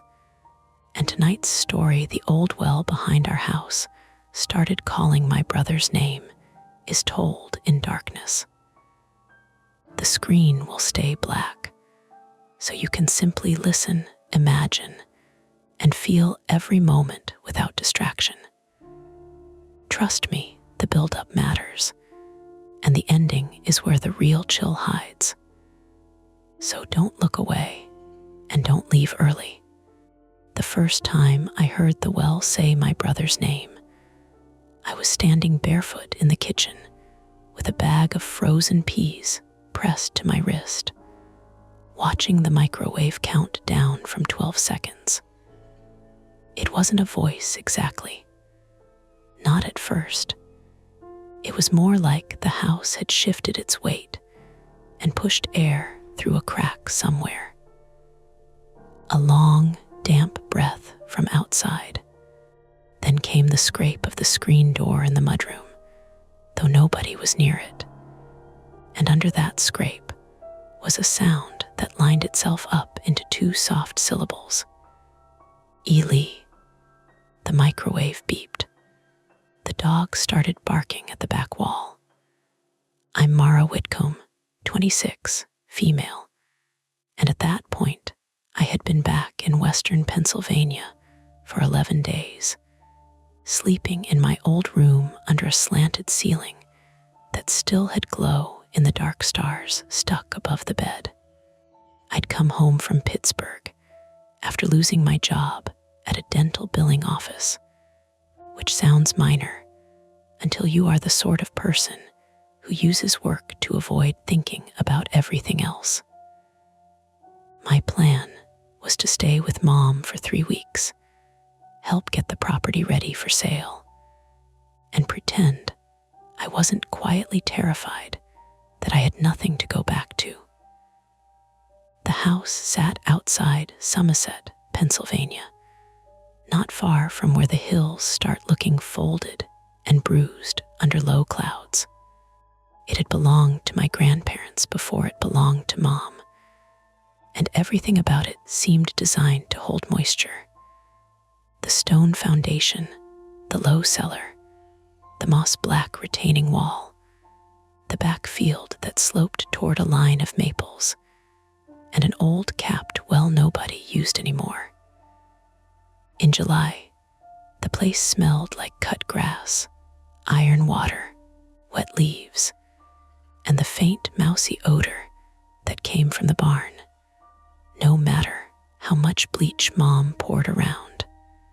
My brother, Eli Whitcomb, 21, male, was at the kitchen table when it happened, using a butter knife to scrape old paint off a hinge because he had taken the cabinet doors off and then lost interest in replacing them properly. He was lean and restless in the way people get when they've spent a few years pretending they are fine. He had a ball cap pulled low over hair he'd buzzed himself badly, leaving one patch near his left ear longer than the rest. "What?" he said, not looking up.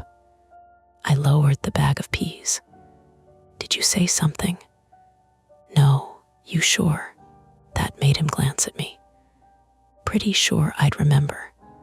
Our mother, Helen Whitcomb, 54, female, came in from the pantry carrying a box of canning jars against her hip. Mom had been a nurse at UPMC Somerset for almost 30 years, and she carried exhaustion the way other people carried a purse. Always with her, always organized. She had dish soap on the front of her t-shirt and a pencil tucked behind one ear. Her gray blonde hair had slipped loose from its clip, and she was moving too fast, as usual, because the realtor was coming the next morning to take fresh photos. And Mom believed a woman could defeat grief if she stacked enough boxes neatly enough. "What's the dog doing?" she asked. Pepper, our old black lab mix, was planted in front of the mudroom door, barking in sharp, hoarse bursts. Not frantic, more offended. Her claws ticked against the linoleum as she shifted her weight. "She heard something," I said. "Probably a deer," Eli muttered. Mom set the jars down too hard. Glass clinked like teeth. "Not again. If they got into my tomatoes, I swear." She went to the back door and flipped on the outside light. It buzzed, flickered twice, then steadied over the porch and yard. Beyond the window, the grass was silvered by dusk. The garden sat in its crooked rows, tomatoes tied to stakes, squash leaves big and dark, and spread open like hands. Past that was the barn, leaning just enough to make every visitor say, "Is that safe?" Past the barn, half hidden by weeds, stood the old well. It was stone, waist high, capped with a warped plywood lid that my grandfather had nailed down after a neighbor's kid dropped a baseball into it in 1998. The lid had been painted red once. Now it looked like dried blood if you were feeling dramatic, or old primer if you weren't. A rusted crank still hung over it, useless, with a loop of chain that knocked gently against the frame when the wind came down off the ridge. That evening, there wasn't much wind. Pepper stopped barking. Then from outside came the sound again. Not loud, not clear, more like a person calling through a pipe from very far away. "Eli." This time my brother heard it. He froze with the butter knife in his hand, head cocked a little, his face empty in a way I had not seen since we were kids and Dad was still around. And doors in the house could mean different things depending on how hard they closed. Mom said, "Eli, don't." He hadn't moved yet. He looked at her. "Don't what?" "Don't start." I didn't do anything. She turned the deadbolt with one sharp twist and pulled the back door open.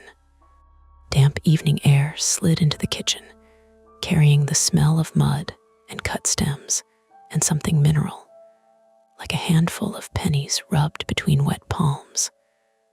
"Mara," Mom said, "grab Pepper's leash. For a deer, for my peace of mind." That was Mom's way. If something worried her, she gave it a task: a leash, a flashlight, a towel folded into thirds. I got the leash from the hook by the freezer, but Pepper backed away when I reached for her collar. That made all three of us stop. Pepper was 13 and arthritic, and had once slept through a branch falling through the porch roof during a storm. She did not back away from walks.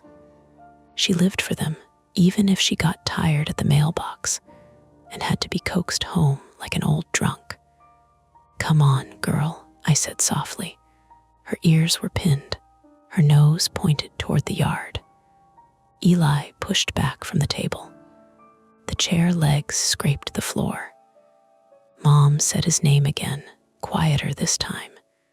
He held up both hands. "I'm just looking." He walked past her onto the porch before she could block him. The screen door clapped behind him, loud enough to make me flinch. I hated that about myself. Small, sudden noises got into me before I could stop them. I told people I was jumpy because I drank too much coffee, but the truth was uglier and older. I didn't like not knowing where people were in a house. I didn't like basements. I didn't like men shouting from another room, even if the man was my brother, and he hadn't shouted at anyone in years. Outside, the porch boards were damp under my feet. I had forgotten I wasn't wearing shoes until my soles met the cold grit tracked in from the yard. The light over the door threw our shadows long across the grass. Crickets were starting up in the ditch by the road, that steady electric rasp that makes summer nights feel bigger than they are. Somewhere beyond the barn, a cow lowed from the Peterson place, and the sound moved through the trees like someone dragging a chair. Eli stood at the edge of the porch, staring toward the well. "Probably Mason," he said. Mason Dyer, 22 male, appeared in our lives mostly through bad ideas and engine noise. He lived 2 houses down, if you counted by rural standards, which meant half a mile and 1 blind curve. He and Eli had been friends since middle school, and whenever Eli got restless, Mason seemed to materialize with beer, fireworks, or some plan involving trespassing. I didn't dislike him exactly. I disliked how easy Eli became around him, how his shoulders loosened and his judgment went liquid. Mom folded her arms. "Mason better not be on my property." "He wouldn't hide in the well," I said. Eli gave me a look. "No, but he'd put a speaker out there." That was explainable. Stupid, but explainable. A Bluetooth speaker in the weeds. Some video Mason wanted to make. Eli had been talking all week about starting a channel where he restored old tools or fixed cheap dirt bikes, because he didn't want to go back to the warehouse in Johnstown and didn't want anyone to call that quitting. "Call him," Mom said. Eli already had his phone out. The screen lit his face blue. He tapped, waited, then frowned. "No service," he said. "That's normal," I told him. "It's not normal. I had 2 bars earlier." "You had 2 bars standing on the upstairs toilet," I said. He almost smiled. Almost. Mom took her own phone from her back pocket, raised it like she could catch service from the porch light, and muttered something about switching carriers. We all stood there in our small pool of yellow light, ridiculous and tense, looking into a yard we knew as well as our own hands. The well did nothing. It just sat there. The plywood cap was darker than the stones beneath it. The crank leaned slightly to the left. Weeds grew up around the base: burdock, Queen Anne's lace, stinging nettle. Behind it, the maples made a black, uneven wall. I could see the white tag on the property stake the surveyor had left 2 days before, fluttering a little though the air felt still against my skin. "See," Eli said. "Nothing." Then a faint metallic knock came from the well frame. Once, twice, 3 times. The chain. Mom's mouth tightened. "Wind." "There's no wind," Eli said. "There's always wind out there." He stepped off the porch. "Eli," I snapped, sharper than I meant to. He turned, annoyed now. "What?" "Put shoes on." He looked down at his socks, then at the yard. Wet grass would soak them in 5 steps. For one ordinary second, we were just siblings again, and the scariest thing in the world was Mom finding muddy footprints in her kitchen. "Fine," he said. He came back inside, and the spell broke a little. Mom shut the screen door, but not the heavy one. Pepper slunk into the kitchen and lay under the table, chin on paws, eyes open. The next 10 minutes were painfully normal. Eli jammed his feet into his work boots. Mom found the big flashlight in the junk drawer, tested it against her palm, cursed the weak beam, then handed me a smaller one from under the sink. I put on sneakers and a hoodie because the air had cooled fast, the way it does in the mountains once the sun drops behind the ridge. The microwave sat forgotten with my reheated coffee inside. The peas had gone soft and wet against my wrist. "We don't need a whole search party," Eli said. Mom gave him the big flashlight anyway. "You are not going out there alone. Because of Mason's speaker. Because that well is dangerous. It's capped. It is old wood over a deep hole," she said. "Those are not magic words." He rolled his eyes, but gently. Mom could still flatten him with that voice. I clipped Pepper's leash to my belt loop without putting it on her. It made no sense. Maybe I just wanted something attached to me that meant home. When we stepped back outside, the yard had changed in that subtle way familiar places change after dark. Distances stretched. The barn looked farther away than it had through the window. The garden rows seemed lower, the soil between them darker and wet-looking. The porch light buzzed behind us, and moths battered themselves against the glass, making tiny papery taps. We crossed the yard in a line. Eli first, because he always moved before thinking. Mom behind him, with one hand, hovering as if he were still little enough to grab by the back of his shirt me last, sweeping my flashlight over grass, fence posts, the rusted wheelbarrow tipped near the compost pile. "Yo, Mason," Eli called. "If you're out here, you're a freak." Nothing answered. The field held sound strangely. Our feet made soft, sucking noises in the damp patches. Chain on the well frame gave a small tick. From the road came the distant hiss of a car passing, tires on wet pavement, though it hadn't rained since morning. "Maybe someone else in the barn," I said. Mom stopped walking. "Why would someone be in the barn?" "I don't know, kids. Kids don't come this far out." "You say that like you weren't a kid here." "I was a boring kid." Eli snorted. "You smoked behind St. Mark's with Aunt Denise." Mom shone the flashlight at him.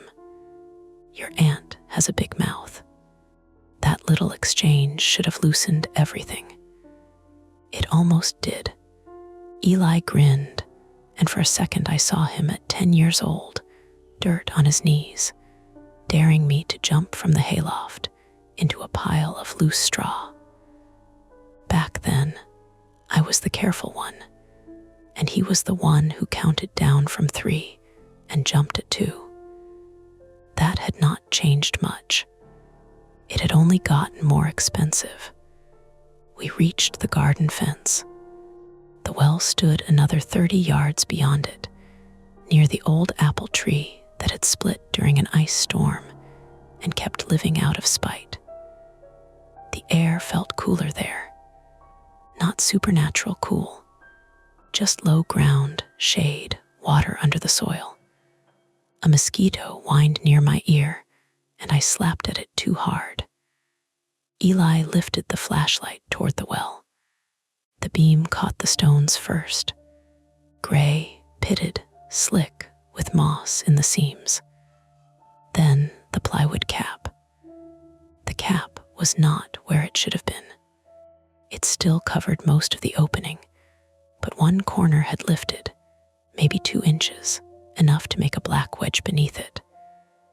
The nails along that side had pulled up with it, shiny at their tips where the wood had split around them. Mom whispered, "No." Eli didn't speak. I heard the chain again. Tick, tick, a soft swing against rusted metal. "There," Mom said. "That's what we heard. The lid's loose."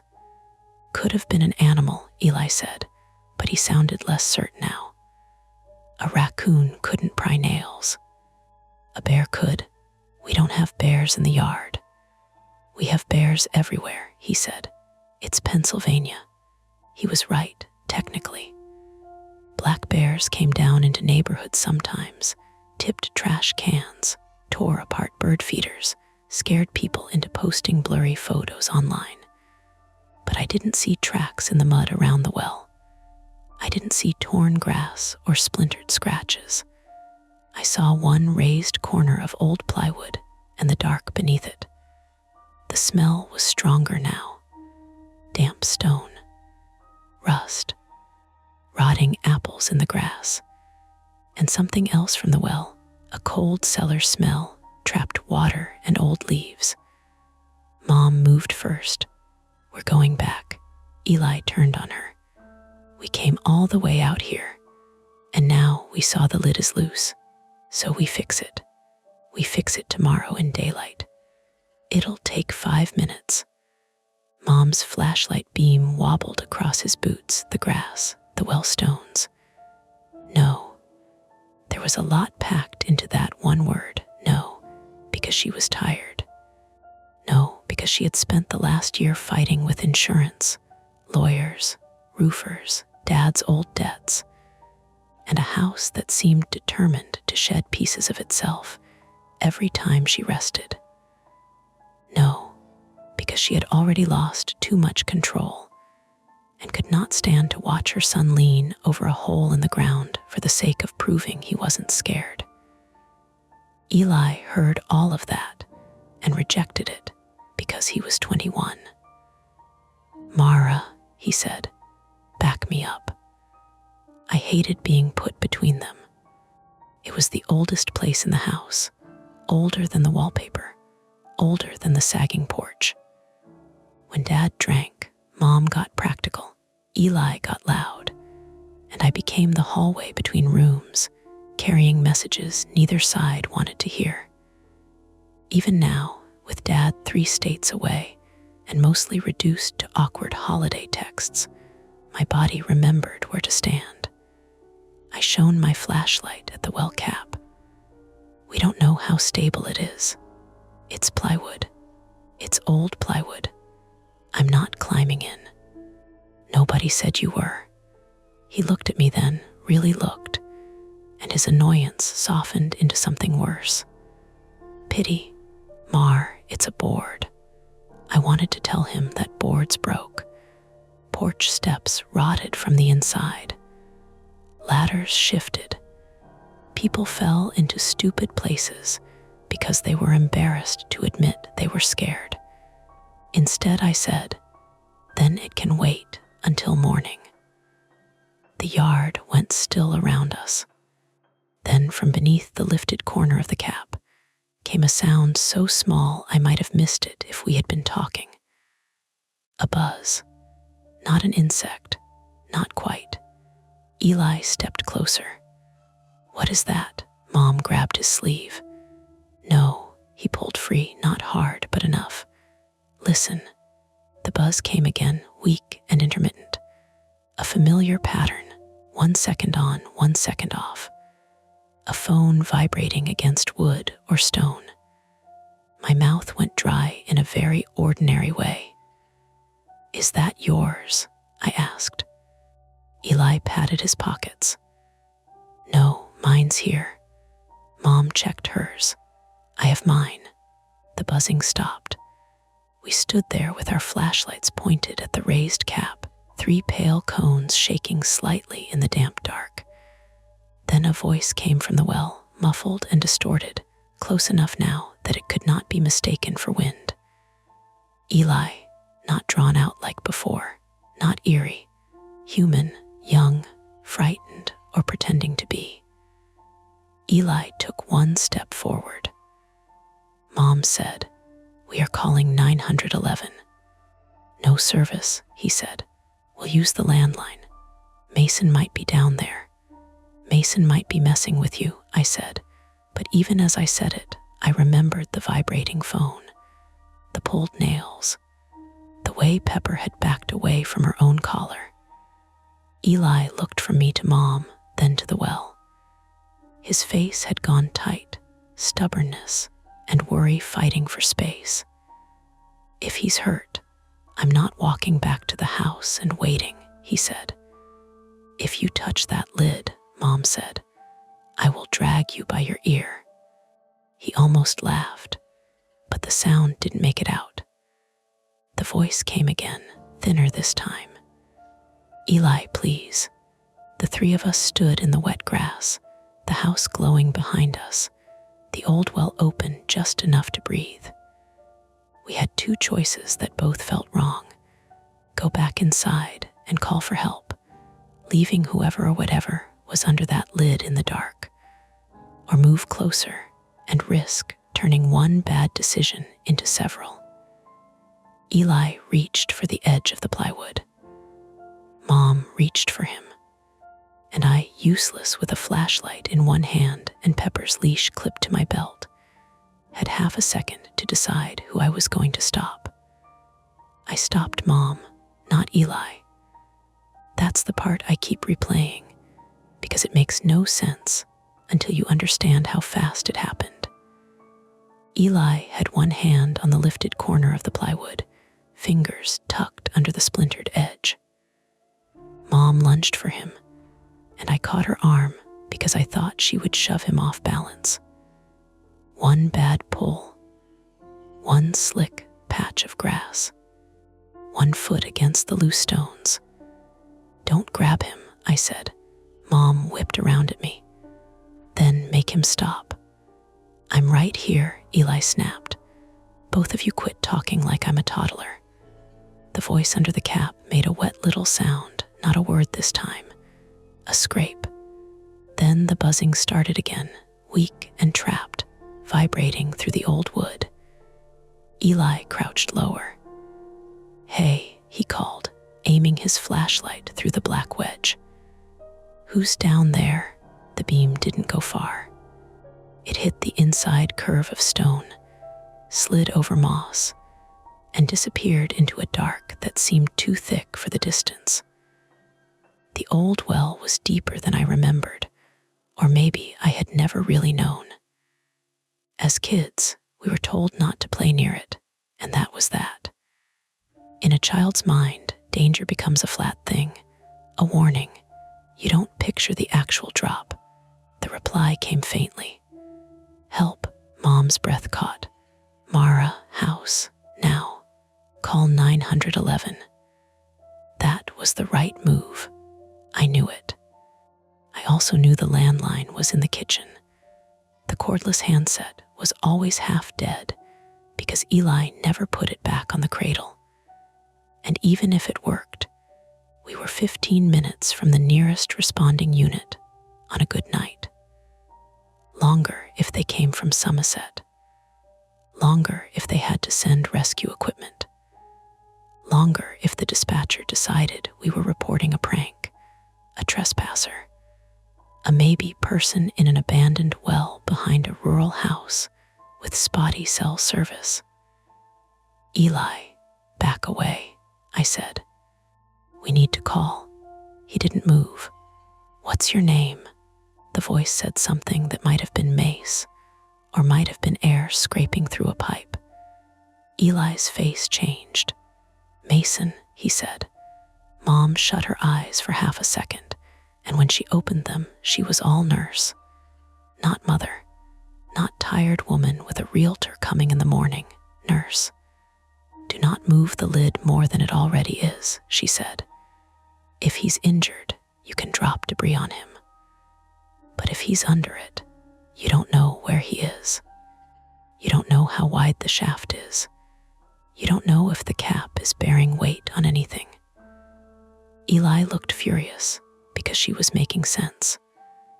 A thin cough rose from below. Then, clearer this time, Eli, it stuck. What stuck? Eli called. No answer. Mom turned to me. Go, I ran.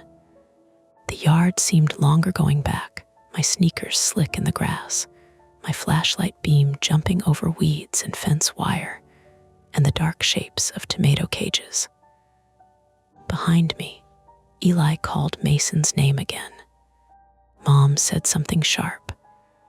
The chain ticked against the crank. The porch light looked weak and domestic, like it belonged to somebody else's house. Inside, Pepper was under the kitchen table, whining through her nose. I grabbed the landline from the wall cradle and got nothing but a flat deadness against my ear. No dial tone. I jabbed the talk button twice, then checked the cord like the problem might be visible and polite enough to identify itself. Come on, I said. Nothing. The kitchen smelled like reheated coffee, wet dog, and the sour towel Mom used to wipe paint dust off the counters. I found the base plugged into the outlet, but the little power light was off. Power outage. No, the microwave clock still glowed. The porch light was on. The fridge hummed. I followed the phone cord down behind the small desk where Mom kept seed catalogs and old medical bills. The cord had been pulled loose from the wall jack. Not fallen. Pulled.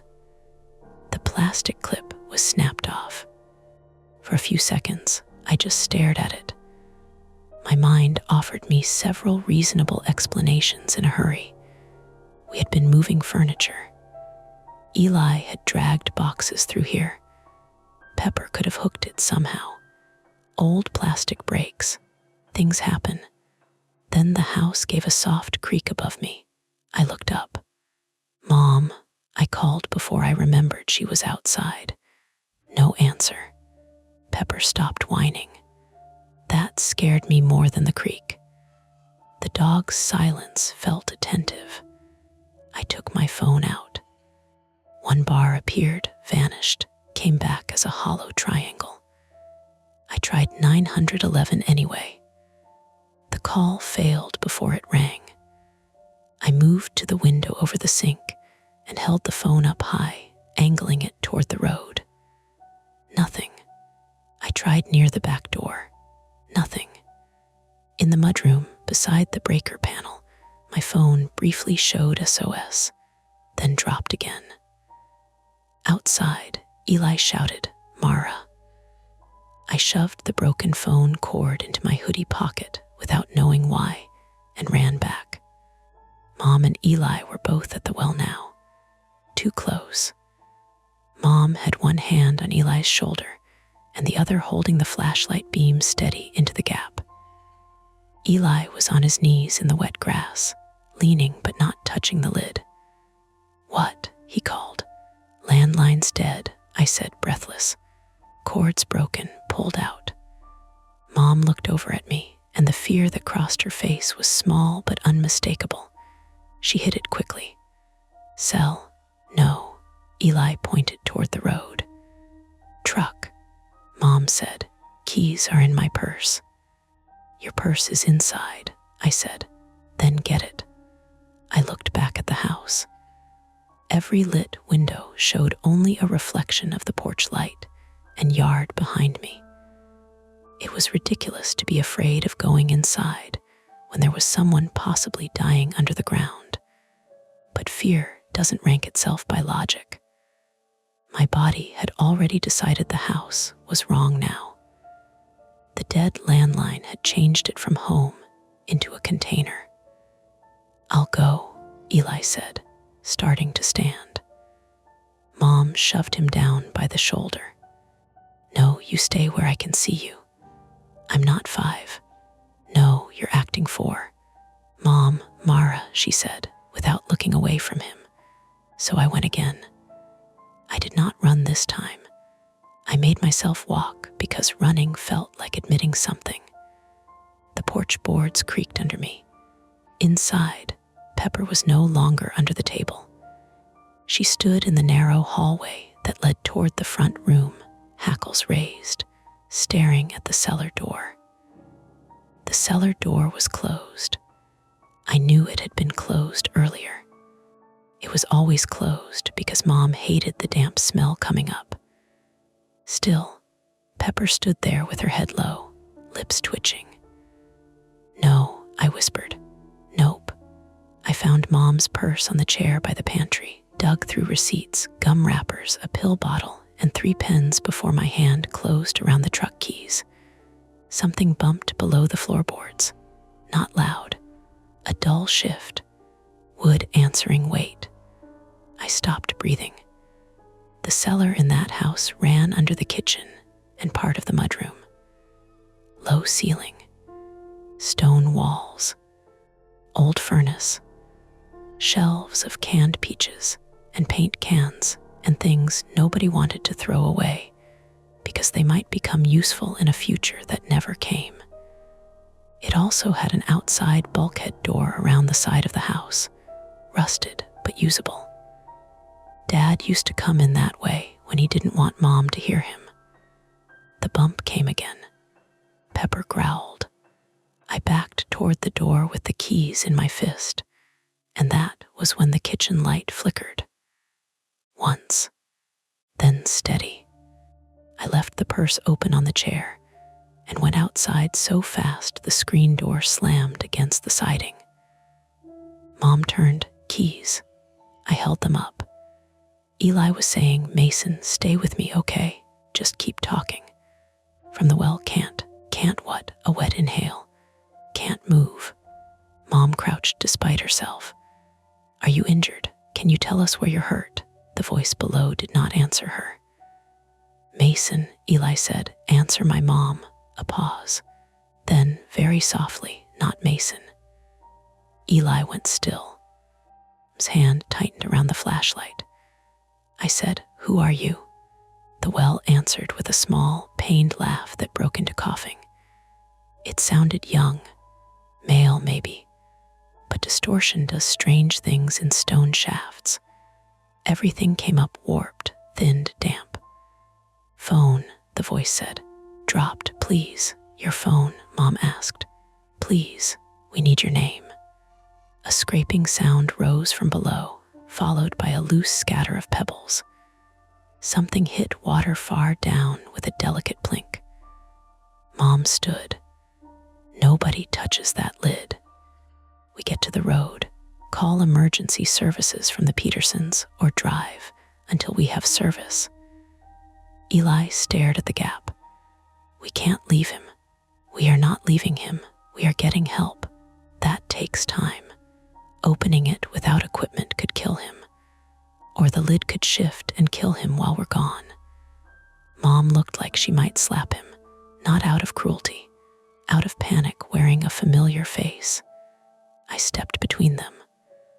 1 person drives, 2 stay. No, Mom said immediately. Mom, no splitting up. We already can't call. The truck can reach the Petersons in 2 minutes. Then all of us go. Eli shook his head.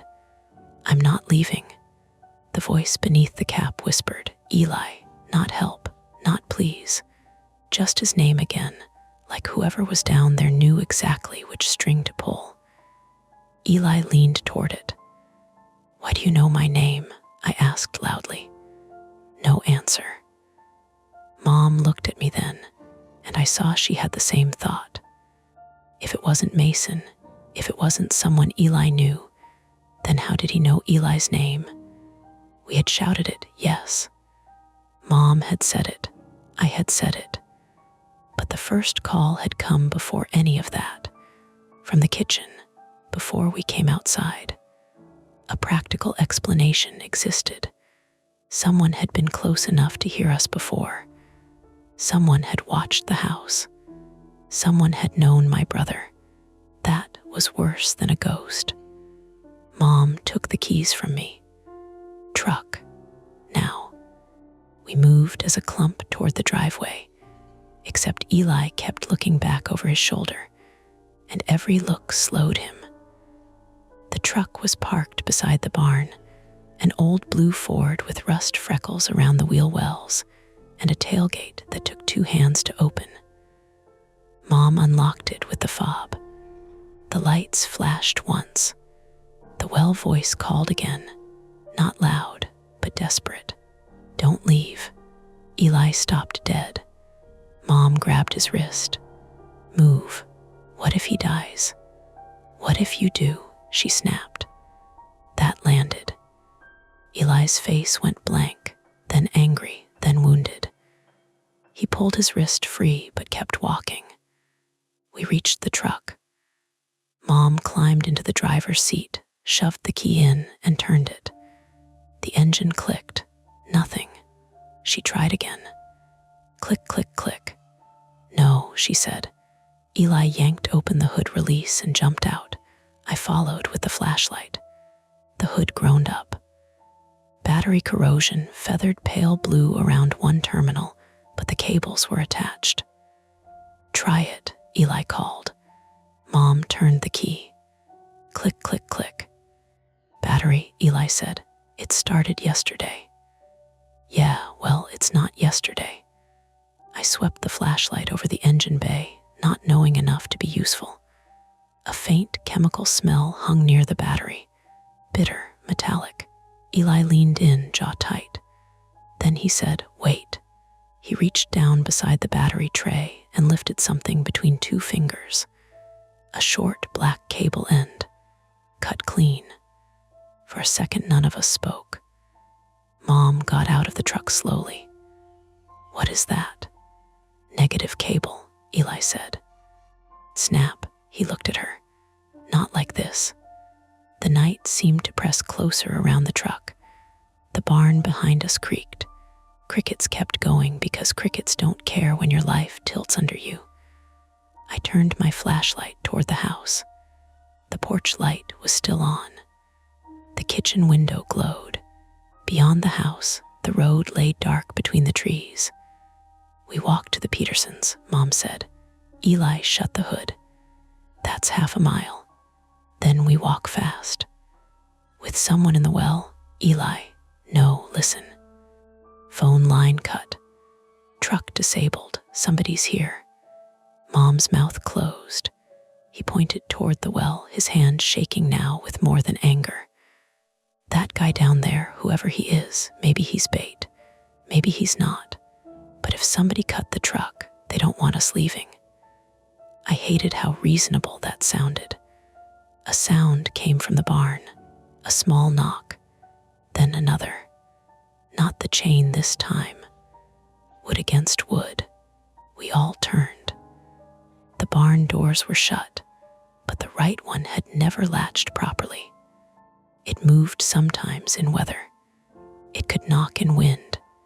It could. The knock came again from inside. Mom lowered her voice. Mara, take Eli to the house. Mom, Eli said, do it. What are you going to do? Get the shotgun.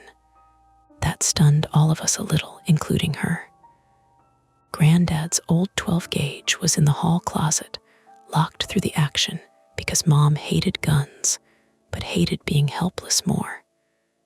I hadn't thought about it in years. Eli had, apparently, because his head snapped toward the house. "You don't even know where the shells are," he said. "Yes, I do." "No, you don't. They're in the linen closet." They were. I moved them after Dad came by last winter. Mom stared at him. "You what?" He was drunk.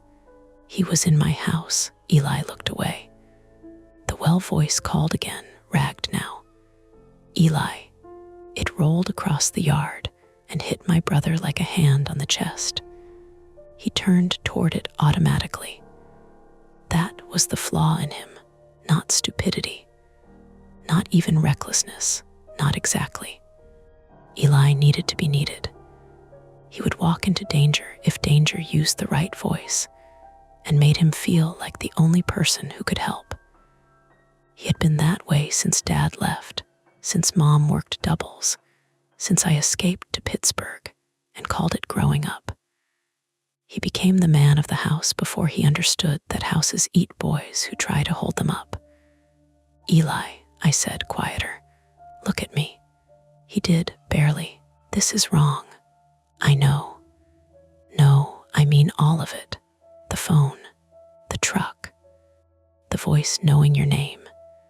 His eyes shone in the flashlight glare. "Then we definitely can't leave some person down there with whoever did this." Mom said, "We can if staying gets us killed." He shook his head. "I'm going back to the well."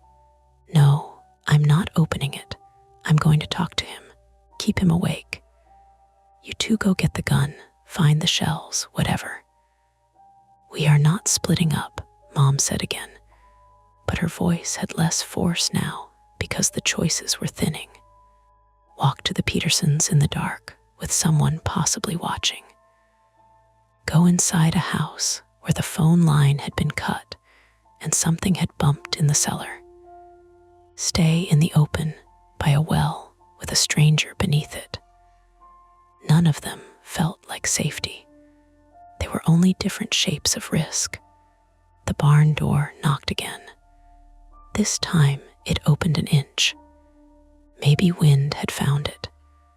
Maybe the old latch had slipped. Maybe the slope of the ground and the settling boards had done what old buildings do at night. Then Pepper barked from inside the house. One bark, sharp, cut off. Mom's face drained. "Pepper," she called. No answering bark came. The well voice began to sob, not loudly, worse than loudly. It was a contained, exhausted sound, like someone trying not to spend the last of their air. "Please," it said, "please, Eli, he's coming back." Eli moved before any of us could stop him. He sprinted toward the well. Mom shouted and ran after him. I followed, flashlight bouncing wildly, the truck keys cutting into my palm. The damp grass grabbed at my shoes. The yard broke into pieces of light and dark, barn door ajar, porch glowing, well stones ahead, Eli's back, Mom's hand reaching. He reached the well first and dropped to his knees. "I'm here," he called. "Who's coming back?" The answer rose thinly through the lifted cap. "Behind you." All three of us turned toward the barn. The right-hand door was open wider now, just wide enough for a person to stand inside the dark and watch us unseen. Then the porch light went out. The whole yard snapped black except for our two flashlights and the weak beam shaking in Eli's hand. From the house, something heavy struck the cellar door hard enough that I heard the wood rattle in its frame. Mom said, "Inside." "Now." Eli looked down at the well. The voice whispered, "Don't leave me." And then, from somewhere in the barn, a phone began to ring. The phone rang from inside the barn like it had been waiting for its cue. It was not a normal ring in the way that that sounds normal in daylight. It was some bright default tone, cheerful and plastic, bouncing around the old boards and empty stalls. 3 notes, pause, 3 notes again. My brain did the stupidest thing first. It tried to name the ringtone.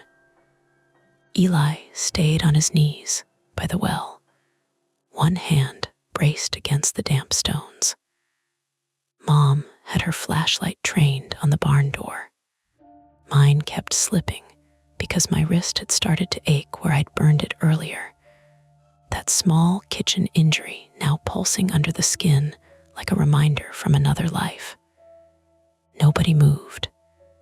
Then Pepper barked again from inside the house.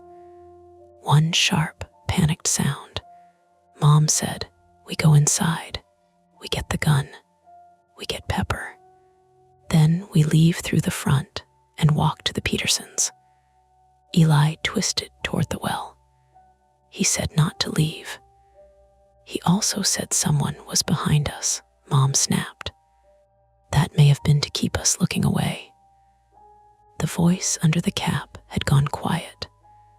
The barn phone kept ringing. I looked at the layout the way I should have from the start. The farmhouse sat at the top of the slight rise, porch facing the yard. To the left of the porch was the driveway, then the truck parked near the barn. The barn was 40 feet beyond the truck, doors facing the house, right door hanging open into black. The garden fence cut across the middle of the yard, and beyond it, down the slope, sat the well, about 30 yards from the barn and maybe 70 from the porch. Past the well were the split apple tree, the maples, and the darker drop toward the drainage ditch. The road was in front of the house, not visible from where we stood. To reach safety, we had to pass either the barn or the house. Both felt occupied. "Eli," I said, "get up." He didn't. His breathing sounded rough. What if this is the only phone with service? Mom stared at the barn. What? The one ringing.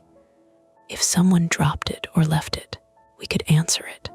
Call 911. That is how people get shot, Mom said. We're in Pennsylvania. People get shot checking their own mailboxes. Not helping, I said. The ring stopped. The dark inside the barn seemed to expand without the sound. Then a text alert chirped from the same place. Eli stood. "I'm checking it." "No, you're not," Mom said. But he was already moving toward the barn. And this time, I didn't try to stop Mom when she went after him. I followed both of them with my flashlight bobbing over the grass. The well was behind us now, and every step away from it made my back itch, like someone could climb out silently and follow, even though the lid was still half-nailed and the opening too small for a person. "Mason," Eli called toward the barn. "If this is you, I swear to God." No answer. The barn doors were old vertical planks, gray and swollen from decades of weather. The right door had swung inward about a foot. Inside, the air smelled like hay dust, motor oil, and raccoon droppings. Our flashlights cut across a workbench, hanging bridles nobody had used since my grandfather sold the last horse, stacks of storm windows, and the old riding mower with one flat tire.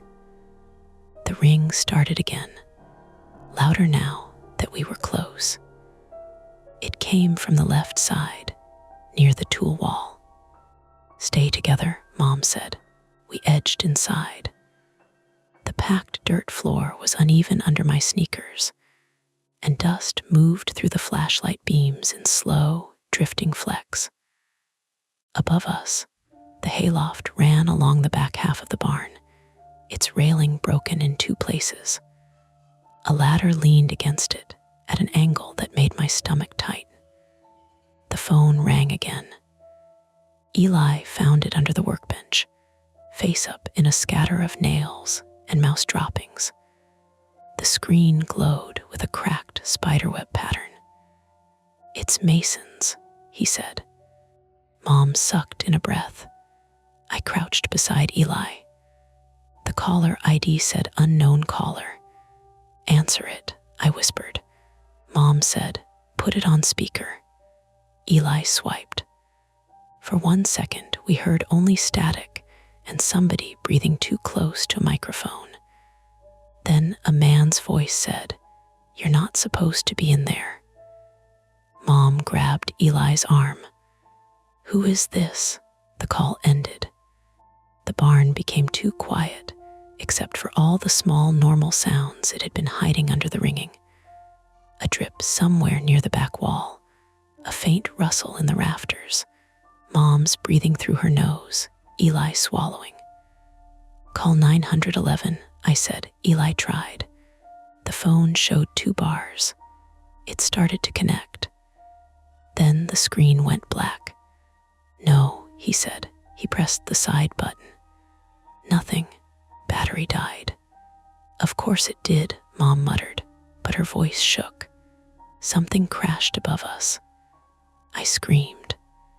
I hate that I did, but I did. A big, raw sound that scraped my throat. Eli swung the flashlight toward the hayloft. Mom jerked backward into me. A shape burst from the rafters. For half a second, it was a body dropping from above, limbs spread, coming straight into the light. Then it hit the dirt floor with a frantic flap and skittered sideways. A barn owl. It beat its wings against a hanging tarp, talons scratching plastic, then found the open door and shot into the yard, pale and silent as thrown laundry. Eli bent over, hands on knees, laughing once in a broken way. "Jesus." Mom pressed a hand to her chest. "Not funny. No, it's not." The misdirection should have relieved us. It did, for about 3 seconds. Then I saw what the owl had knocked loose. A coil of orange extension cord had fallen from the loft and landed near the mower. Tied to it with duct tape was a small black Bluetooth speaker. I pointed. "That." Eli picked it up. It was muddy, scratched, cheap. The kind Mason would buy from a gas station and lose within a week. Mom took it from him and turned it over. "Is it on?" A tiny blue light blinked. Eli's face changed again, but this time not toward fear, toward humiliation. "So it is a prank." "Maybe part of one," I said. "Part of one." He held up Mason's dead phone. "His phone's here. The speaker's here. Someone called it and told us we shouldn't be in the barn." Mom pointed toward the house. "And someone cut our landline in the truck. This is not just a prank." Eli stared at the speaker like he wanted to crush it. Then, where S. Mason, a noise came from outside, not the well this time, from the house, glass breaking. Mom ran before either of us could catch her. "Mom," I shouted. She sprinted across the yard toward the porch, flashlight swinging wildly. Eli and I followed. The barn door banged behind us, pushed by some small draft, and the sound chased us over the grass. The porch light was still out. The kitchen window glowed faintly from inside, but the back door was open. It had been closed when we left. Mom slowed at the steps. "Pepper," the kitchen was dim. The overhead light had gone off, but the microwave clock still shone green, and the refrigerator light leaked through the cracked door. Broken glass glittered near the mudroom, not from a window, but from one of Mom's canning jars. It lay shattered across the linoleum, peaches spreading in syrupy chunks that looked awful in the flashlight. Pepper was not there. Pepper, Mom called again, smaller. A whine came from the hallway. We found her by the cellar door. She was pressed flat to the floor, paws splayed, collar caught on a splinter where the bottom panel had cracked inward. Not dragged by a person, not attacked. She had lunged or fallen into it hard enough to wedge the metal ring into broken wood. Mom dropped beside her. Oh, baby. The relief made my legs weak. This was the misdirection's answer. The heavy strike against the cellar door had been Pepper panicking and hitting it, maybe after the porch light snapped off, maybe after we left her alone with all the yelling outside. She's stuck, I said. Hold her head, Mom told me. Pepper shook, panting hot dog breath into my hand, while Mom worked the collar free. Eli stood at the hallway corner, shining his light toward the kitchen, then the mudroom, then the pantry. He looked angry again, but the anger had become thin and scared around the edges. Someone came in, he said. Maybe the door didn't latch, I said. He pointed to the counter. Mom's purse was still open where I had left it. Beside it, placed neatly on the scratched formica, was the broken landline cord. I touched my hoodie pocket. Empty. I had put it there. I knew I had. I had felt the plastic against my fingers when we ran to the truck. Mom saw my face. Mara, I had that. What do you mean? I took it, the cord. I put it in my pocket. Eli stared at the counter. You dropped it. I didn't. You could have. I didn't. Mom freed Pepper's collar at last. The dog crawled against her knees, trembling. Mom wrapped both arms around her, eyes fixed on the cord. The phone base on the wall gave a sudden click. All three of us turned. Cordless handset, sitting crooked in the cradle, lit up. Then it began to ring. Mom rose slowly, one hand still on Pepper's back. Don't, Eli said. She picked it up anyway. Hello. I could hear a faint hiss from where I stood. Mom's face tightened. Who is this? A pause. Then, from the handset speaker, thin but clear enough, tell Eli to come back to the well. Eli stepped forward. Mason, the voice said, tell him I'm sorry. Mom hit the end button so hard the phone slipped in her hand. It rang, I said. How did it ring if the cord is broken? It didn't use the landline, Eli said. I looked at him. He pointed to the handset. Cordless phones can ring if the base has power and the line reconnects, right? Or maybe there's another line, internet thing. I don't know. Mom checked the wall jack. The broken piece was still there, but now I saw what I'd missed before. A second cable ran from the base behind the desk, not to the wall jack, but toward the floor.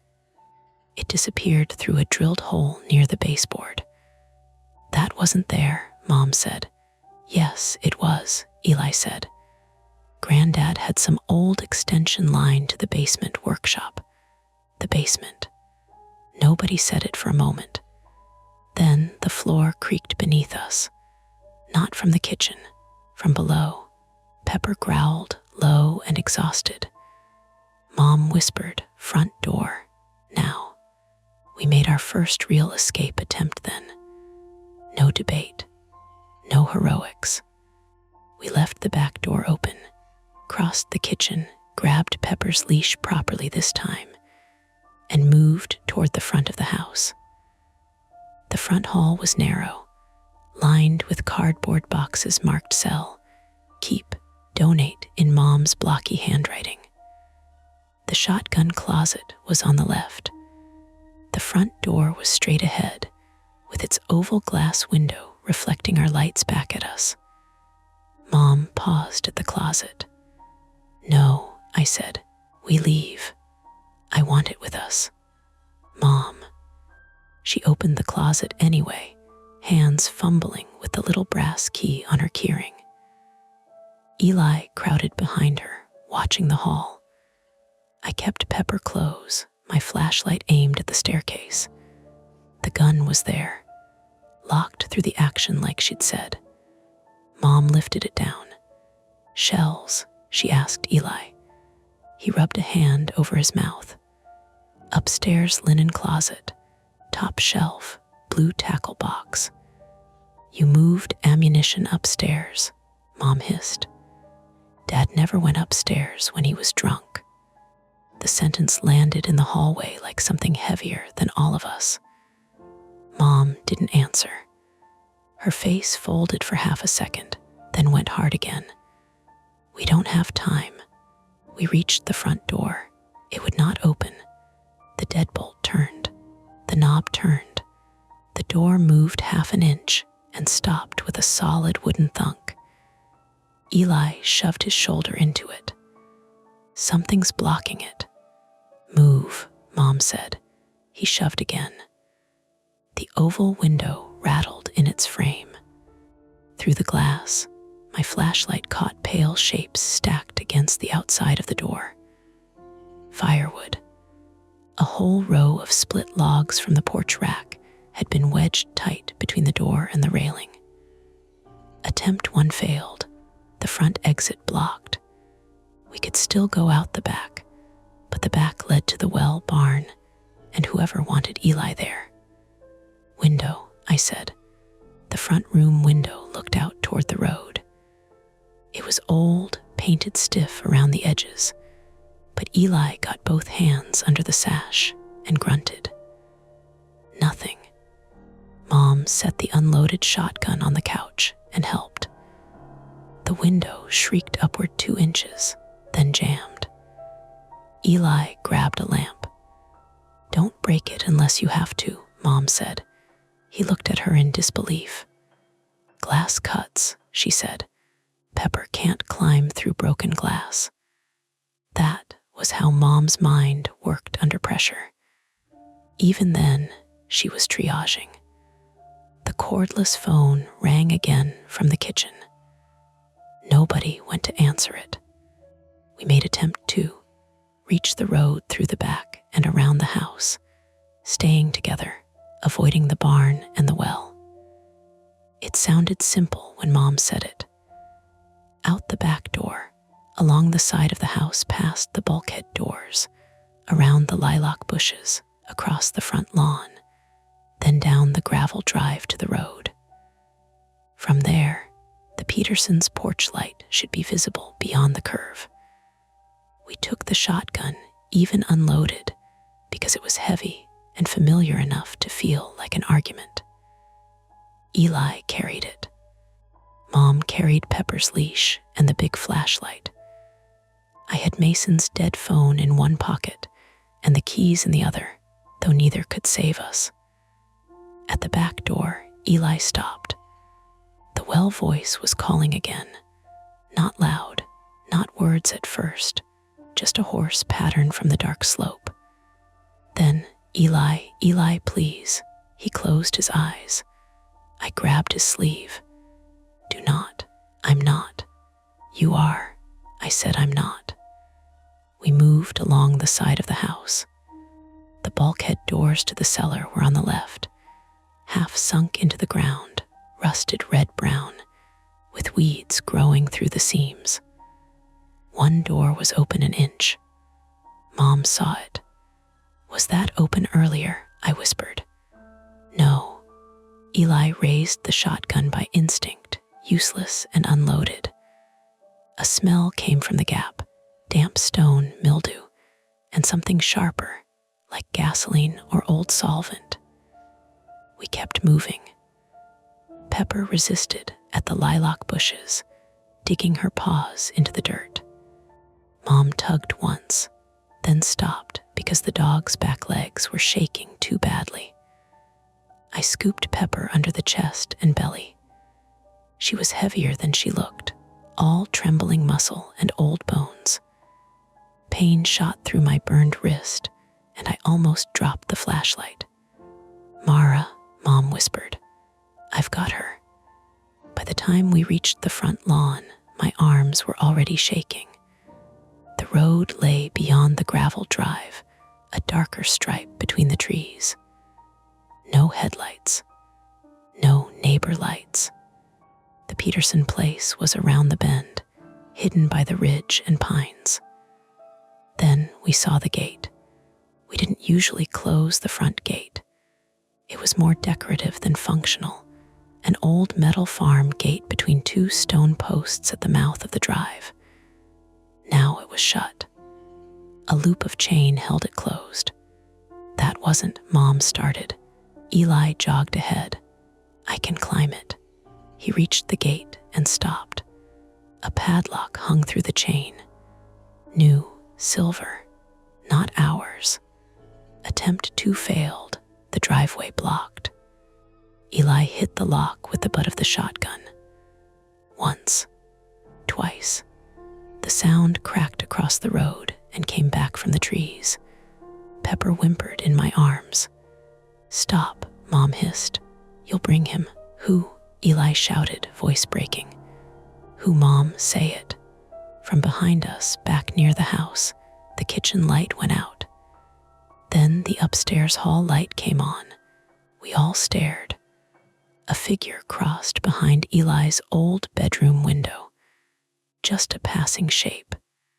Human height, dark against yellow light. Mom made a sound I had never heard from her before, low and animal. Eli ran back toward the house. "Eli," I screamed. He didn't stop. That was the point of no return starting, though I didn't know it yet. He had seen someone in the room where the shells were. Maybe he thought Mason was inside.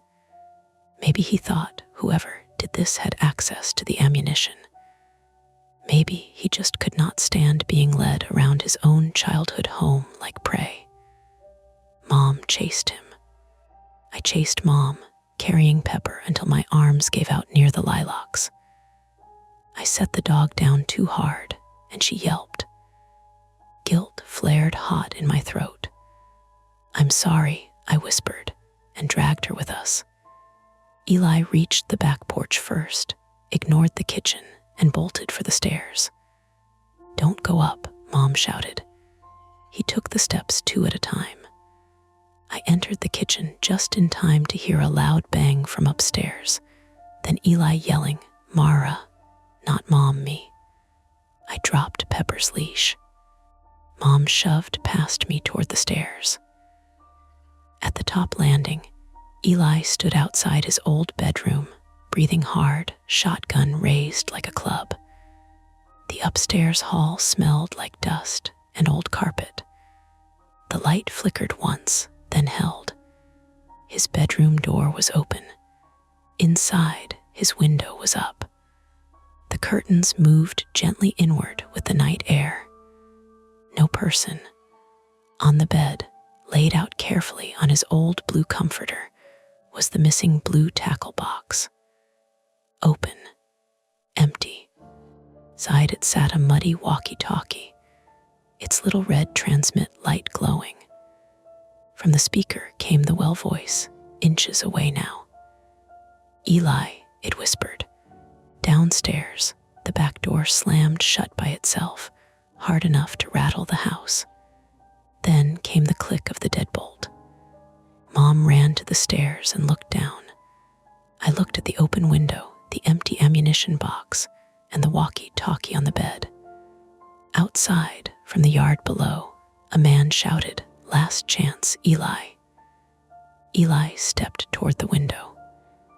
Mom grabbed him, and the first thin thread of smoke began to curl up through the floor vent at our feet. Smoke changes the way people think. It doesn't come in like fire does in movies, bright and obvious, throwing orange light under doors.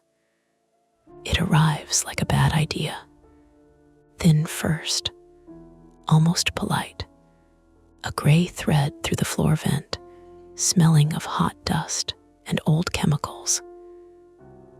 thicker, meaner, catching in your throat before your eyes understand what they are seeing.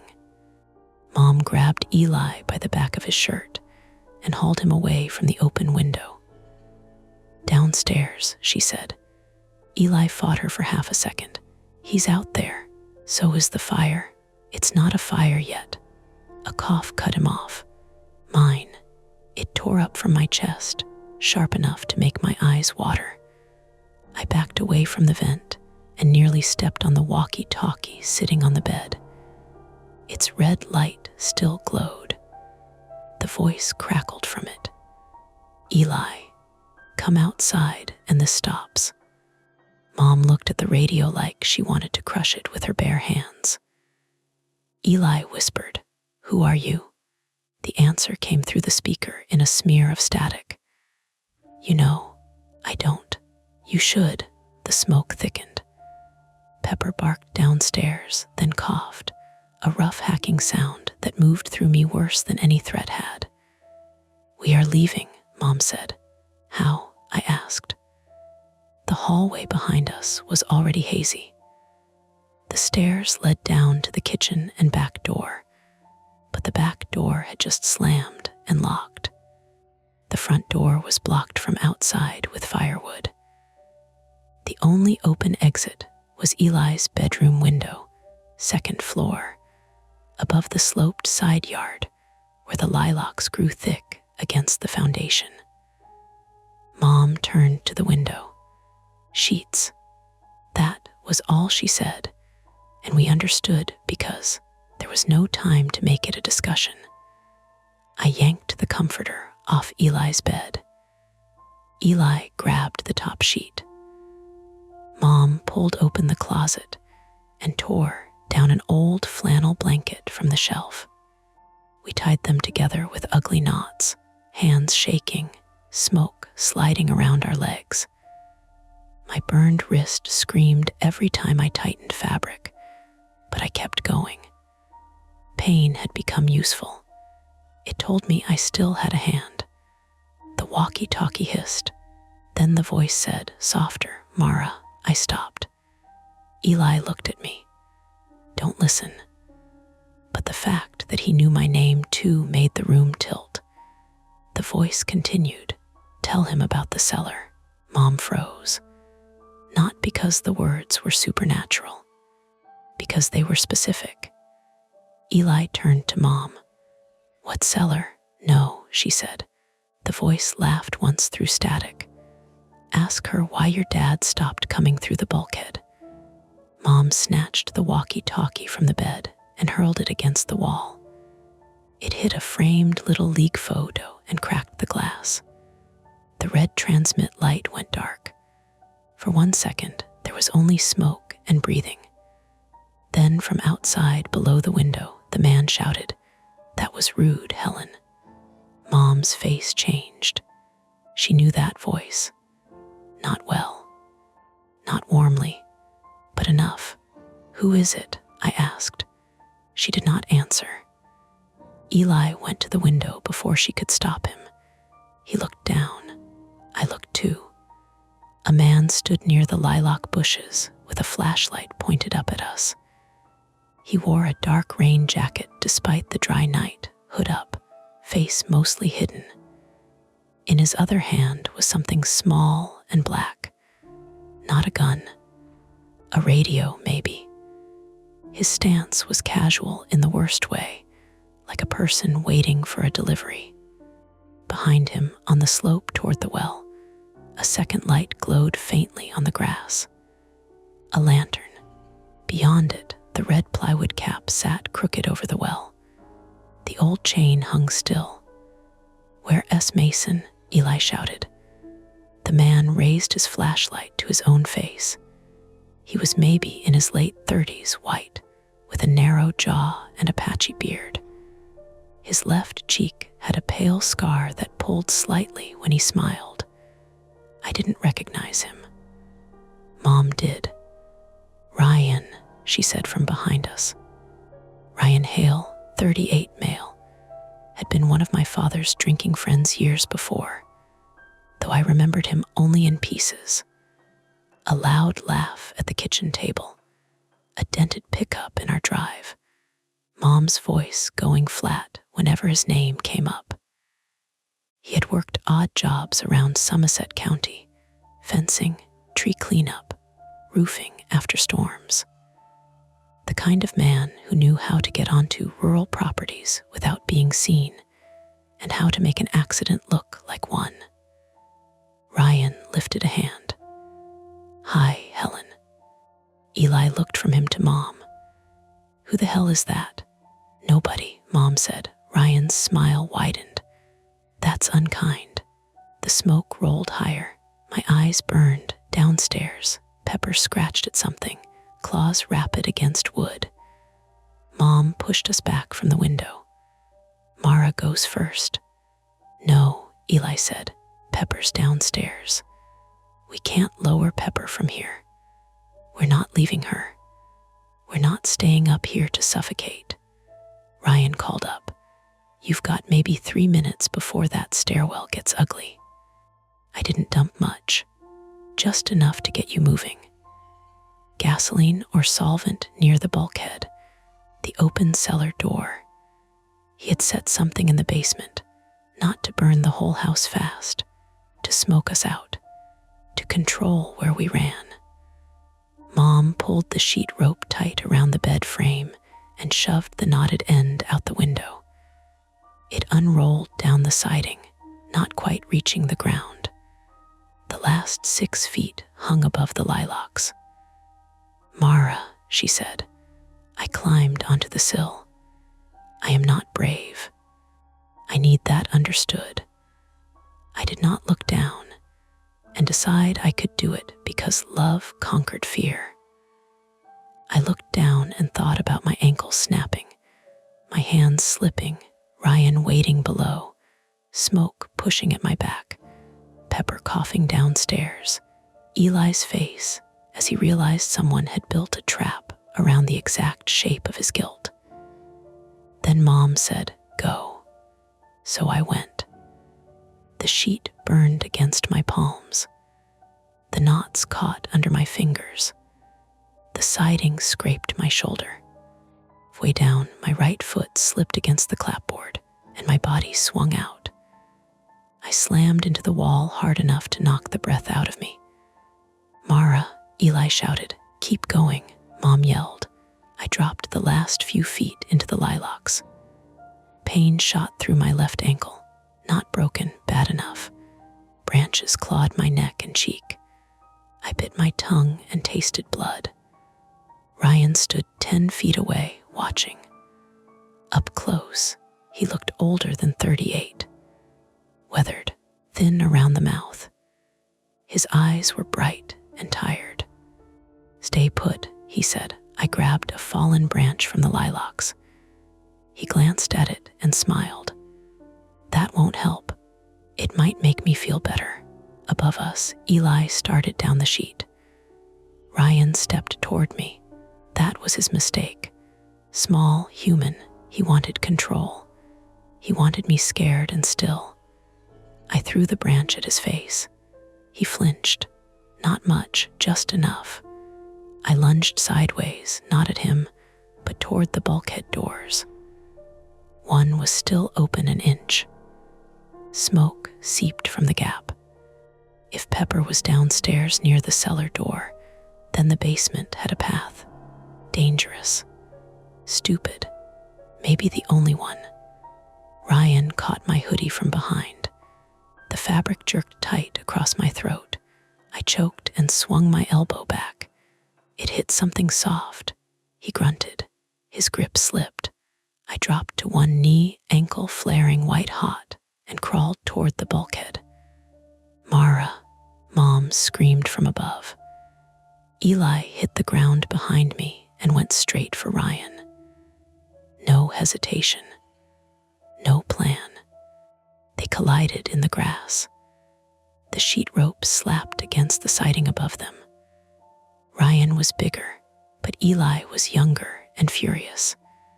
They rolled into the lilacs, grunting, elbows and knees thudding against dirt. Ryan's radio flew from his hand. Mom was still at the window. "Pepper," I shouted up. "I'm going through the cellar."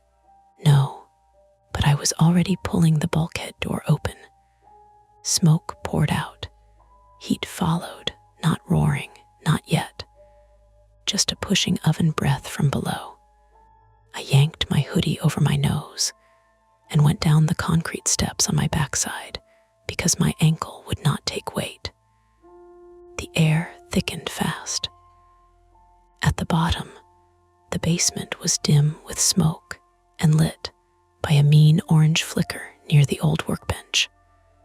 A rag burned in a metal paint tray. Beside it sat a tipped plastic can of mineral spirits. Not a house fire. Not yet. A smoke bomb made from whatever had been stored down there for years. The flame licked along the rag, trying to find more. I grabbed an old damp moving blanket from a shelf and threw it over the tray. Smoke billowed up in a dirty cough. I stomped on it with my good foot until the orange glow died. Then I heard Pepper, a scratch above me. The cellar stairs led up to the kitchen door. I crawled toward them, staying low like we'd been taught in school assemblies, though none of those assemblies had mentioned how your childhood basement would look when you were dragging one bad ankle through mouse droppings and spilled solvent while a man outside tried to take your brother. The stairs were wood. The door at the top was shut. Pepper scratched from the other side. "I'm here," I coughed. "I'm here, girl," I climbed. Each stair hurt. Smoke pressed around my face. I found the latch and pushed. The door opened an inch, then stopped. Something blocked it from the kitchen side. Not locked, blocked. I shoved my shoulder into it. The gap widened enough for Pepper's nose. She whined and shoved back. "Move," I gasped, though she couldn't understand.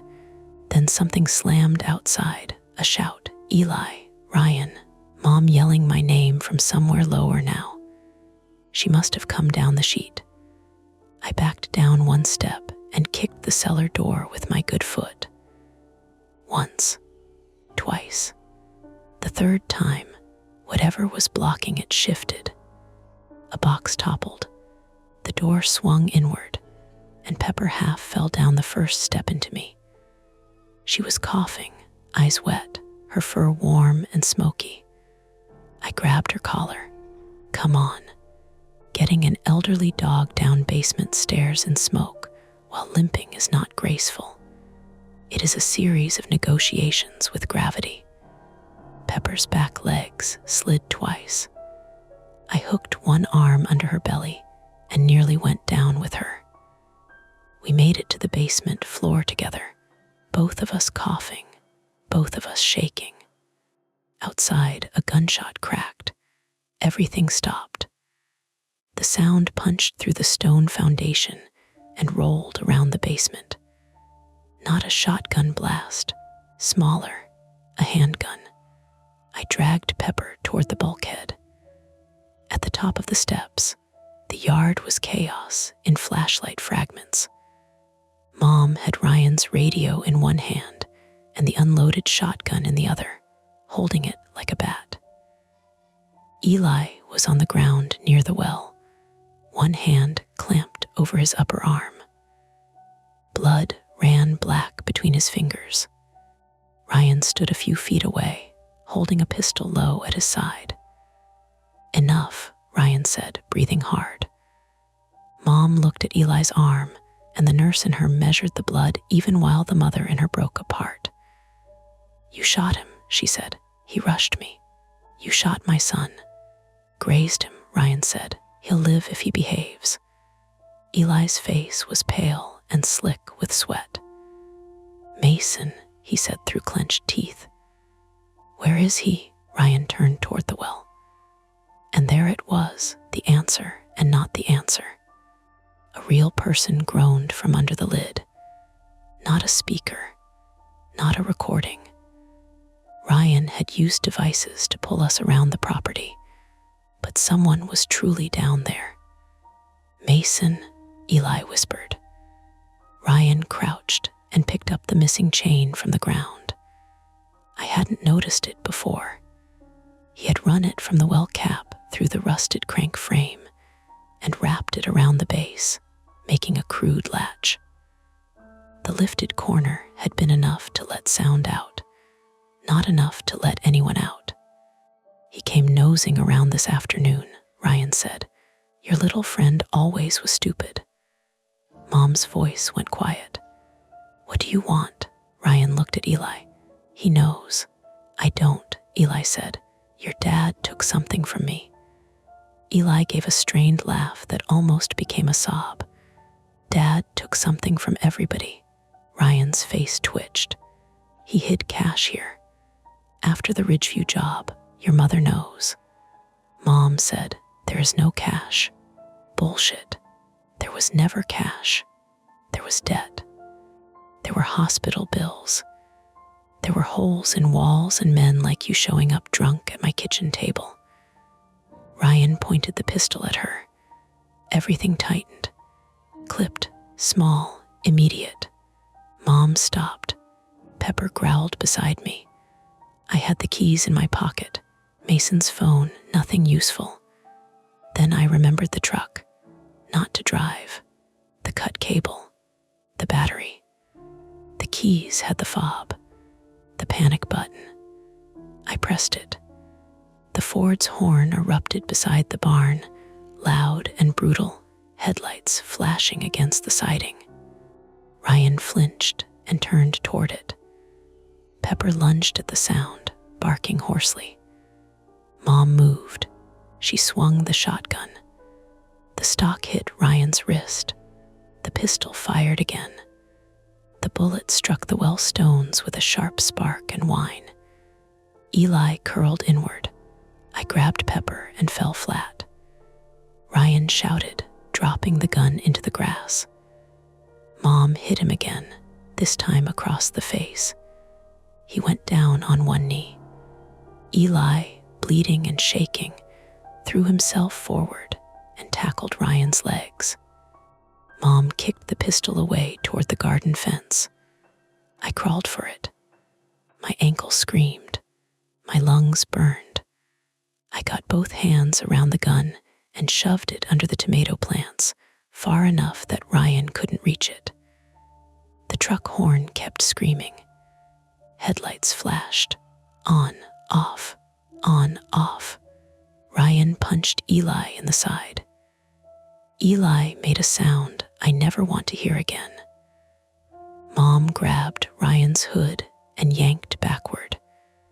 The fabric tore. Ryan twisted, caught Mom by the wrist, and slammed her hand against the well frame. The shotgun dropped.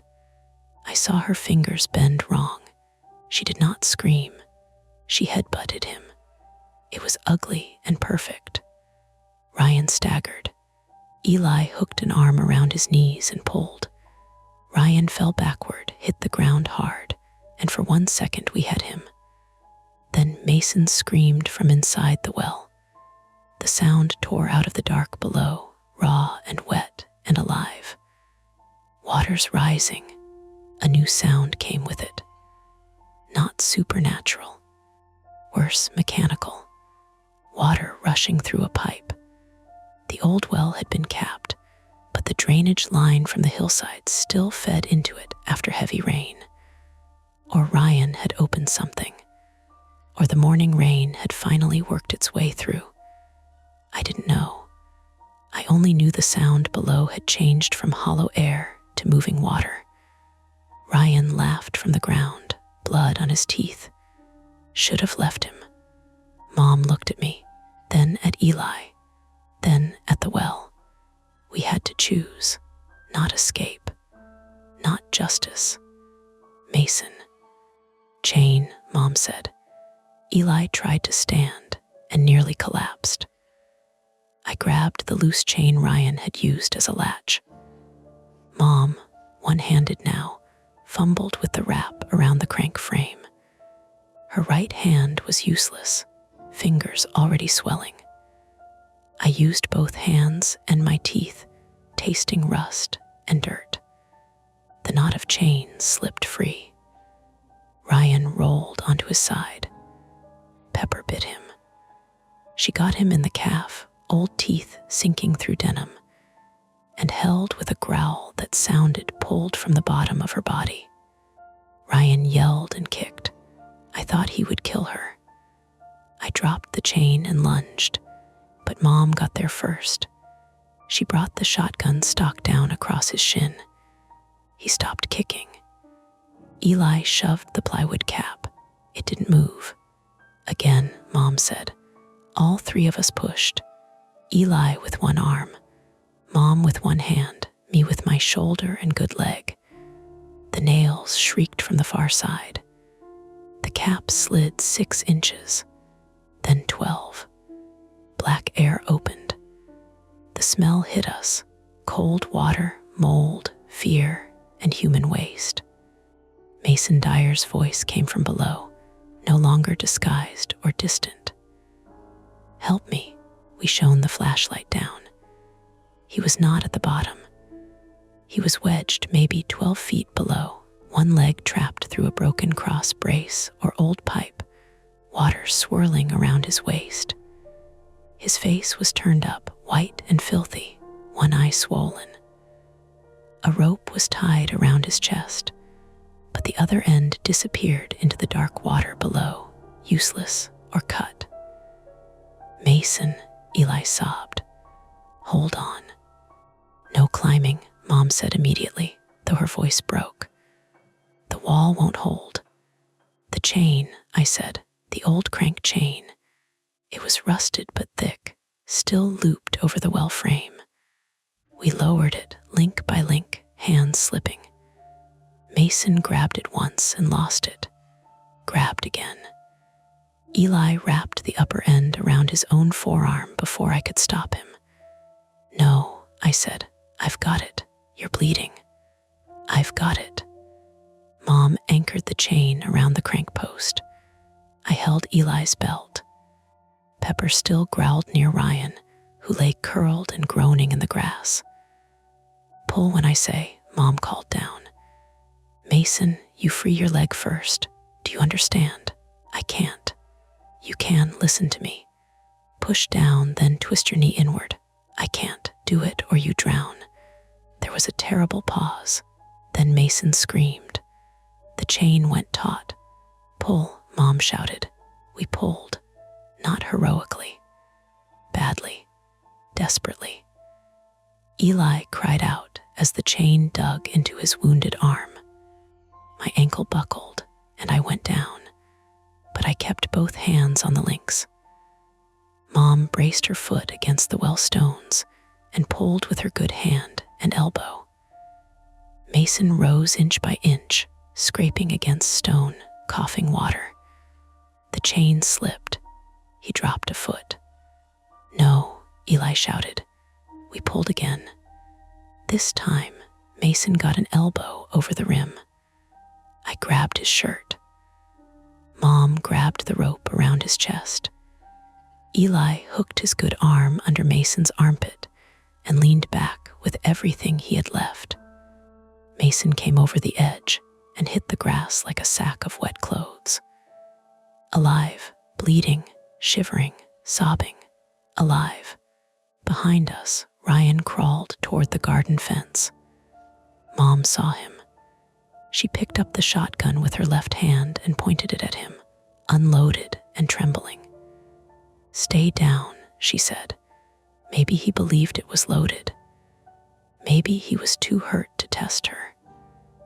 Maybe the truck horn and flashing headlights and bleeding boy on the grass had finally broken the shape of his plan. He stayed down. We did not get a sudden savior. No police lights burst through the trees. No neighbor appeared with a rifle. We still had no working truck, no landline we trusted, no open gate, and smoke still leaking from the bulkhead behind the house. But the center of it had broken. The voice from the well was only Mason now, coughing on the grass. Ryan was real, on the ground, bleeding from his mouth, and pinned by our exhaustion more than strength. Eli sat beside Mason with his hand clamped over his arm, staring at the open well as if it had spoken something into him that would never leave. Mom lowered the shotgun. Her broken fingers hung at an angle. The truck horn finally died on its own, leaving the night huge and ringing. Somewhere down in the well, water kept rising against stone. And for the first time all night, nobody called my brother's name. We did not call 911 from the house. That seems like the obvious next thing, the clean thing that would happen in a better structured version of the night. Threat subdued. Victim rescued. Authorities notified. Sirens in the distance. Real life made us limp. Mom kept Ryan on the ground with the unloaded shotgun pointed at his chest, while Eli sat in the grass beside Mason, both of them shivering so hard their teeth clicked.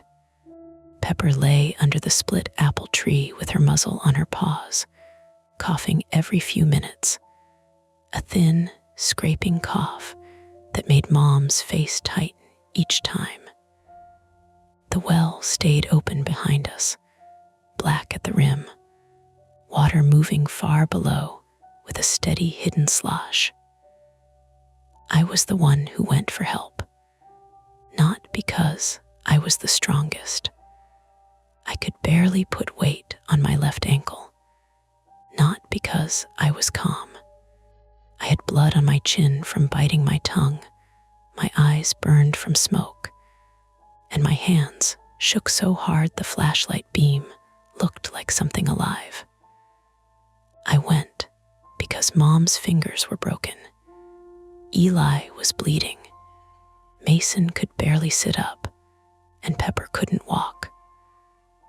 Also because if I stayed there listening to the water rise in the well, I thought I might start screaming and not stop. Mom gave me Ryan's padlock key after we found it in his jacket pocket. She made me take the pistol too, wrapped in one of Eli's old t-shirts so I wouldn't touch it directly. "Don't carry it in your hand," she said. "Mom, I mean it. Put it in your hoodie pocket. If a car comes, you don't want to be the girl limping out of the dark with a gun." Even then, even with blood on her shirt and 2 fingers bent wrong, she was thinking 3 steps ahead. Ryan laughed once from the grass. "You people are dramatic." Mom looked at him for a long second. Then she said, "Mara, go." I went down the drive with the flashlight in my left hand and the key in my right. The front gate looked ordinary when I reached it, which was almost insulting. Just a farm gate in the dark, chain looped through, new silver lock, a thing you could buy at any hardware store and use to turn someone's home into a pen. The key worked. The chain fell with a dull clatter onto the gravel. I walked the half-mile to the Petersons because I didn't trust myself to run. My ankle had swollen inside my shoe, and each step sent pain up my leg in a hot wire. The road curved through trees, past the ditch, and the old mailbox with our name peeling off the side. Twice, I thought I heard footsteps behind me. Both times it was my own uneven stride echoing off wet pavement and trunks. At the Peterson place, I pounded on the door until Mr. Peterson opened it in sweatpants with a baseball bat in his hand. Gary Peterson, 68 male, was a retired Penn dot plow driver with a bad knee and the kind of face that always looked sunburned. His wife, Linda Peterson, 66, female, came up behind him in a robe, already holding a cordless phone because she had heard enough of my voice through the door to know something was wrong. I remember saying, "Arwell, my brother, a man. Fire, please call." Linda didn't ask me to start over. She just dialed. The next hour broke into pieces. State police arrived first, then local fire, then EMS. They moved through our yard with hard white lights and clipped voices, turning the place I knew into a scene. Ryan was handcuffed on his stomach near the garden fence, cursing into the grass until a trooper told him to save his breath. Mason was loaded onto a stretcher wrapped in thermal blankets, still asking for Eli every time he drifted close to sleep. Eli tried to stand and follow him, then nearly fell. Mom snapped, "Sit down," and he sat. Nobody argued with Mom for the rest of the night. The fire crew checked the cellar and confirmed what we already knew in fragments. Ryan had not set a full house fire. He had made a dirty smoke source with mineral spirits, rags, and old paint thinner, enough to scare us, disorient us, maybe force us out the way he wanted. It could still have killed us.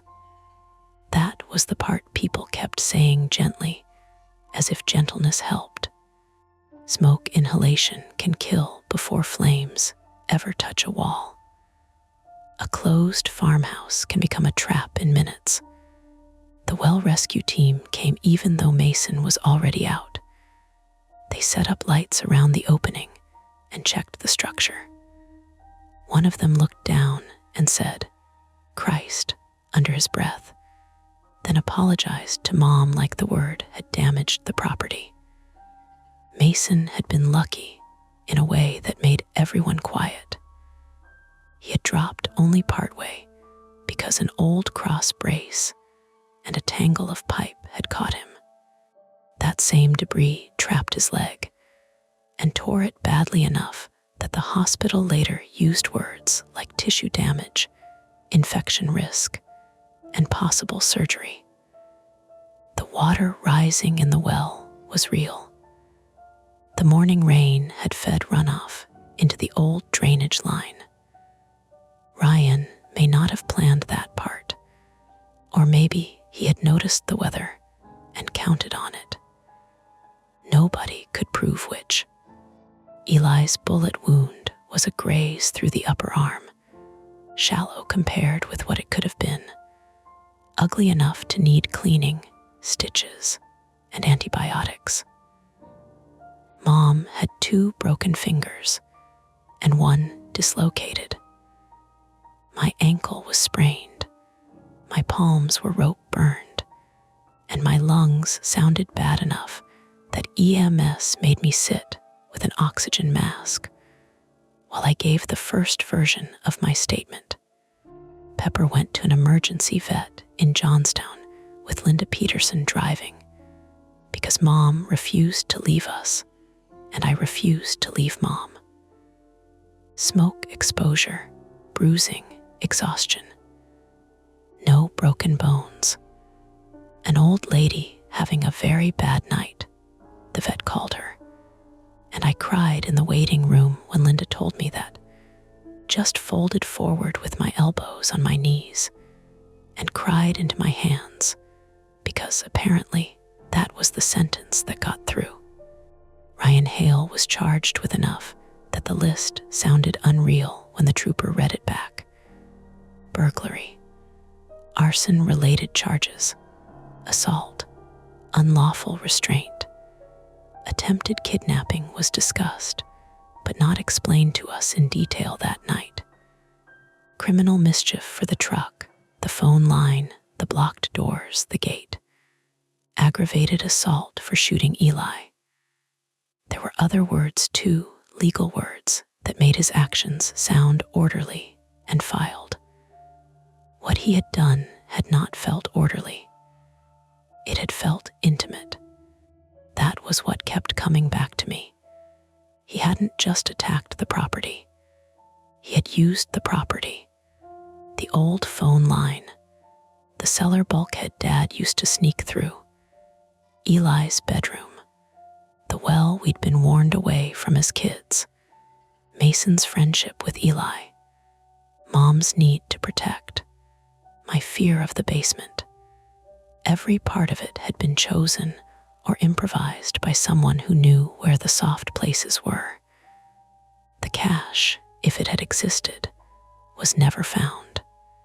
The Ridgeview job turned out to be a burglary from years earlier at a closed hunting lodge outside Donegal. Not some grand criminal myth. Just stolen equipment, a safe, and several men too drunk or greedy to keep their stories straight. Dad had been questioned back then, but never charged. Ryan had done time on something adjacent, parole violation and possession of stolen property, according to one of the investigators. He believed Dad had walked away with money that belonged to him. Dad denied it when police reached him in Ohio. Of course he did. He called Mom's phone 2 days later from a number I didn't recognize. She let it ring on the hospital tray table until it stopped. Then she blocked it. Eli watched her do it and didn't say anything. That was new. Mason survived. That feels too small a sentence for what it meant, but there it is. He had a broken ankle, a deep cut along his thigh, hypothermia, dehydration, and a concussion from when Ryan hit him before forcing him toward the well. He told police he had come by looking for Eli, seen Ryan near the barn, assumed at first it was some contractor or buyer because of the property sale signs, and then gotten close enough to realize Ryan had Mason's phone in his hand. After that, his memory came in pieces. A blow, grass against his face, the smell of mud, waking in the well with a rope around his chest, and Ryan telling him to say Eli's name if he wanted to live. He said he refused at first. Then the water started touching his legs. Eli visited him in the hospital every day until Mason told him, "Dude, go home. You look worse than me." Eli did not go home. He slept in a chair with his stitched arm in a sling and his head tipped against the wall, looking younger than 21 and older than he had any right to be. Mom put the house sale on hold. She said it was because of the investigation, insurance, smoke damage, and the fact that nobody wanted listing photos with police tape around a well. That was all true. It was also true that after everything, she could not bear to let strangers walk through our rooms and decide what they were worth. The well was filled in 3 weeks later. Not just capped, filled. A contractor came with gravel, concrete, permits, and a small crew that smelled like coffee and diesel. The rescue team had already inspected it and pulled out what evidence they could. Scraps of rope, one of Mason's shoes, a rusted bucket, old pipe, a dead flashlight Ryan had lowered at some point, and a cheap wired speaker wrapped in plastic and duct tape, wedged on a ledge just below the lifted cap. That speaker bothered me more than the others. The Bluetooth speaker in the barn made sense. The walkie-talkie made sense. Mason's phone made sense. The old phone line through the basement made sense once the technicians traced it. But the wired speaker in the well had been carefully placed, protected from water, connected to a length of black cable that ran through through weeds toward the tree line. Ryan admitted to some of it after his lawyer got involved, according to what the police were willing to tell us. He admitted staging the calls. He admitted trying to scare Eli into coming out alone. He admitted looking for what was owed. He said he did not place that speaker. Maybe he lied. Probably he lied. Still, I watched the contractor toss it into an evidence bag, and I felt the same damp pressure in my ears I had felt in the kitchen that first night, right before the microwave beeped and Pepper started barking at the wall. By August, ordinary life returned in pieces that did not fit as neatly as they used to. The kitchen got scrubbed. The cellar door was repaired. The broken landline jack was replaced, then canceled entirely because Mom said she was done paying for ghosts of services nobody used. Eli fixed the truck battery, Cable himself with his arm still stiff, jaw clenched every time the wrench slipped. Pepper started sleeping in Mom's room instead of the kitchen. If a phone rang after dark, all three of us looked at it too long. I stayed longer than 3 weeks. At first, I told myself it was practical. Mom needed help with appointments. Eli needed rides. The house needed repairs. Pepper needed pills hidden in peanut butter.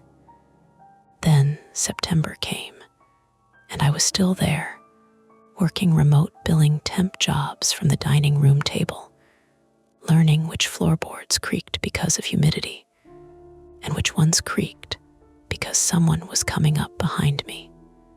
Eli changed too, but not in the dramatic way people want after trauma. He still made bad jokes. He still left cabinet doors open. He still answered Mason's texts at all hours. But he stopped walking toward every cry for help like it had his name carved into it. Sometimes he would pause in the doorway, hand on the frame, and look back at one of us before going outside. That pause was something.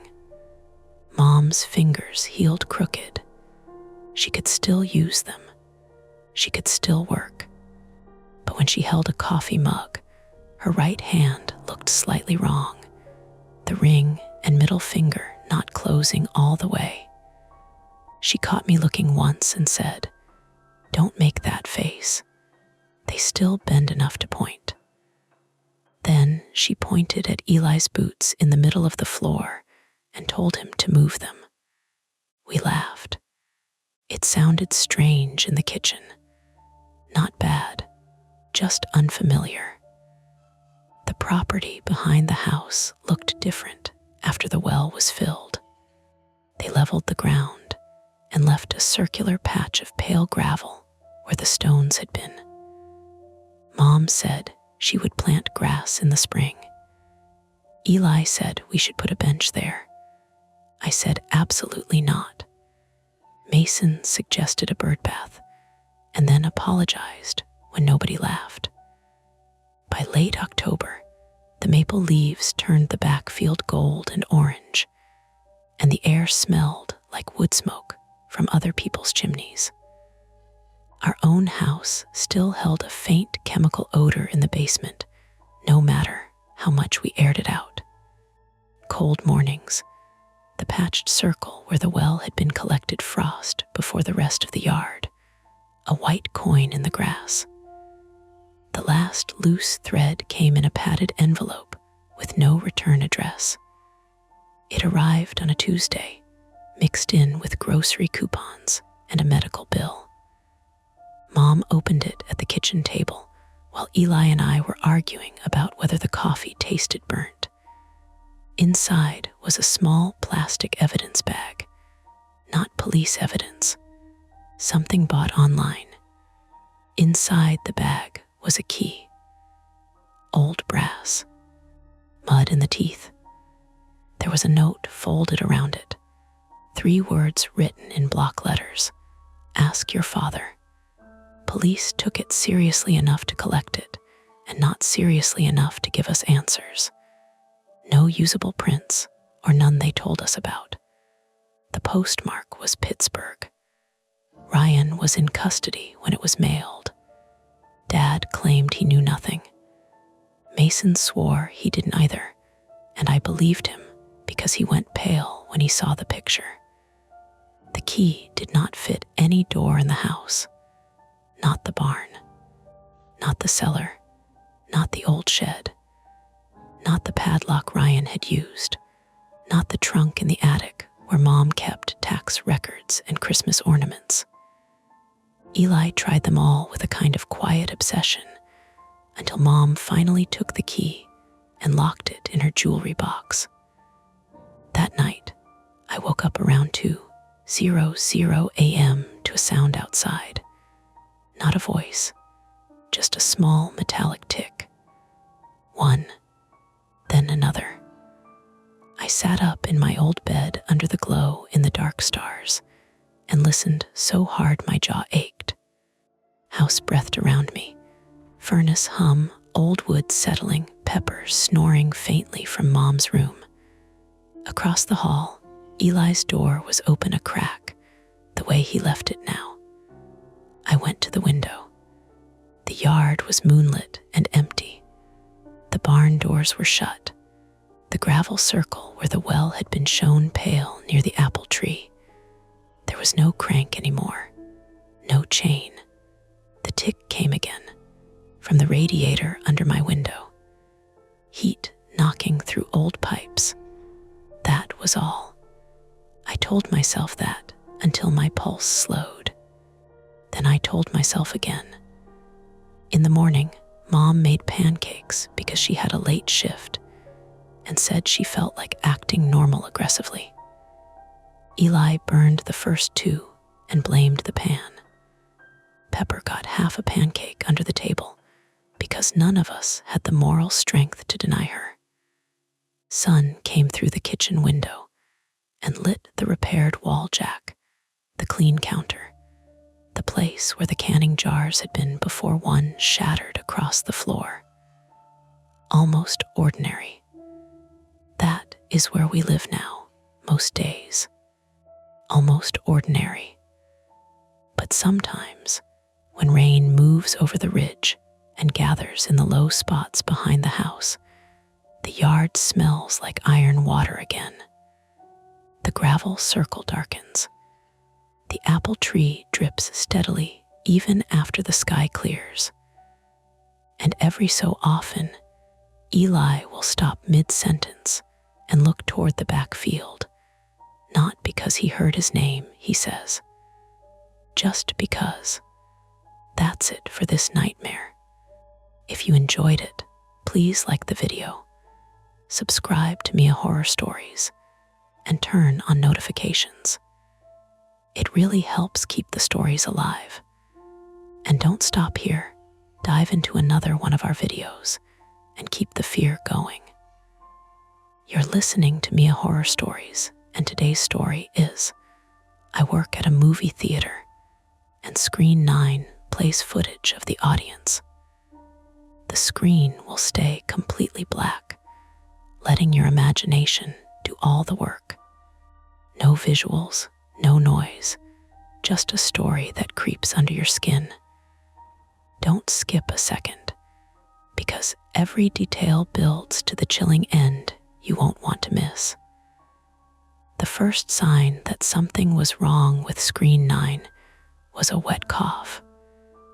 Not from the speakers, not from someone in the theater. It came from the picture itself. The movie had not started yet, and the projector was still supposed to be looping our pre-show ads.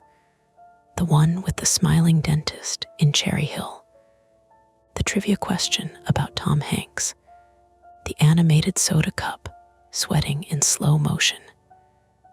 Instead, the screen showed a grainy black and white shot of our empty auditorium from somewhere high in the back row, angled down over the seats. Then the cough came again. A man in the second row of the footage lifted one hand to his mouth. Except screen 9 was empty. I was standing at the auditorium door with a broom in my right hand and a dustpan tucked under my arm, watching the empty seats in front of me and the occupied seats on the screen, trying to make my brain put the two things together in a way that didn't make my teeth press too hard against each other. I work nights at the Garden State 14, a movie theater wedged between a Target and a dead Bed Bath and Beyond in Marlton, New Jersey, where the parking lot lights buzz all winter and the wind shoves receipts across the asphalt like tiny frightened animals. My name is Evan Mercer. I'm 26, male, and I started there because the hours were easy to hide behind. I was supposed to be applying to grad school again, supposed to be doing something with my film degree other than scraping nacho cheese out of cup holders. But at night, in the booth glow and lobby popcorn haze, nobody asked too many questions. That suited me. I'm good at being useful in places where people don't look too closely. The Garden State 14 was old enough to have bad carpet, but new enough to pretend it was. The lobby smelled permanently of butter oil, floor cleaner, and the faint hot dust smell from the vents when the heat kicked on. Half the wall sconces flickered if someone plugged in the ISI machine wrong. The arcade had 2 claw machines, one racing game with a cracked steering wheel, and a basketball cabinet that screamed encouragement at nobody. On weeknights, after 9, the whole building seemed to settle into itself. The families cleared out. The teenagers drifted away in groups, loud in the lobby and silent under the cameras. The last shows belonged to tired couples, old men who bought senior tickets and fell asleep before the trailers, and the occasional guy in a hoodie who paid cash and made every usher remember where the radio clipped to their belt was. That Tuesday, we were between rushes, which meant everyone had stopped pretending to work hard. Maya Singh, 24, female, was leaning against the concession counter with a stack of empty popcorn tubs pinned between her hip and the glass case. She'd been at the theater longer than anyone except our manager, and she had a talent for sounding bored even when she was right. She was from Edison, drove 40 minutes because this job gave her more shifts, and claimed she could tell what movie someone had seen by how they carried their trash. Marvel people stack cups, she said, nodding toward the lobby doors as a couple walked out. Horror people leave everything, like they think touching garbage gives the demon permission. Rom-com people, I asked. They apologized to the trash can. I was wiping fake butter off the metal counter because I liked tasks with a beginning and an end. Wipe counter. Counter is clean. No essay. No application portal. No blank box asking where I saw myself in 5 years. Behind us, Leonard Prout, 58, male, our shift manager, stood under the office doorframe reading numbers off a clipboard with his lips moving. Lenny had worked in theaters since projectors still used reels, and he treated digital equipment with the distrust of a farmer staring at a weather app. He wore short-sleeved dress shirts in every season, kept his keys on a retractable chain, and said corporate way other people said mold. Evan, he called without looking up. 9's turning at 10:10. Empty house. Go sweep it before the late feature. 9 had the church group earlier, Maya said. Check under the first row. Kids hide Skittles like they're building bunkers. They weren't a church group, Lenny said. They had matching shirts. It was a robotics club. Maya considered that. Same energy. I grabbed the broom from the supply closet and headed down the right hallway, past screens 7 through 10. That side of the theater always felt colder. Not scary, just underused.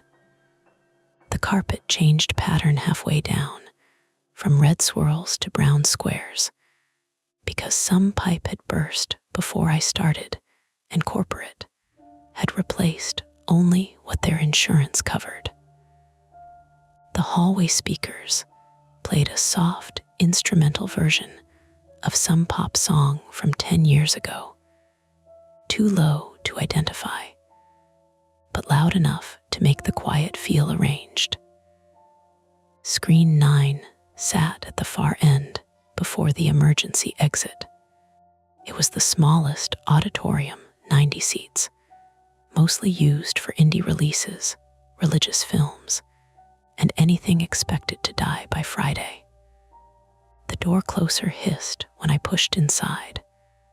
The room smelled like sour soda soaked into fabric, and that faint metallic odor you get from old air conditioning grates. I stepped in, held the door with my shoulder, and flicked on the cleaning lights. 3 rows of dim blue LEDs came up along the aisles.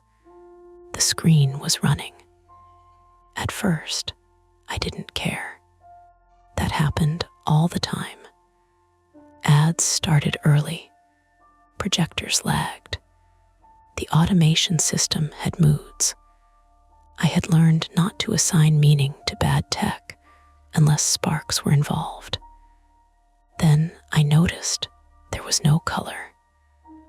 The image on the screen showed the auditorium in black and white from a high angle at the back.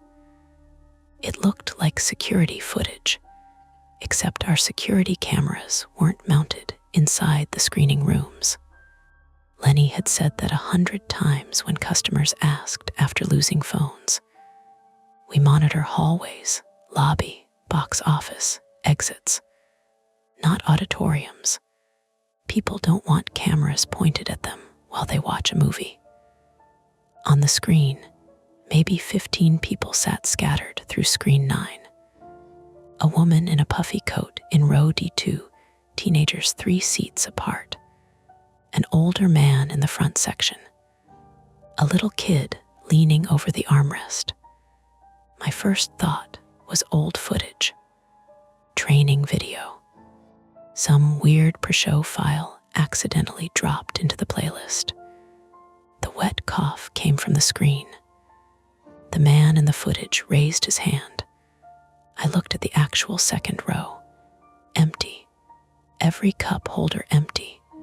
Every seat folded up. No coats. No people. No cough. I stood there longer than I should have. The blue aisle lights made little reflected commas on the sticky floor. The broom handle creaked in my hand because I was gripping it too tight. Then the door behind me thumped open. Jesus. I turned so fast the dustpan slipped and clattered down 2 steps. Maya froze in the doorway with a trash bag looped over one wrist. Wow, brave. Don't do that. I opened a door, Evan.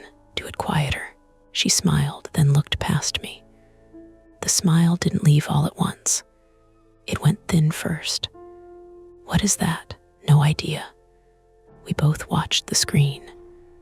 The black and white audience shifted in small, ordinary ways.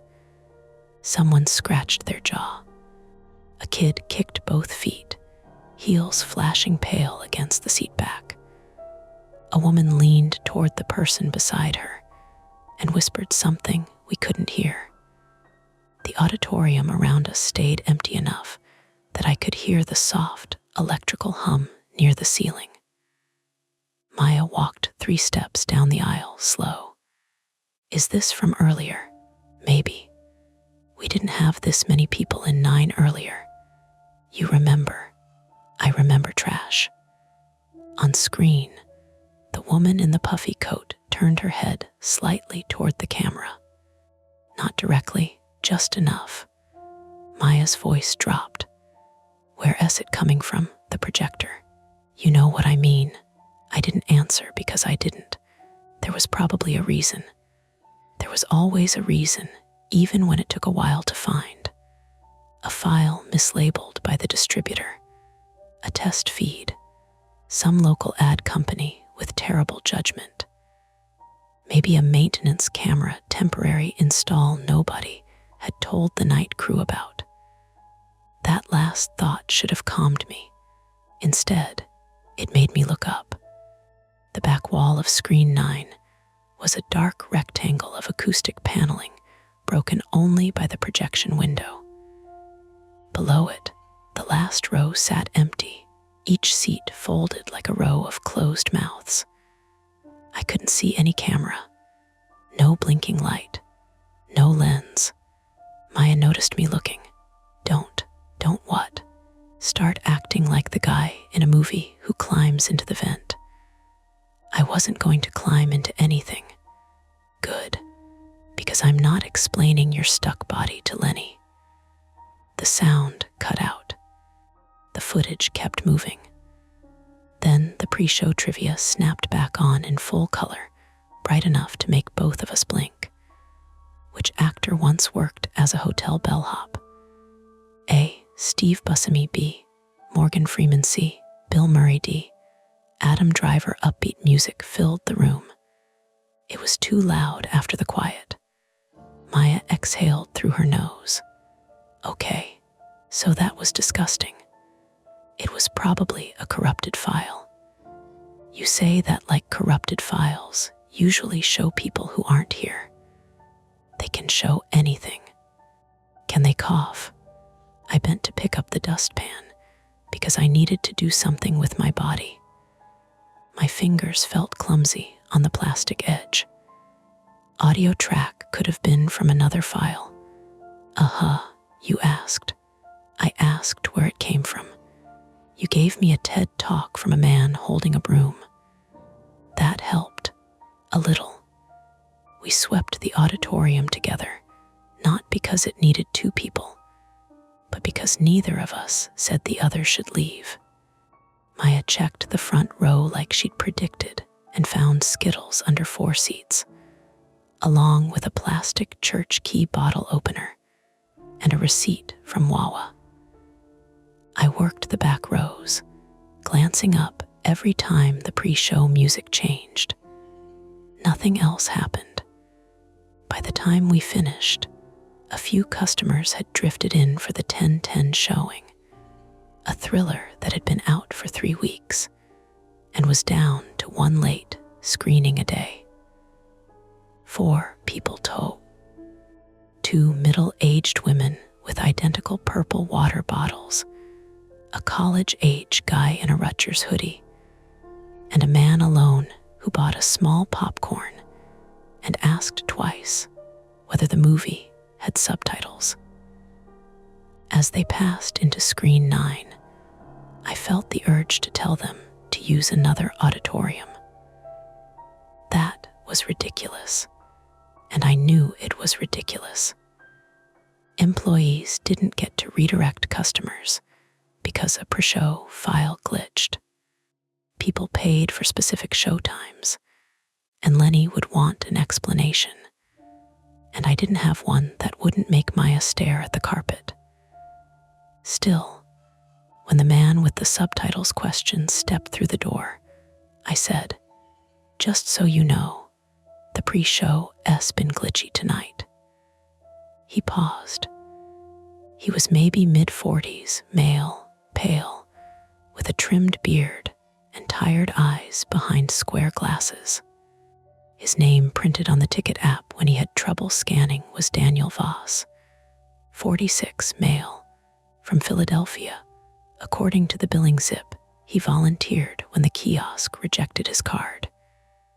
He had the careful, apologetic manner of someone used to being told he was holding up a line. Glitchy how? He asked. Just visual stuff. Ad skipping. Oh, he adjusted his popcorn against his chest. As long as the movie runs, should be fine. He nodded, then went inside. Maya, beside the ticket podium, gave me a sideways look. What? I said. You were about to tell him the screen was haunted. No, I was. You had a whole camp counselor face on. I don't have a camp counselor face. You have the face of a man about to say, buddy, maybe don't swim after dark. Before I could answer, Lenny's voice crackled over my radio. Evan, booth. Projector 6 is throwing a lamp warning again. They don't have lamps, Maya said. I pressed the button. On my way. The projection booth at Garden State 14 was less a booth than a long beige corridor running behind the auditoriums, full of server racks, humming projectors, cable trays, and the warm plastic smell of machines that never fully slept. In the old days, Lenny said, projectionists worked up there like priests. Now the movies arrived on encrypted drives, got loaded into a theater management system, and ran automatically unless something broke.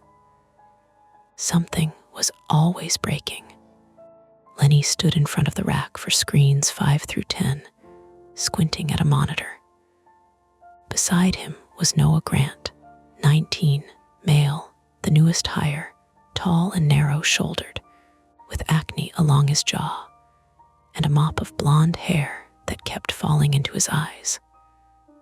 Noah was from Voorhees, still lived with his parents, and had the nervous eagerness of somebody who wanted older coworkers to like him, but didn't know how to stop talking once they did.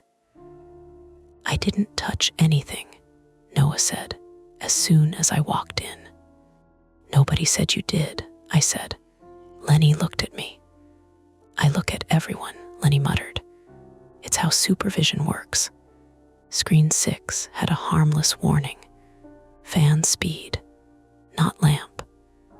Lenny clicked through the diagnostics with the slow aggression of a man opening a bill he already hated. I leaned against the wall and watched the status bars. Screen 9, do anything weird up here? I asked. Lenny didn't look away from the monitor. Define weird. Maya had followed us up, because of course she had, and answered before I could make it sound normal. It played footage of people sitting in the auditorium when nobody was in the auditorium. Noah's eyes widened. Like a prank, like a lawsuit, Lenny said. So you saw it, I asked. I didn't say that. But you know about it. Lenny clicked one more window closed. The fan warning cleared. He took off his glasses and rubbed the bridge of his nose, leaving red dents on both sides. Corporate pushed a new pre-show package this afternoon, he said. National ad block, local block, policy trailer, all that garbage. There were file errors in 10 earlier. Spanish language dentist ad played over the Coke spot. This wasn't a dentist ad, I gathered. Maya crossed her arms. Do we have cameras inside 9? No. Do we have any temporary cameras inside 9? No. Do we have any weird training file that looks like security footage of customers? Lenny looked at her then. Why would we have that? I don't know, Lenny. That's why I made my voice go up at the end. Noah gave a tiny laugh and immediately stopped when Lenny glanced at him. On the rack monitor, Screen 9's playlist showed normal. Pre-show, trailers, feature. Cleanup lights at 12:02. Nothing labeled creepy audience cough file. Nothing out of sequence. Lenny opened the content folder and scrolled. Rows of file names blurred past. Studio packages, ads, policy clips, trailers, all stamped with IDs and dates. He moved slower when he reached the local pre-show files. There, I said. He stopped. One file name stood out because it didn't follow the pattern. Odd check 9 temp, Mauve Maya leaned in. Audience check, Lenny's mouth flattened. Noah said, temp like temporary. Nobody asked you, Lenny said, not harshly, just automatically. He clicked the file properties. Created that afternoon. Duration, 000047. No distributor listed. Source, local ingest. Who loaded it? I asked. The question landed badly. Lenny's eyes moved to the little activity log window. He didn't answer right away. Machines hummed around us, each projector doing its calm, expensive work. Somewhere below, a door opened and closed, sending a muffled bass thump through the floor. The log listed the file as added at 4:32 p.m. by an admin account. Lenny's admin account. Maya turned to him. You loaded it. I loaded the corporate package. Did you watch it? No, it was a folder. You ingest the folder. Could someone put something in the folder? Corporate could. Vendor could. Some idiot in distribution could. Lenny shut the properties window. Or the system mislabeled cached junk. It happens. Does it? I asked. He looked tired then, not angry. No, not like that. For a second, none of us spoke. That was when my private, stupid fear started tapping from inside its little locked room. Not ghosts, not monsters. I've never been afraid of those. My fear has always been simpler, being watched at the exact moment I think I'm alone. I used to make short films in college, and during one campus project, a roommate found raw footage of me talking to myself between takes, practicing lines, muttering things I didn't want anyone to hear, looking softer and stranger than I thought I looked. He showed people. Not maliciously, he said. Funny, he said. I laughed along because that was easier than admitting I had spent the next 3 months checking corners of rooms for red recording lights. So when that file sat on Lenny's monitor with its bland little name, AUD check 9 temp, I felt something old and humiliating press its thumb into my ribs. Maya noticed. She always noticed more than she admitted. You okay? She asked. Yeah, you look like you swallowed a receipt. I'm fine. Lenny clicked back to the live playlist. I'll delete it after the current pre-show cycle. After, Maya said, the feature's about to start. If I mess with the playlist now and crash the server, we refund the whole house. It's 4 people. It's Tuesday. 4 people is a whole house. On the monitor, screen 9 shifted from pre-show ads to trailers. Normal. A superhero trailer. A perfume ad. A Dolby policy bumper that rattled the booth wall faintly through the speakers below. Noah let out breath like he'd been holding it for a full minute. So it's over, Maya said. You are adorable. I mean, the weird file isn't playing. For now. Lenny pointed at me. You and Maya do auditorium checks after trailers. Make sure the feature starts clean. If anything glitches, radio me.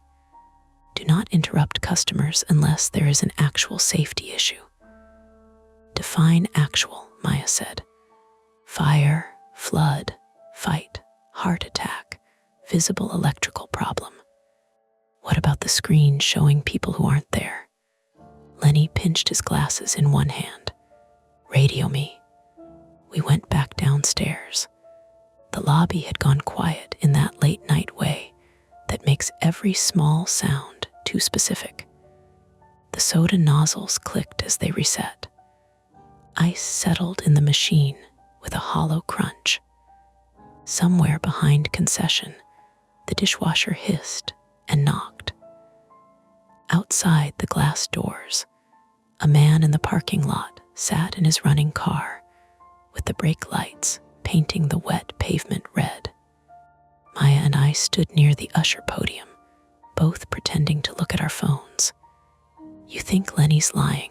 she asked. "No, that came out fast. I think he's scared of paperwork more than anything alive. That's not an answer. I think he loaded a folder and something was in it." Something from where? I looked down the hall toward screen 9. The thriller had begun. No trailer noise now, just the low murmur of dialogue leaking through the auditorium door and the occasional swell of music. A completely normal movie playing for 4 completely normal customers in a mostly empty theater next to a Target. "I don't know," I said. Maya tucked her phone into her back pocket. "We should check it," Lenny said after trailers. "Trailers are over." He also said don't interrupt customers. I'm not planning to stand in front of the screen and ask for a show of hands. From inside screen 9 came a sudden burst of laughter. Not movie laughter. Customer laughter, startled and uneven, the kind that happens when people aren't sure if they're allowed. Maya and I both looked at the door. Then the laughter stopped. A second later, Daniel Voss stepped out into the hall. He still held his popcorn, but the tub had tilted, and a few kernels clung to the front of his sweater. His glasses had slid slightly down his nose. "Hey," he said, too politely. "Sorry, is this part of the movie?" Maya's face changed before mine did. She had worked too many customer complaints to miss tone. "What part?" she asked. Daniel looked back at the auditorium door as if someone inside might answer for him. "The camera thing," he said, "on the screen." My radio crackled once at my belt. Static, then Lenny's voice from upstairs. "Evan, don't touch the playlist." Maya and I stared at each other. Daniel swallowed. Should we leave? The hallway speakers switched songs overhead, a bright piano loop skipping once before smoothing itself out. I could have told Daniel yes. I could have opened the door, walked 4 paying customers into the lobby, and made Lenny yell at me while we figured out what the file was. Or I could do what we always did at Garden State 14 when something broke, but hadn't technically hurt anyone yet. Check first. Maya's hand was already on the auditorium door handle, but she didn't pull it open. She looked at me, waiting. Inside screen 9, the movie sound dropped away. Something else began to play through the wall. A cough, wet and close. Maya opened the door before I could talk myself into being professional. The sound hit us first, not loud. That was worse. If it had blasted through the theater speakers, if it had cracked and boomed and made the walls shake, I think all 4 customers would have bolted on their own. Instead, it came thin and intimate, like somebody had left a phone playing near a microphone. A cough, a little drag of breath, then a whisper so low I couldn't make out words. Inside screen 9, the movie was gone. The auditorium sat in dimness, lit only by the screen, and the screen showed the same black and white camera angle as before, high in the back, looking down over the seats. This time, it showed the actual people inside. The two middle-aged women with purple water bottles were in row F, leaning toward each other. The Rutgers hoodie guy was 2 rows behind them, sitting very still.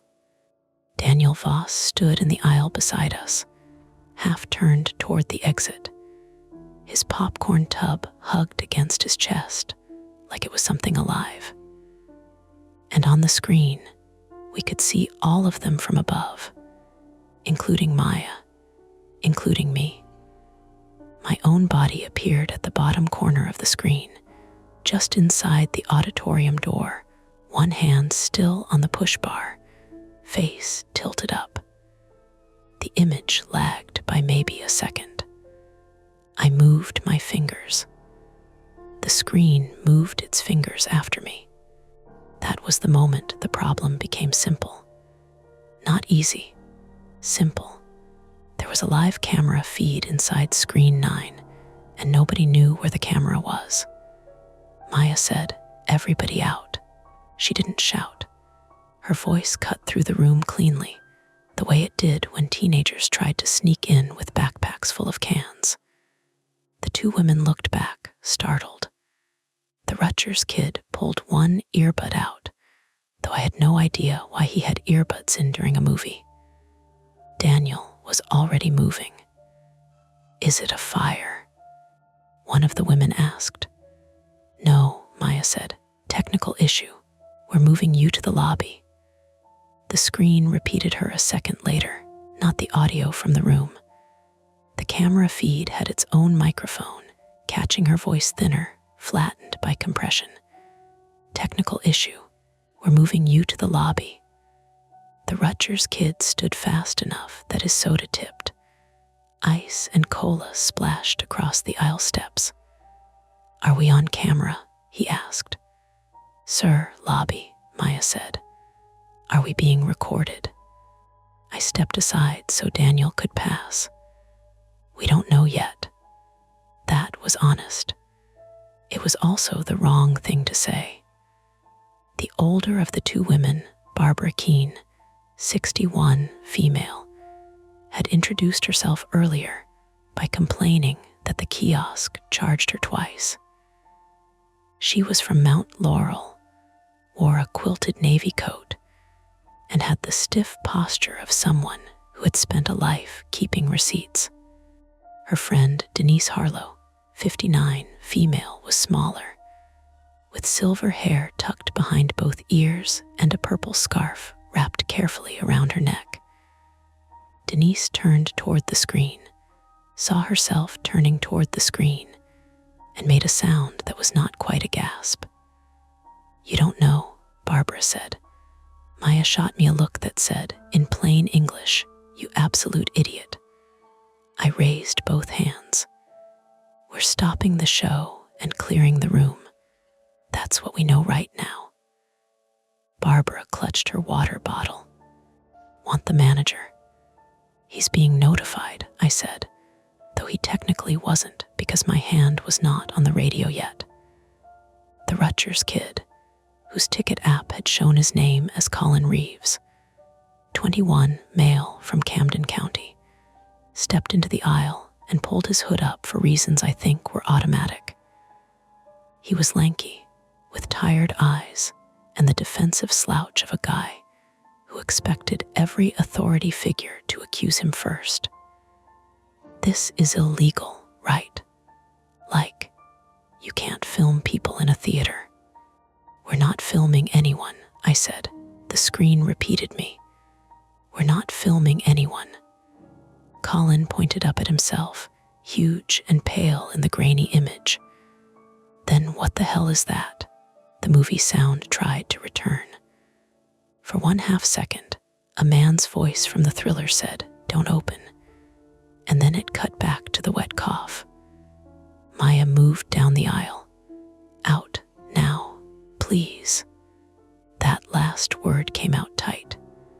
The customers filed out, all except Colin, who stayed in the aisle with his phone up, recording the screen. "Sir," I said, "I'm documenting this. Do it from the lobby." "Why? So you can delete it," Maya stopped 2 steps below him. Nobody's deleting your phone, Spielberg. Move. He looked like he might argue, and for one dangerous second, I thought he would plant himself there just to prove he couldn't be made to leave. Then the screen changed. Not much, just enough. The camera angle zoomed in slightly on Colin. It wasn't a digital zoom from our system, not the clean kind. It was slow and mechanical, with a faint motor tick beneath the audio. The image tightened from the whole auditorium to the back half of the room, placing Colin in the center. His phone was visible in his hand. His face changed as he watched himself become the focus. Maya said, very softly, "Evan." I didn't look away from the screen. "Yeah, get him out." Colin stopped recording. The motor tick continued. I stepped down toward him, grabbed his elbow before asking permission, and said, "Now." He jerked at my touch, but he moved. Maya backed up with us, eyes flicking between the screen and the back wall. The door hissed open behind us, and the 3 other customers stood in the hallway, all talking at once. "That was live," Daniel said. Barbara demanded. "Where is your manager?" Denise whispered. Was that us the whole time? The hallway suddenly felt too narrow for everyone's fear. I hit the radio button. "Lenny, screen 9 is live feeding the auditorium. We cleared customers. Need you downstairs now. Static." Then Lenny, say again. Maya took the radio out of my hand. There's a camera feed on the screen showing the people inside the room. "Live, we evacuated. Come downstairs." A pause. "Keep them there," Lenny said. "Do not let anyone leave yet." Barbara heard that. Of course she did. "Excuse me," she snapped. Maya lowered the radio. "He means for incident reports." "No, I'm leaving," Colin said. "You people are insane." He pushed past Daniel toward the lobby. I should have let him go. I know that now. A customer wants to leave, you let them leave. You get a name if you can. You preserve safety first, paperwork second. But I was thinking about phones, videos, corporate, police, hidden cameras. I was thinking about my own face on that screen, the 1-second delay showing my mouth slightly open, confused and stupid. I was thinking about being seen before I understood what I was. So I stepped in front of Colin. "Just wait 1 minute." He looked at me like I had touched a nerve. "Move. We need to figure out what's going on." "You need to get out of my way," Maya said. "Evan." It wasn't a warning about Colin. It was a warning about me. But I didn't move quickly enough. Colin shoved me with the heel of his palm. Not hard enough to be a fight, hard enough to say he was done asking. My back hit the wall beside the Screen 8 poster case. The aluminum frame rattled, and the glass panel popped loose at the bottom with a sharp little crack. Denise flinched. Daniel said, Hey, don't." I said, "Move," Colin said. My radio hit the floor and skittered under the bench by the auditorium doors. That tiny loss of control did something ugly to the group. Everyone started speaking louder. Barbara said she was calling the police. Colin said good. Maya told everybody to step back. Daniel kept saying, "Let's just stay calm," in the hopeless tone of a man trying to reason with a leaking pipe. Then the lights flickered. Not the whole building, just that hallway. The sconces along screens 7 through 10 blinked once, twice, and dropped to emergency mode. Red exit signs glowed harder. The overhead music stopped mid-note. Far away in the lobby, the arcade basketball game shouted, "Nice shot," to nobody. From inside Screen 9 came the cough again. This time, it was louder in the hallway because the auditorium door had not latched fully behind us. Maya reached down, scooped my radio from under the bench, and shoved it against my chest. Her expression was flat, but her eyes were furious. "Do not block customers," she said under her breath. "I know. Then know it faster." Lenny arrived from the lobby side with Noah behind him, both moving at an awkward half-jog. Lenny's face was red, and his key chain bounced at his belt. "What happened to the hall lights?" he asked. "Not the priority," Maya said. "It is if emergency lighting is tripping." Barbara stepped forward. "Are you the manager?"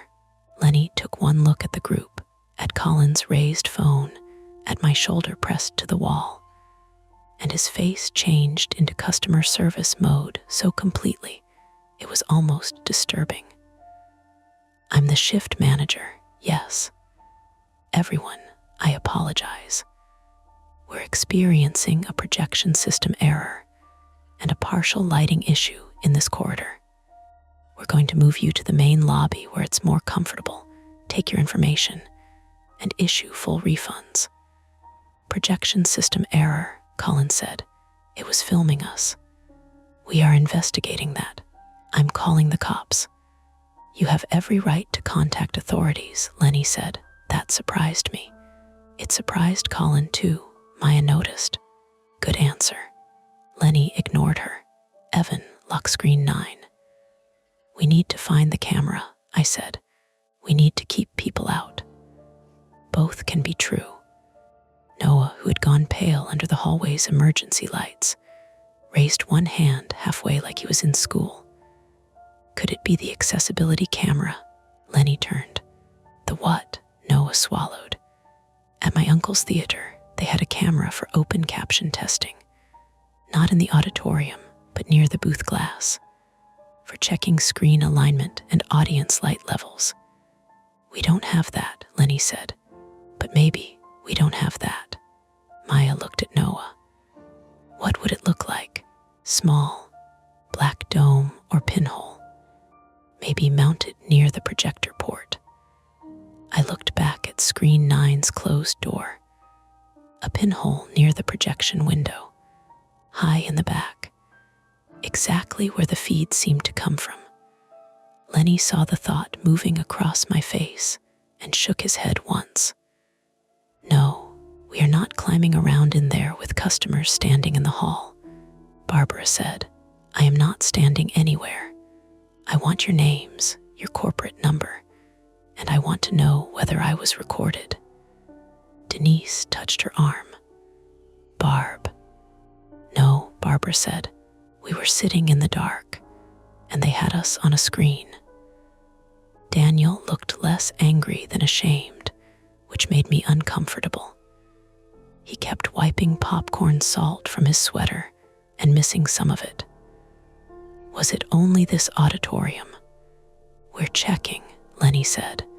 "We were not checking." "Not yet." The time-sensitive part arrived in pieces, the way bad news often does at work. First, Lenny's radio crackled with the voice of Tessa from box office, saying the next round of late shows had arrived early because of rain. Then Maya's phone buzzed with a weather alert. Severe thunderstorm warning, wind gusts, flooding in low-lying roads. Then the lobby doors opened, and a group of teenagers came in laughing wetly, shaking rain off their hoodies, and asking whether Screen 9 was where the 10:45 horror revival was playing. Screen 9 had another show in 28 minutes. A sold one. Not packed, but sold enough. A cult horror anniversary screening that had drawn 46 advance tickets, mostly young people, the kind who would record anything strange and send it everywhere before Lenny finished saying refund voucher. Lenny checked the schedule on the tablet at the podium. His thumb moved twice, then stopped. "We can move the 10:45 to screen 5, he said. "No, we can't," Maya said. 5 has the private birthday rental. Then screen 3. 3's projector has the purple line. Screen 11. Cleaning crew has it blocked for the leak. Lenny looked at her. She shrugged. "You schedule like a man who thinks buildings respect spreadsheets." Noah said, "Could cancel." Lenny was already shaking his head. 46 advance refunds, plus concessions, plus corporate asking why, plus people already here in a storm. We delay first. "Delay for what?" I asked. "To remove the bad file." "That doesn't solve the camera." "It solves the screen showing the camera." There it was, the flaw that kept the theater alive and made it dangerous. Lenny believed a problem became smaller if customers couldn't see it. Maya stared at him. "You cannot put people in that room if there's a hidden camera in it." "I'm not putting people anywhere until I inspect it." "With what? Your vibes?" "With the keys, the booth access, and a flashlight." "Evan, Noah with me." "Maya, get these customers to the lobby." "No," I said. Lenny looked at me like I had spoken in another language. I heard myself continue, and some distant, sensible part of me wished it could grab me by the collar. "Noah shouldn't go in there. He doesn't know the layout." Maya saw the feed with me. She should come. Maya's eyebrows lifted. "I should. You noticed the zoom." "I also notice when men volunteer me for creepy rooms." "I'm not volunteering you." "You just did," Lenny snapped. "Enough. Evan, with me." "Noah, stay with Maya and help process refunds." Noah looked relieved and insulted at the same time. Maya stepped closer to Lenny, lowering her voice so the customers wouldn't hear every word. "If there is a recording device in that room, you need police, or at least building security." "We don't have building security." "Then police." "And say what?" "We found a mystery camera we haven't found yet." "Yes, Lenny. That is pretty much the sentence." Colin, still filming from a few feet away, said, "I already called." Everyone turned. His phone was against his ear now. His other hand was shaking slightly, though his face was hard. "Yeah," he said into the phone. "Movie theater in Marlton. They've got hidden cameras in the screening room." Lenny closed his eyes for half a second. The problem had a clock now. Police were coming. Customers were gathering. The 10:45 audience was arriving. Screen 9 might contain a hidden recording device, and we had less than half an hour to secure the room before curiosity, rain, refunds, and panic made everything harder. Maya took control because someone had to. "Lenny, take Evan and check from the booth first. Do not go crawling under seats. Do not touch anything that looks like a camera. Photograph it. Kill the playlist if you can without wiping logs. I'll move customers to the far side of the lobby and get names. Noah, you help me and stop looking like you're about to apologize to the carpet." Noah straightened. "Okay." Lenny bristled at being managed by someone making $15.25 an hour, but he also knew she was right. That was the thing about Maya. People resented her while obeying. He pointed at me. "Booth." As we started up the back stairs, I glanced once toward the lobby. The first evacuated customers were clustered near the concession stand under warm yellow lights, already transformed from people to witnesses. Barbara had her phone out. Denise sat on the bench with both hands around her water bottle. Daniel stood apart from the others, staring down the hallway toward screen 9 with the expression of someone trying to decide whether he had seen something meant for him. Colin was still talking to emergency dispatch. Maya caught my eye. No jokes this time. Just go. The projection booth felt different when we entered. Before, it had been warm and annoying, full of familiar machine hums. Now, every fan sounded like breath through cloth. Screen 9's projector sat midway down the row, its status light steady green, as if it had no idea it was ruining our lives. Lenny logged into the control terminal with hands that only shook when he missed the first password attempt.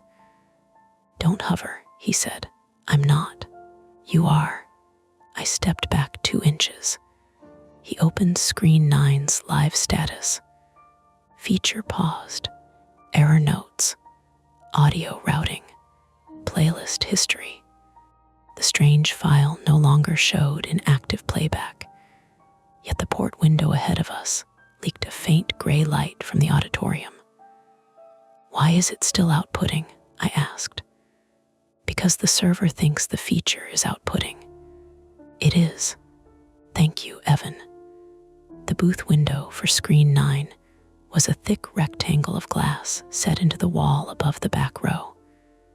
Beside it was a smaller service panel with 2 screws and a peeling sticker that said, "Do not obstruct ventilation."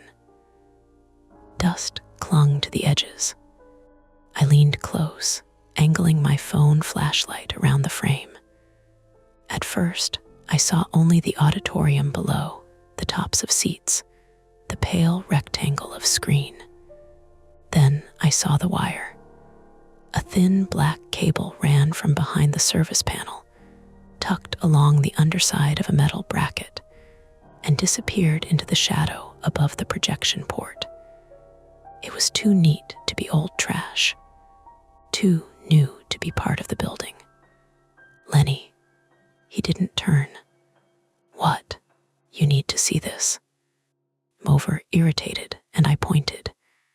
His irritation drained out slowly. "That wasn't there," he said. When anything, ever. The cable had no dust on it. The zip tie holding it to the bracket was bright white, freshly cut, with the little tail still sticking out. Lenny reached for it. I grabbed his wrist. For a second, we both froze. I had never touched him like that. He looked at my hand on his skin, then at me. "Don't," I said. Maya said photograph it. His jaw flexed. "Let go." I did. He took out his phone and snapped 3 pictures. Then he crouched, trying to see behind the panel without touching the cable.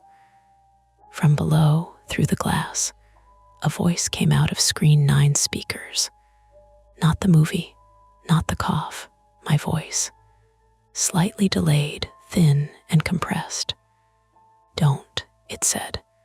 Maya said photograph it. Lenny's phone dipped in his hand. The microphone wasn't just in the auditorium. It was in the booth. The speaker feed carried another sound, one happening right then in the room with us. Lenny's breathing, close and rough, transmitted down into the empty auditorium and back up through the glass, as if the building had learned to repeat us. I looked around the booth corridor. Server racks, cable trays, vents, dark corners behind old equipment, places a person could hide a device if they knew our routines. My fear came back hard enough that I had to press my palm against the wall. Recorded in college. Laughed at. Exposed. That old tiny humiliation had nothing on this, but it used the same door to get in. I had thought the danger was people seeing me from the auditorium camera. Now I understood we might have been watched all night. In the booth, in the hallway, maybe in the lobby, maybe while we joked, while I flinched, while Maya caught it and said nothing. Lenny whispered. We shut it down. He moved fast toward the rack. I followed. Can you? I can kill Screen 9's server. What about logs? Police can enjoy the server when it's not broadcasting us. He reached for the emergency stop on the projector stack. The booth lights went out. Not flickered. Out. The machines stayed on, their status LEDs suddenly too bright in the dark. Downstairs, a chorus of surprised voices rose from the lobby. Emergency lighting should have kicked in along the booth corridor, but only one red fixture at the far end pulsed weakly, making the walls blink. Lenny swore. My radio crackled at my belt. Maya's voice came through broken by static. Evan, we just lost lobby lights. Doors are still open, but the mag locks on the side exit clicked.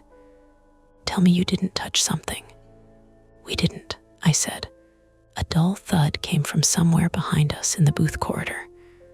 Not a machine sound, a door. The roof access door, maybe, or the old storage room near screen 10. Lenny whispered, Who's up here? No answer. Through the screen 9 port glass, the auditorium screen glowed brighter below. The black and white feed had changed again. It no longer showed the auditorium. It showed the projection booth corridor from behind us. On the screen below, 2 pale figures stood in the dark, Lenny at the rack, me beside him. Both turned toward the far end of the corridor where the red emergency light pulsed. And at the very back of the image, near the storage room door, a third shape shifted out of frame. Lenny saw it through the glass at the same time I did. He whispered one word, Run. But the booth corridor door to the stairs slammed shut before either of us moved. And from the other side came the hard metallic scrape of someone setting the lock. Lenny hit the stair door with his shoulder once, hard enough to make the metal skin boom through the booth corridor. Nothing. He hit it again. The door shivered in its frame, but the latch held. On the other side, something scraped, settled, then went still. Don't waste yourself, I said. He turned on me, face half red from the emergency light pulsing at the far end of the corridor. I know how doors work, Evan. Then, you know this one opens inward from our side. That means it shouldn't be blocked. But it is. He looked at the push bar like he wanted to argue with it. The projection booth ran behind the upper backs of screens, 5 through 10. A long service corridor with projectors on the auditorium side and storage rooms on the outside wall. Screen 9's projector sat behind us. Screen 10 was farther down toward the weak red emergency light. Screen 8, then 7, then the stairs to the lobby were behind the locked door. There was another way out if you went all the way past screen 10, through the old storage room, across a narrow maintenance landing, and down the exterior roof access stairs. At least, there was supposed to be, but he used that route except contractors, and Lenny when he wanted to smoke where corporate cameras couldn't see him. Roof stairs, I said. Lenny stopped hitting the door. No, it goes down to the alley behind the building. In this storm, with lightning and a metal staircase, you have a better plan. He raised his radio. Maya, come in. Static. Maya, more static. Then a thin burst of voices from downstairs, chopped into pieces by interference. I tried mine.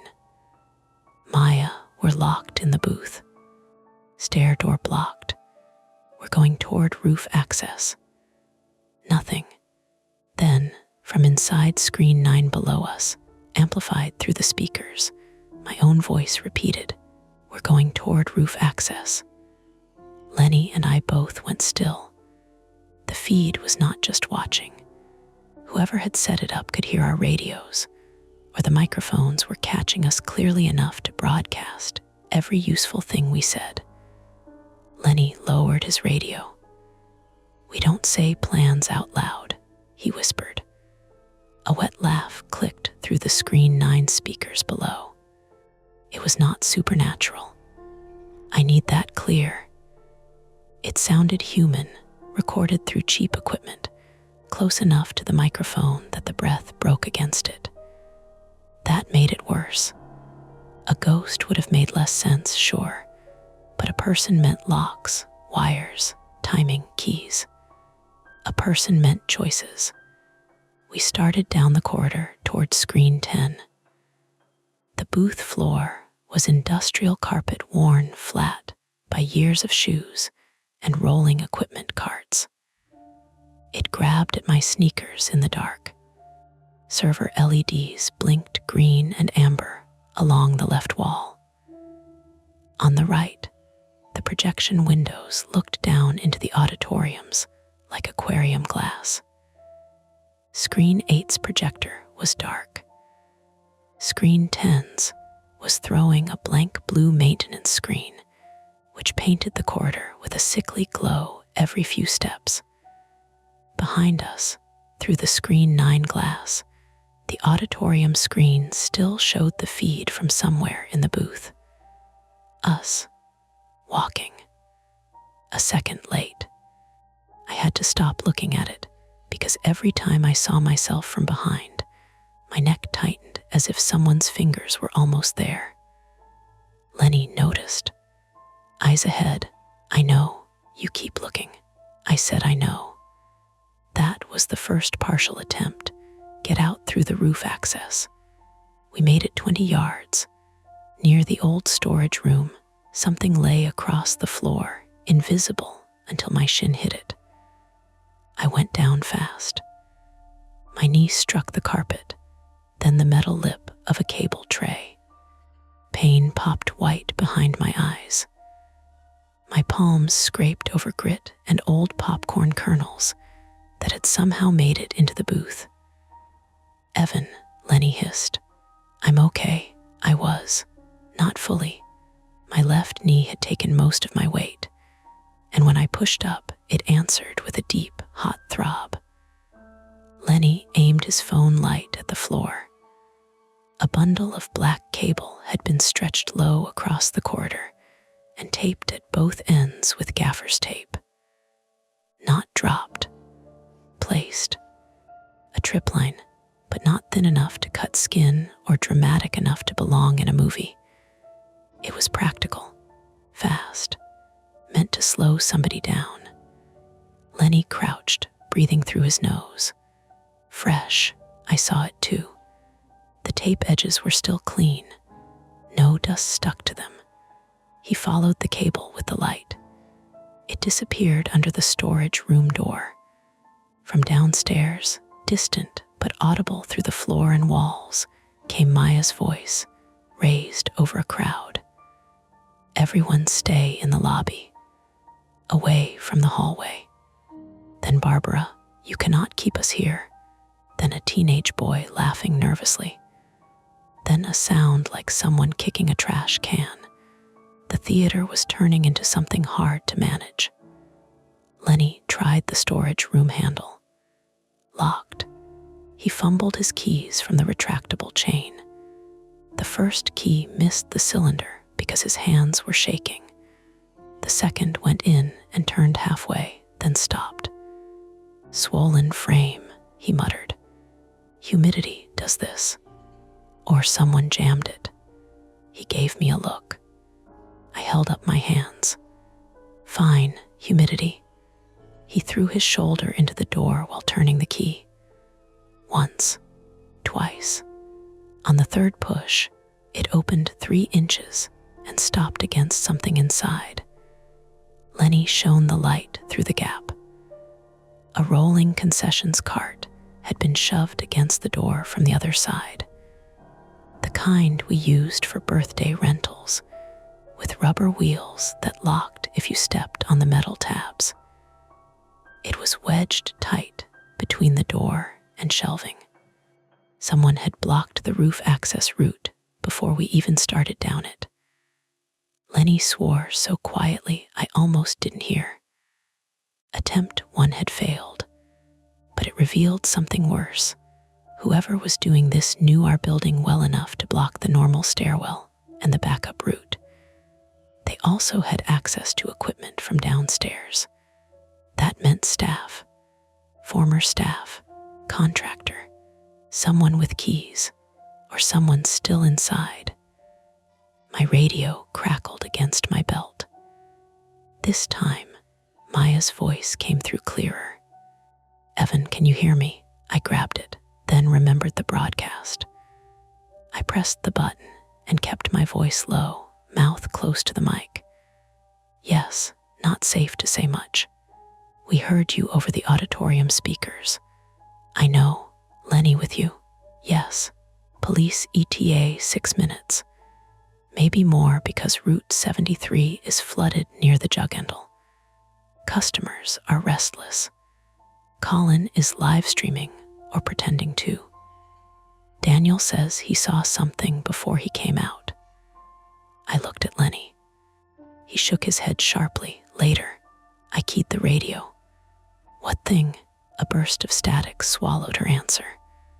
"Maya, static." Then Noah panicked and too loud. "Maya, don't open that." The radio cut. Lenny and I stared at each other.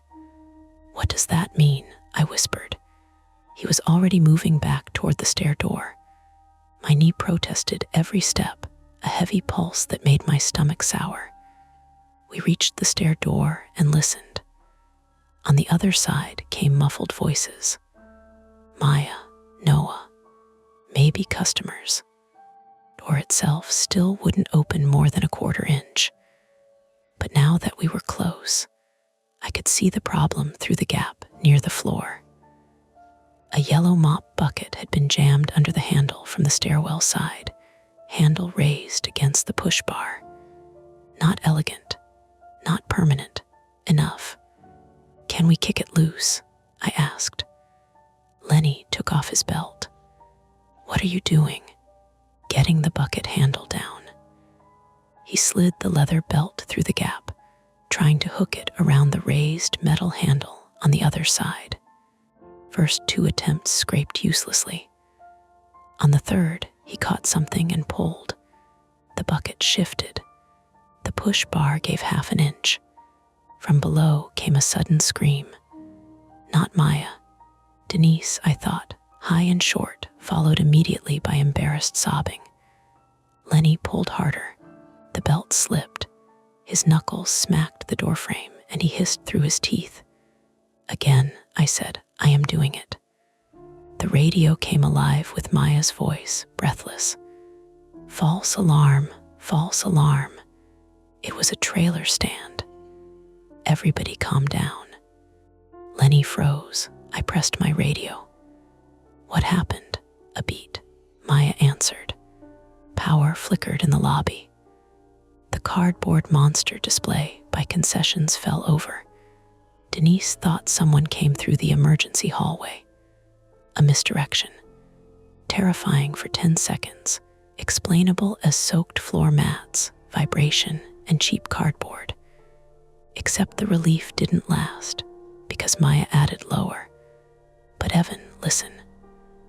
Daniel said before he left screen 9.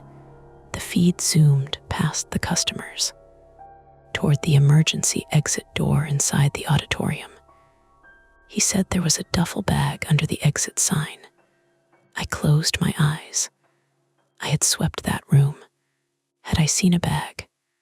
No, I remembered Skittles, a bottle opener, Wawa receipt, empty cup holders, no duffel. "When?" I asked. He says it was there on the screen, but not in the room when he looked back. Could be angle, could be shadow. I don't know. A duffel bag was not automatically a bomb. It could be a gym bag, a delivery bag, a prop, a teenager's forgotten junk. But in a theater during a hidden camera incident, with wires run through the booth and exits being blocked, a duffel bag became a center of gravity. Police know, I asked. I'm telling them when they get here. But customers heard bag, and now Barbara is saying active shooter. Lenny whispered a word I will not repeat. Maya continued, lobby's getting bad. If you can kill Screen 9's output from up there, do it. People keep trying to go down that hall to film. There was the second attempt. Shut the feed down. Lenny gave up on the door for the moment and limped back toward the rack, flexing his scraped knuckles. I followed, slower because of my knee. The control terminal still had power, though the booth lights were dead. Screen 9's system status glowed on the monitor, playing, even though no feature was playing, audio active, network connected, automation locked. Automation locked, I said. That's not normal. Can you override? With admin. You are admin. Tonight, apparently, everyone is admin. He typed his password, denied. He typed again, slower, denied. On the third try, a warning popped up, account locked. Contact system administrator. Lenny stared at it. His face changed in a way I hadn't seen before. Not fear exactly, something closer to shame. My password worked upstairs 20 minutes ago, he said. I saw. My password worked. I know. He clicked to the local hardware panel. Manual stop. Projector shutter. Audio mute. The cursor froze, then moved on its own, not like a ghost hand, like remote access. Smooth, deliberate. It dragged the window aside and opened a text file on the desktop. One line appeared. Stop looking for it. Lenny backed away from the keyboard so fast his hip hit the rack. The words stayed on the screen. Somebody was inside the system remotely. Maybe from the building. Maybe from outside. Either way, they were watching our attempt to stop them. Attempt 2 had partially worked only in the sense that it taught us the trap had a person at the controls. Lenny yanked open the lower rack door. What now? I asked. Physical disconnect. He grabbed a cable bundle. Wait, which one? The server output to 9. You know that. He hesitated a fraction. Not enough. He pulled. The monitor went black. For one beautiful second, I thought he had done it. Then alarms started. Not fire alarms. System alarms. Projector fault tones from the rack, sharp and repetitive. Screen 9 below filled with white light bright enough to spill up through the projection glass. The audio gave a brutal pop that made me clap both hands over my ears. From downstairs, people shouted. My radio spat static, then Maya. What did you do? Lenny looked at the loose cable in his hand. I may have killed the wrong feed, he said. On the Screen 9 status panel, where a smaller backup monitor still showed diagnostics, a line scrolled, failover input active. The feed had not stopped. It had switched. Now the screen below showed the lobby, a high angle from above concessions. Maya at the center, one hand lifted to hold people back. Noah beside her, pale and stiff. Customers clustered near the popcorn counter, their faces turned towards something they could not see. Colin's phone raised, Barbara arguing, Denise seated, Daniel near the arcade, staring toward the hall. I saw the cardboard monster display lying on the floor near the ISI machine. I saw the lobby doors flex under wind, and I saw, Taped beneath the concession counter near Maya's knee, a small black device with a pinhole lens pointed outward. "There are more cameras," I said. Lenny's mouth opened and shut. The white noise from Screen 9's speakers shifted into audio from the lobby. We heard everyone at once, delayed and thin. "Barbara, they're watching us here too." "Colin, I got it. I got it on video." "Noah, please back up." "Maya, everyone stop moving." The live feed had exposed the lobby camera to us, but it had also exposed it to every person looking into Screen 9 or watching Colin's phone if he'd kept recording. We were no longer trying to contain a technical incident. We were inside a building with hidden cameras, blocked exits, a remote intruder in the projection system, and customers one rumor away from trampling each other toward the doors. Then the fire alarm went off. Full building this time. White strobes snapped along the booth corridor. The alarm horn slammed the air in 3 beat bursts. My body reacted before my thoughts did, shoulders hunching, pulse jumping into my throat. Below, people screamed for real. Lenny grabbed the rack to steady himself. "No smoke. Doesn't matter. We evacuate. The main doors, we evacuate." We ran to the stair door and tried again. The alarm drowned out everything except the metal thunk of Lenny's shoulder and my own breath.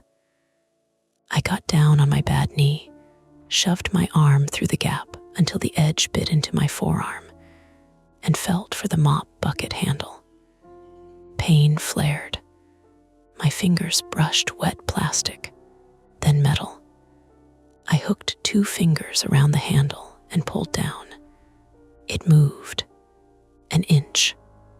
Another. The door burst inward so suddenly, I fell backward onto the booth carpet.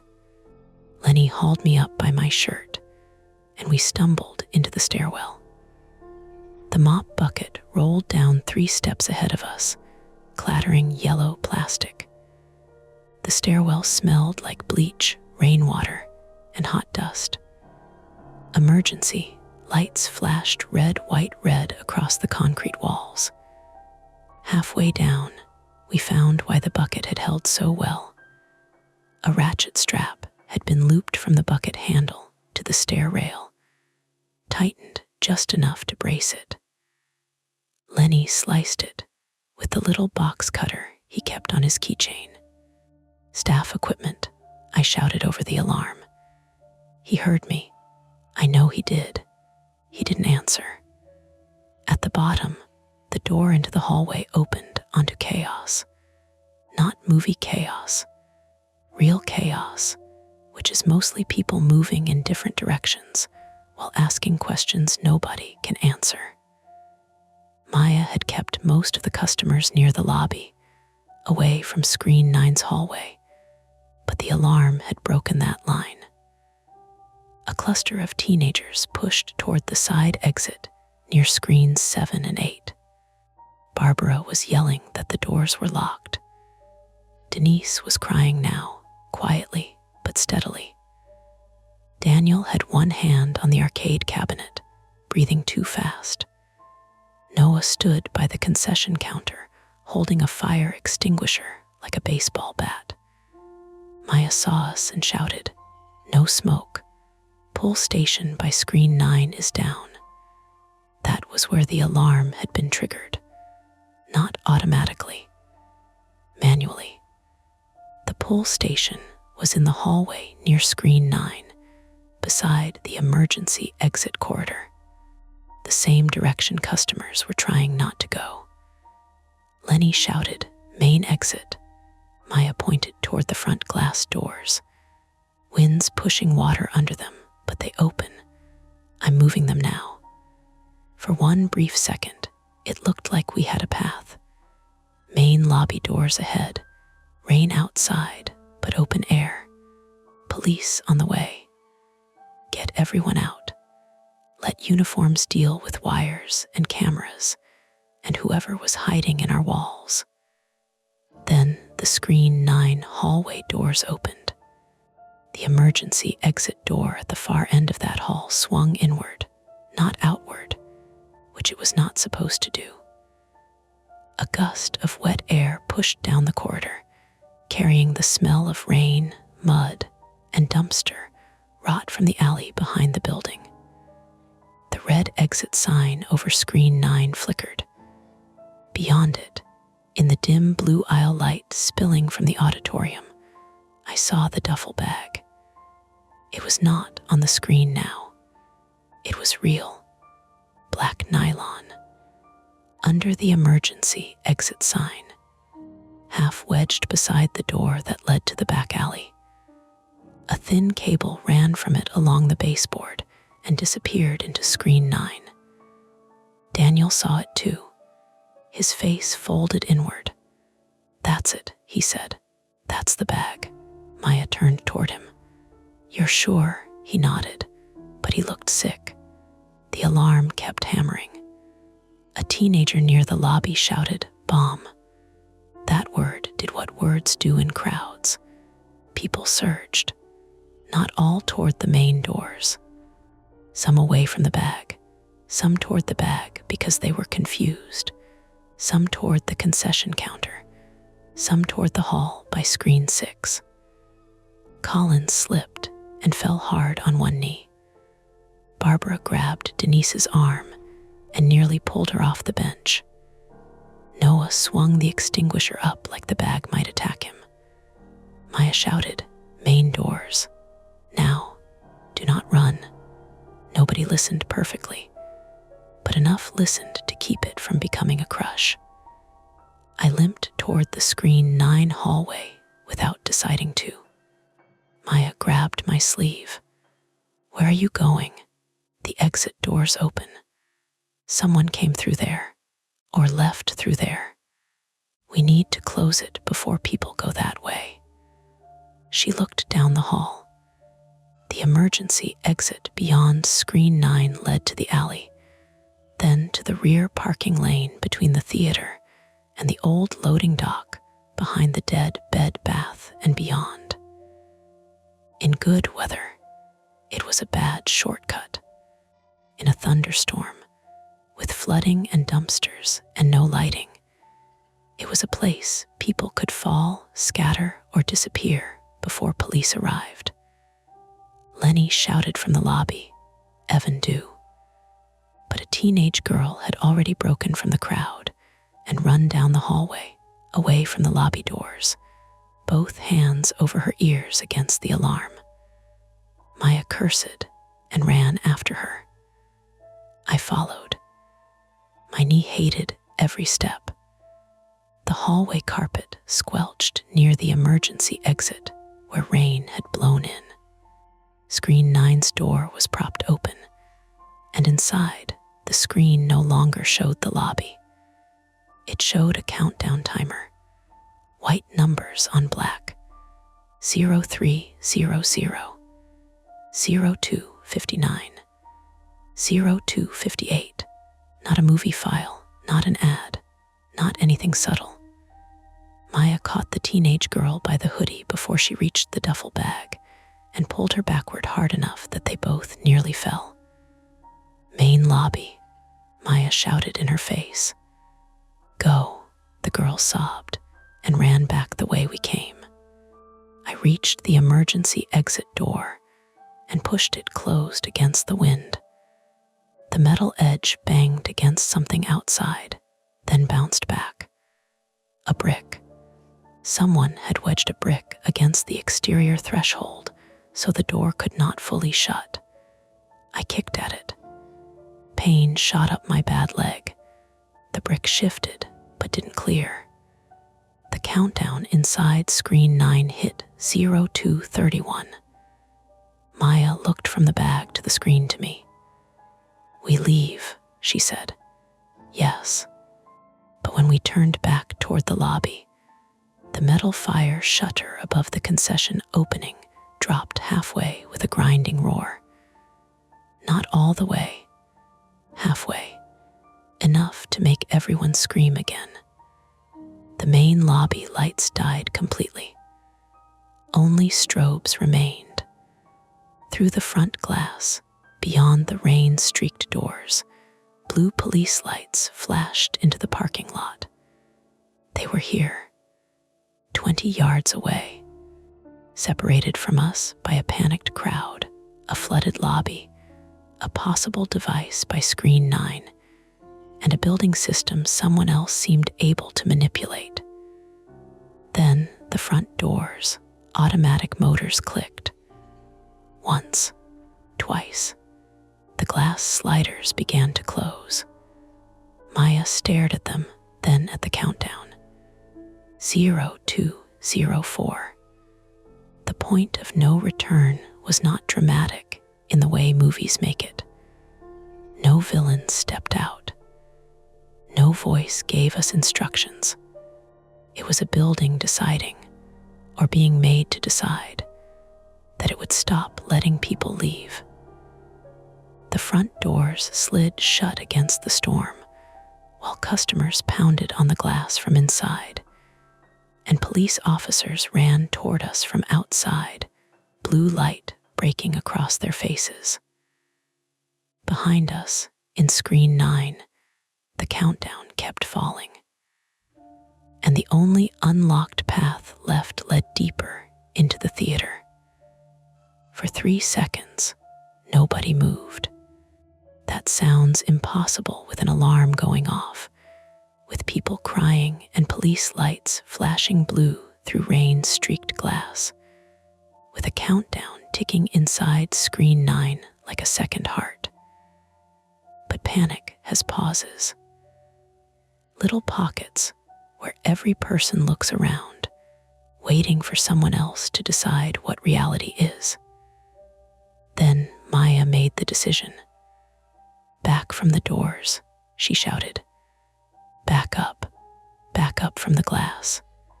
Front sliders had closed most of the way, and customers were pressing toward them anyway, palms squeaking against wet glass, faces bright under the strobe flashes. Outside, 2 Marlton officers pulled at the doors from the parking lot side. Their mouths moved. We couldn't hear them over the alarm. Rain hammered their shoulders and ran off their caps. Lenny stumbled to the wall panel near the lobby entrance and slapped the automatic door override. Nothing. He slapped it again. "Dead," he shouted. "Breaker." I shouted back. "Office panel. Can you get there?" He looked toward the manager's office behind concession. The fire shutter had dropped halfway across the concession opening, leaving a gap just tall enough to crawl under if you liked the idea of getting sliced in half by a malfunctioning metal curtain. Behind it were the soda lines, the popcorn warmers, the dishwasher, the manager's office, and the electrical panel. Also the hidden camera under the counter. Also, maybe, the person controlling all of this. The countdown hit 0137. Inside Screen 9, the white numbers flashed on the screen. The duffel bag sat 10 feet from its auditorium door, cable disappearing across the threshold. The rear emergency exit banged in the wind because the brick outside kept it from closing fully. Every gust pushed rainwater over the sill and onto the carpet. Maya grabbed my arm. Her fingers dug into my sleeve. "Evan," she said, "what's in the bag?" "I don't know." "What does the cable go to?" "I don't know." "Then we treat it like it can hurt people." That was the cleanest thing anyone had said all night. We had 2 problems and no time. Get customers away from the glass and away from Screen 9, and stop whatever was counting down without poking a possible device like idiots in a training video. Lenny shouted, "Bathrooms." Maya turned.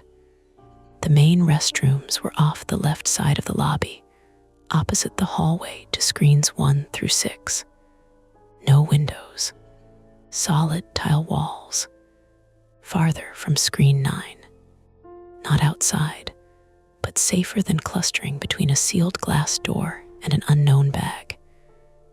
"Everyone to the bathrooms," Maya yelled. "Now, move left, help each other," Barbara yelled. "I'm not going into a bathroom during a bomb threat."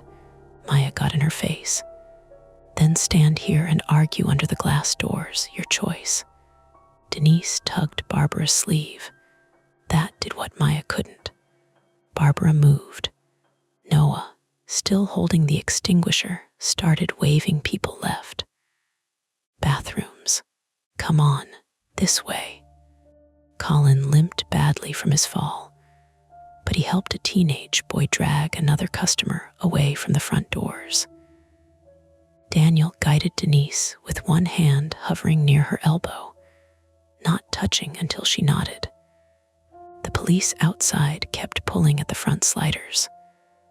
One officer raised a baton, hesitated, then backed up, probably worried about spraying glass into the crowd. Good, bad, all of it at once. Lenny looked at me. "Office panel, screen 9 bag. No. If that countdown is tied to the bag, if it's tied to the bag, you don't touch it." "I'm not touching it." That was not completely true, and he knew it. Maya's eyes flicked between us. "What can you do without touching it?" I looked down the hallway. Screen 9's door stood open. The cable ran from the duffel into the auditorium, hugging the baseboard. If the bag was a power source or controller, the cable might be feeding the projector system, or camera, or some speaker device. If the countdown was just a scare, cutting the cable might stop it. If the bag contained anything volatile, cutting anything could be terrible. But there was another seated detail: the fire extinguisher. Not for the bag, for the screen. "Noah," I shouted. He turned from the bathroom corridor. "Extinguisher." He looked down at it like he had forgotten it was in his hands, then tossed it badly. It hit the carpet and rolled. I grabbed it, pain flashing in my knee as I bent. Maya understood before I explained. "You're going to blind the camera. Projector first. Evan, if the countdown is being displayed to control the crowd, killing the image buys us room. That's not killing the device. No, but it stops everyone watching numbers fall." She held my gaze for one beat. Then she nodded once. "Do it fast." I ran. Not well. My left knee buckled every third step. And by the time I reached screen 9's door, the pain had turned hot and wet, like something under the kneecap had shifted out of place. The alarm hammered behind me. The lobby strobes flickered across the hallway. Rain blew through the rear exit and speckled my face. Inside screen 9, the countdown read 0058. The auditorium smelled like damp carpet, hot electronics, and old soda. The blue aisle lights made the seats look underwater. Duffel sat under the exit sign to my right, close enough that every part of me wanted to look at it and not look at it. I kept left, up the aisle, toward the screen. The countdown filled the whole wall. 0049. I pulled the pin from the extinguisher. My hands slipped because they were sweaty. For a horrible second, the pin stuck. Then it came loose. I aimed upward at the projection beam, not the screen, and squeezed. White powder blasted out with a violent hiss. The beam turned solid. A bright cone filled with chemical fog. The numbers smeared, then disappeared behind a churning cloud. The extinguisher kicked in my hand. I swept it side to side, coating the lower screen, the stage lip, the air. I coughed immediately. My throat seized. My eyes watered. The countdown vanished. For half a second, there was only alarm, powder, and my own ragged breathing. Then the speakers clicked. The cough played again. Not wet now. Angry. A man's voice came through, distorted by the system, flattened into something almost genderless. Stop, I froze. Not because it was supernatural, because it was. A person, a living person, somewhere in the building or connected to it, had finally stopped hiding behind files and feeds. Evan, Maya shouted from the hallway. Out, I backed down the aisle, extinguisher in both hands. The duffel bag twitched. I mean, it moved, not exploded, not opened. It shifted as the cable attached to it went taut, tugged from inside the auditorium or through the baseboard. The bag wasn't the source. It was covering something. I saw the cable more clearly now through the powder haze.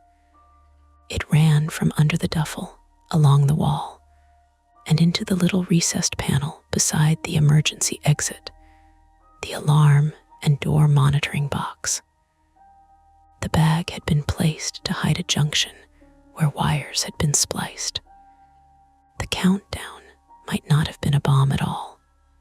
It might have been a timer to lock, unlock, trigger, or short part of the building system. A procedural failure turned weapon. A building made stupid on purpose. I stumbled backward into the hall and slammed the screen 9 door with my shoulder. It bounced because the cable crossed the threshold. I kicked the cable aside without touching the bag, then the door caught. Maya was there, coughing from the extinguisher dust that drifted out around me. Bomb, she asked. I don't think so. You don't think so? It's tied into the exit system. Door monitor, maybe alarm, the bag's hiding the splice. The front doors made a heavy clunk from the lobby. Lenny shouted from behind concession, door override still dead. Maya wiped her eyes with her sleeve. Then whoever's doing this is controlling exits. The alarm cut off. The sudden absence hit harder than the noise. People in the bathrooms kept crying and murmuring, but the lobby itself went hollow. Rain drummed on the roof. The front doors rattled under wind and police hands. Somewhere in the building, a relay clicked. Then every screen in the lobby turned on. Poster displays, menu boards, the little trailer monitor above the arcade. All of them showed us. Different angles, lobby, concession, screen 9 hall, the booth corridor, bathroom entrance, a web of hidden cameras. On the concession menu board, the camera closest to the office showed Lenny crawling under the half-dropped fire shutter toward the manager's office. And behind him, in the reflection of the stainless popcorn machine, a figure moved. Maya saw it. So did I, Lenny, she screamed. The figure stepped out from behind the concession storage shelves. No mask, no dramatic weapon raised overhead. Just a man in a soaked black theater jacket, one of our old uniform jackets with the Garden State 14 logo peeled at the chest. He was maybe mid-30s, male, heavyset, with close cropped hair and a patchy beard. He held something in one hand. Not a gun, a box cutter, small, real, enough. Lenny turned too late. The man grabbed the back of his shirt and yanked him away from the office door. Lenny slammed into the soda syrup rack, knocking a hose loose. Dark cola syrup sprayed across the floor in a thick arc. Lenny slipped and went down hard on his side. Maya was already moving. "Maya," I shouted. She ducked under the shutter without slowing. The metal edge scraped her back. Noah came out of the bathroom corridor, saw the man, and froze. "Call out to the cops," I shouted at him. "Tell them rear suspect, concession." He ran to the front glass, pounding with both hands, yelling words the officers could not hear, but maybe could read from his face. I grabbed the fire extinguisher again and followed Maya. My knee almost folded under me at the concession opening. I had to crawl under the shutter, dragging the extinguisher by its handle. The metal curtain groaned above me. For 1 second, I imagined it dropping on my spine. Then I was through. The floor behind concession was slick with cola syrup and rainwater tracked in from shoes. The smell was nauseatingly sweet, thick enough to taste. Maya had put herself between Lenny and the man with the box cutter, holding a metal popcorn scoop like a knife. The man looked at her and laughed once. "You still work here," Maya said. It was such a strange thing to say that it stopped him. His eyes narrowed. "What? I know you." She shifted her grip on the scoop. "You're Rob," Lenny groaned from the floor. Rob Haskell. There it was, a former employee. A person with routines, access memories, old anger. Not a monster, worse in the ways that mattered. Rob Haskell, 34, male, had been a projection tech before my time, fired after corporate switched more work to remote service contractors. I only knew the name because Lenny had cursed him once for leaving a mess of unlabeled cables above screen 10. Rob had known the booth, the roof stairs, the service panels, the admin habits, the hidden places where a camera could watch without being seen. Rob's face twitched when Lenny said his name. "You don't get to say it like we're friends." "Rob," Lenny said, trying to sit up and failing. "Whatever you think," Rob kicked him in the thigh. Not hard enough to break anything, hard enough to make Lenny cry out and curl. Maya stepped forward. Rob swung the box cutter. She jumped back, but not fast enough. The blade caught her forearm. A narrow red line opened just below her sleeve, then filled bright. The room shrank to that cut. Maya looked at it, then at him. "You absolute loser," she said. Rob lunged. I fired the extinguisher into his face. The blast hit him full across the eyes and mouth. He screamed, dropped the box cutter, and slammed backward into the syrup rack. Soda lines whipped against his legs. Coat 2 hissed somewhere. The floor turned slicker. Maya kicked the box cutter under the dishwasher. "Office," she shouted. I didn't understand. She pointed. Lenny was crawling toward the manager's office door. The breaker panel was inside. Door override, lights, maybe shutters. Rob clawed at his face, coughing and spitting white powder. He was not done. People in movies go down clean. People in real life keep moving, especially when fear and rage have turned them stupid. I shoved the extinguisher toward Maya and slipped on the syrup. My bad knee hit the floor again. This time something tore. The pain was immediate and complete. I made a sound I didn't recognize. My vision narrowed to the black mat under the soda station and the glittering puddle of cola syrup spreading around my hand. Maya grabbed the back of my shirt and hauled me 2 feet away from Rob's reaching hand. "Up," she said. "I can't." "Yes, you can.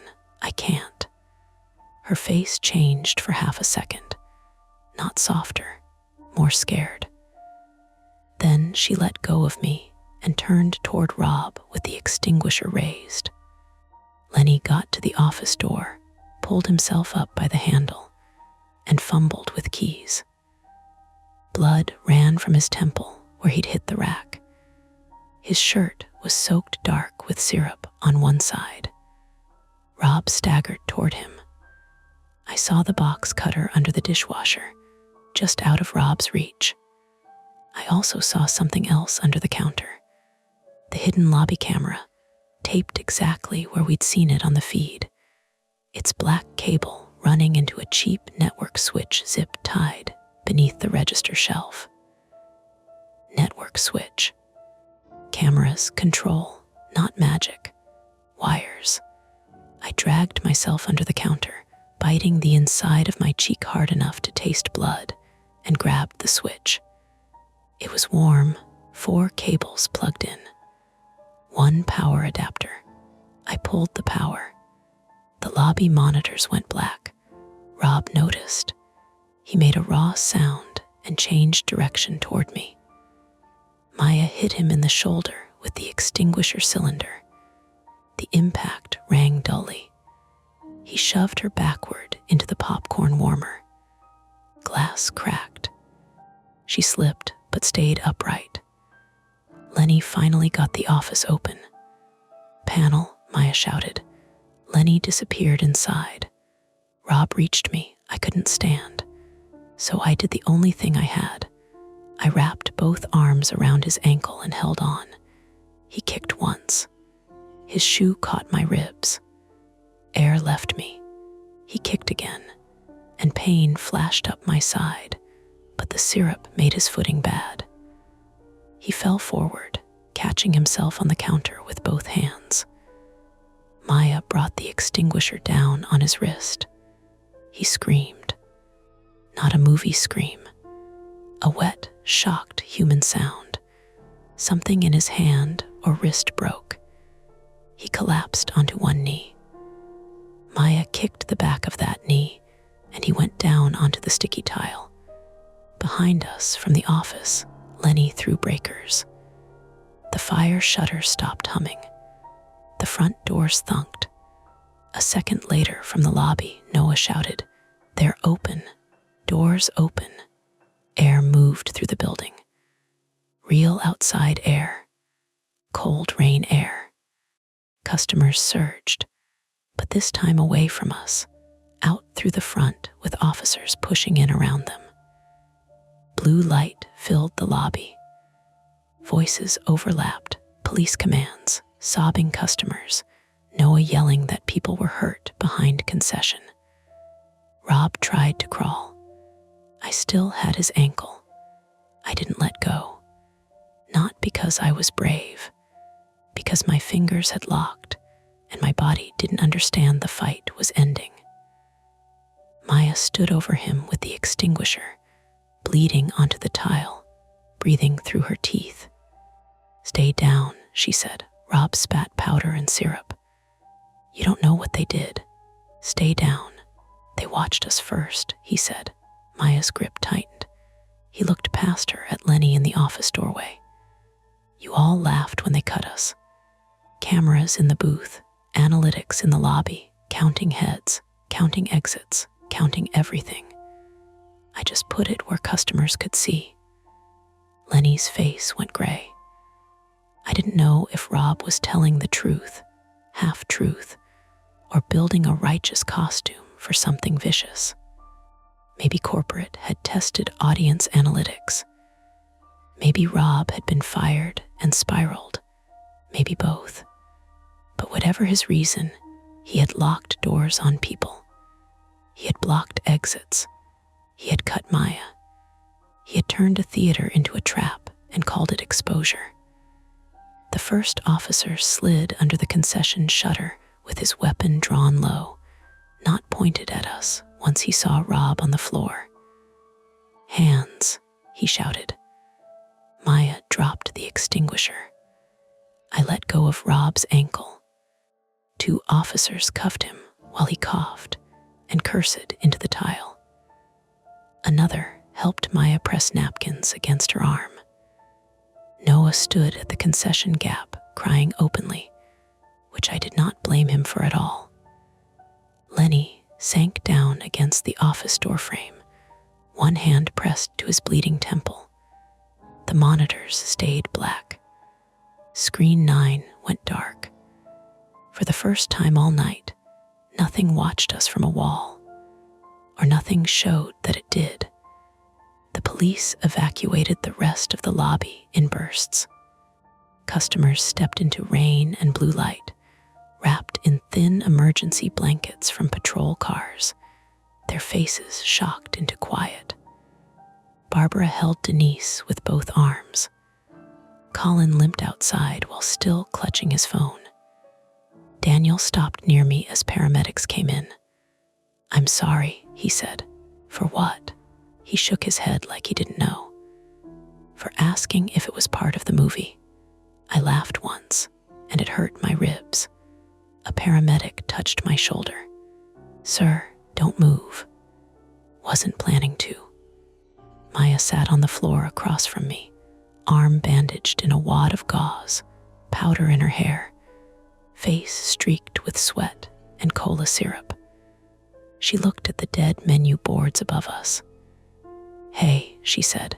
"Yeah, you still have a camp counselor face." I tried to answer, but my throat closed around it. Not fear this time. Not exactly. Relief has teeth too. Outside, police radios crackled. Rain ran under the front doors in thin silver lines. Somewhere in screen 9, behind the closed door, the hidden cable still lay across the carpet, leading to whatever Rob had spliced into the exit system. The conflict was over in the way immediate dangers end. Rob was cuffed. Doors were open. Customers were out. But as they loaded me onto a stretcher, I looked up at the ceiling above concession and saw 3 round dark screw holes in the tile where something had been mounted before. Old holes. Not Rob's fresh tape. Not tonight's work. And even with the monitors dead, I had the ugly feeling that some part of the building had been watching long before screen 9 ever showed us the truth. They loaded me into the ambulance facing backward, which felt unfair. After everything that had happened, after a whole night of being watched from corners and ceiling panels and hidden lenses, I still had to stare through the open ambulance doors at the theater while paramedics wrapped my knee and pressed careful fingers along my ribs. Garden State 14 sat in the rain like a place pretending it had done nothing wrong. Blue lights moved across the glass. The lobby doors stood open now, both panels shoved apart by officers who had finally killed power to the automatic motors. Water ran over the threshold and spread across the tile inside. Through that open mouth, I could see the concession counter, the half-dropped fire shutter, the popcorn machine with its cracked warmer glass, and the dark menu boards above it. No smiling soda cup, no trivia questions, just black screens. That should have made me feel better. It didn't. The paramedic working on me was named Claire Doyle, 32, female from Voorhees, with a calm voice and rain darkening the shoulders of her uniform. She asked me to rate my pain from 1 to 10, and I told her 7 because 8 felt dramatic. She looked at my knee, then at my face. "You're allowed to say 8. 8 then. There we go." My kneecap had swollen fast, pushing against my work pants until the fabric looked stretched and wrong. Every time the ambulance shifted, pain rolled up my thigh and settled behind my eyes. My ribs were bruised, maybe cracked. Claire said the hospital would confirm. She used words like possible ligament damage and imaging, which sounded too clean for the way my body felt. Across the parking lot, Maya sat on the rear bumper of another ambulance with a blanket around her shoulders, and her cut arm held out while a paramedic cleaned it. She kept looking annoyed whenever someone asked if she felt dizzy. That was how I knew she was scared. Maya got sharper when fear tried to sit beside her. Lenny refused a stretcher until a cop told him he could either sit down voluntarily or fall down in front of everyone. He sat after that. Blood had dried along his hairline in a rust-colored track. He was talking to an officer with his hands folded between his knees, nodding too much. Noah stood near the front doors with a paper cup of water in both hands, crying quietly again. Not sobbing, just leaking, like his body had found the smallest possible way to let the night out. The customers had been separated into little groups under the covered walkway outside Target, and inside police cars with their heaters running. Barbara was speaking to one officer while pointing at the theater with one finger. Denise sat beside her, wrapped in a blanket, nodding only when Barbara touched her wrist. Colin had one pant leg rolled up, his knee scraped and bleeding, and still tried to show his video to anyone with a badge. Daniel Voss stood alone near a patrol car, his popcorn sweater replaced by an emergency blanket. He had both hands tucked under his arms. Every so often, he looked toward Screen 9's hallway through the lobby glass, though from outside there was nothing to see. Rob Haskell came out last. 2 officers walked in between them, cuffed, soaked in extinguisher powder and cola syrup. His face was streaked white and brown. One wrist had already begun to swell. He did not look at the customers. He did not look at the police cars.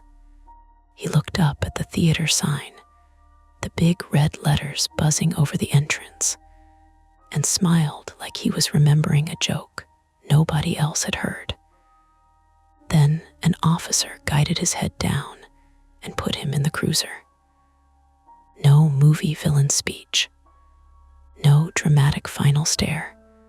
Just the door closing on a man who had made all of us props in whatever rotten little trial he thought he was staging. The hospital smelled like antiseptic, wet jackets, and coffee that had been sitting too long. They took X-rays of my ribs and an MRI of my knee the next morning. No broken ribs, just deep bruising. My knee was worse, torn meniscus, sprained ligament, enough swelling that the doctor spoke gently and said I would need an orthopedic follow-up and probably months before it felt normal. Normal. That word kept showing up like a bad extra. Maya needed 8 stitches in her forearm. The blade had missed anything major, but not by enough for comfort. She texted me a photo from her exam room, her arm wrapped in white gauze, middle finger raised beside it. Underneath, she wrote, still prettier than the popcorn warmer. Lenny had a concussion and bruised ribs.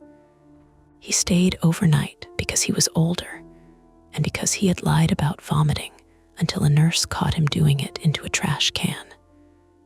Noah was not physically hurt.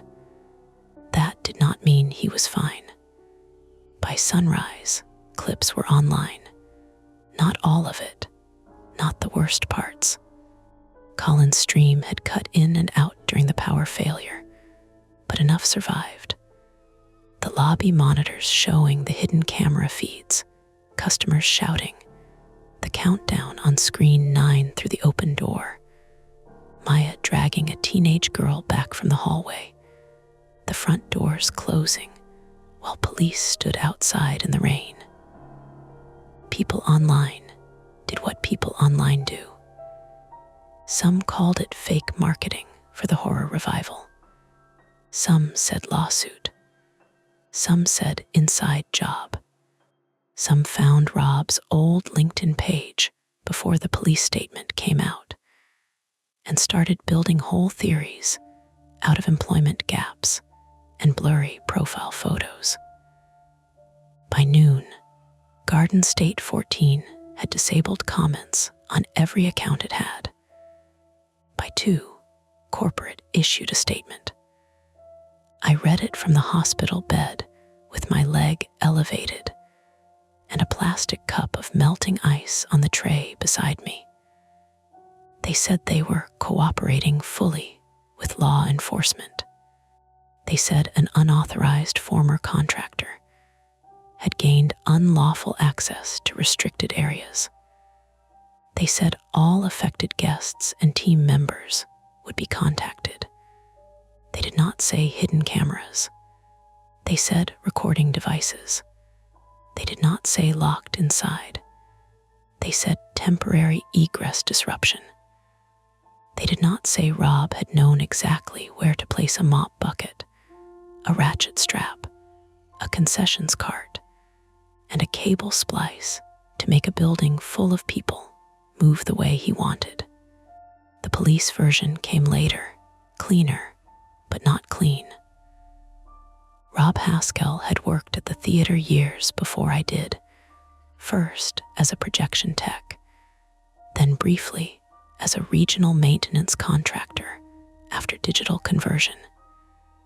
He had been fired after a dispute about hours, equipment access, and missing tools.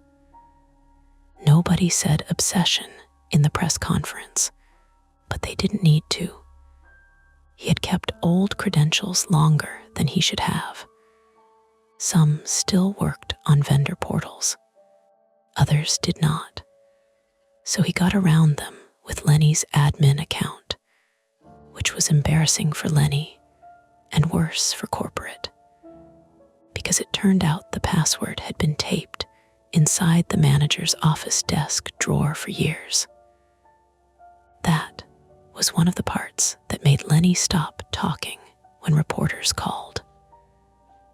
Rob had come into the building before opening through the rear service door during a delivery window, wearing an old uniform jacket and carrying a toolbox.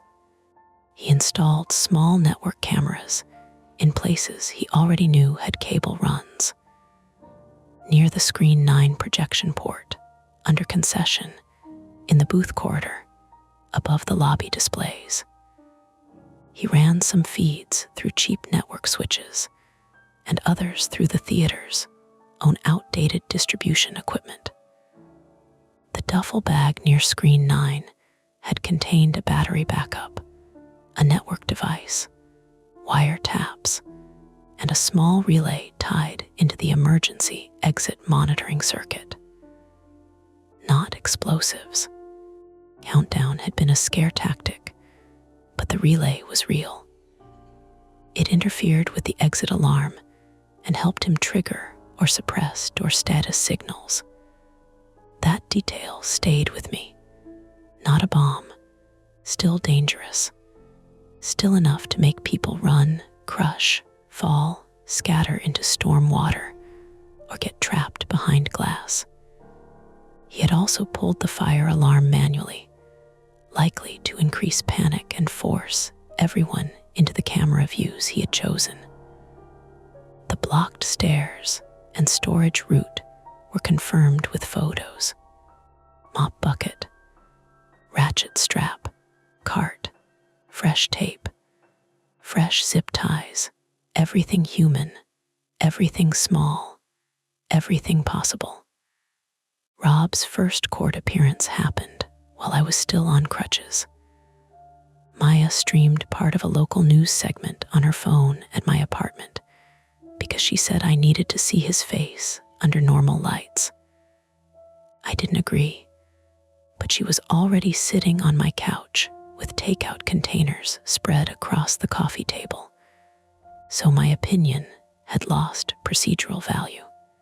He looked smaller in court, cleaned up, no powder, no syrup, just a man in county-issued clothes standing beside a public defender, eyes down, face blank. Charges included aggravated assault, false public alarm, burglary, unlawful surveillance, criminal mischief, interference with emergency communications, and several counts related to tampering with safety systems. More might come later. The prosecutor used the phrase, substantial risk of mass injury, and Maya paused the video there. Good, she said. She had gotten quieter since that night. Not soft, never soft, but the jokes came after longer gaps, as if they had to travel farther to reach her mouth. She still went to work once corporate reopened the theater, but only day shifts and never screen 9. When someone behind her dropped a metal tray, her shoulders jumped before her face remembered not to show it. Lenny took leave. Officially medical, unofficially everything. He called me once, 5 days after the incident, and spent 10 minutes explaining that he should have canceled the show earlier, should have called police himself, should not have tried to delete or override anything before securing the building. I let him talk. Then I said, "Yeah." He went quiet. "I know," he said. That was all either of us had. Noah quit by email. He wrote a long message to the group chat at 3 a.m, apologizing for not being braver, which made Maya so angry she called him immediately and left a voicemail telling him bravery was not a job requirement at a movie theater. He did not come back, but he did meet us once for coffee. He sat with his back to the wall and asked twice if the shop had cameras. It did. Almost everywhere does. That was the part I had trouble with afterward. Before screen 9, my fear of being watched had felt private and childish. A little leftover humiliation from college that I could manage by checking corners and laughing at myself. Afterward, it became practical. Reasonable, even. I noticed lenses in smoke detectors, black domes in grocery stores, doorbell cameras angled toward sidewalks, traffic cameras above intersections, laptop webcams like unblinking pupils. Most of them belonged there. Most of them had explanations. That stopped being comforting. 3 weeks after the incident, I had to return to Garden State 14 to give a final statement to the detective and pick up the backpack I had left in the break room. I almost asked Maya to come with me, but she had stitches out that morning, and I didn't want to make my fear her errand. The theater had reopened 2 days earlier with reduced hours. Corporate had sent inspectors, electricians, IT people, a private security firm, and one regional vice president who smiled too much in interviews. Screen 9 was closed for renovation. The hallway to it had been blocked with a black curtain and 2 portable stanchions, like that could politely contain what had happened there. The lobby looked almost normal. That was the worst part. The popcorn smell was back. The arcade basketball game shouted encouragement at a boy missing every shot. A teenager in a visor tore tickets beside the podium. New signs near the door said, "For your safety," This facility uses video surveillance in public areas. Public areas. The words did a lot of work. Detective Aaron Mills, 41, male, from the Evesham Township Police Department, met me near the manager's office.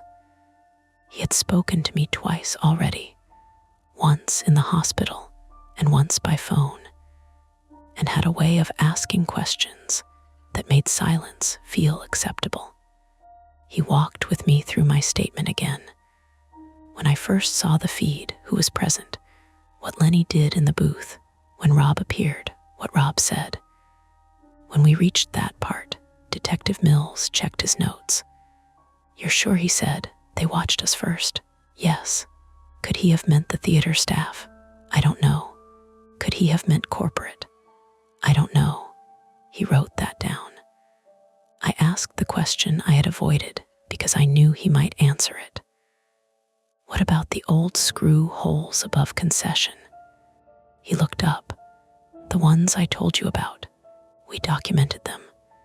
And we found evidence of prior mounting hardware in a few places. Lobby ceiling, concession soffit, one bracket in the booth. For cameras. Could have been cameras. Could have been people counters. Could have been old display equipment. That's not an answer. No, he said. It is. I appreciated that more than a fake one. He explained that Rob had definitely installed the active cameras used that night. They had recovered devices, storage cards, tools, his laptop, and enough cable to knit a fishing net. Some footage had been saved locally. Some had streamed to a server he controlled. Police had seized what they could, but the older hardware marks were harder. The building had been renovated in stages. Vendors came and went. A previous analytics pilot was possible, but not yet confirmed. Corporate denied active auditorium surveillance.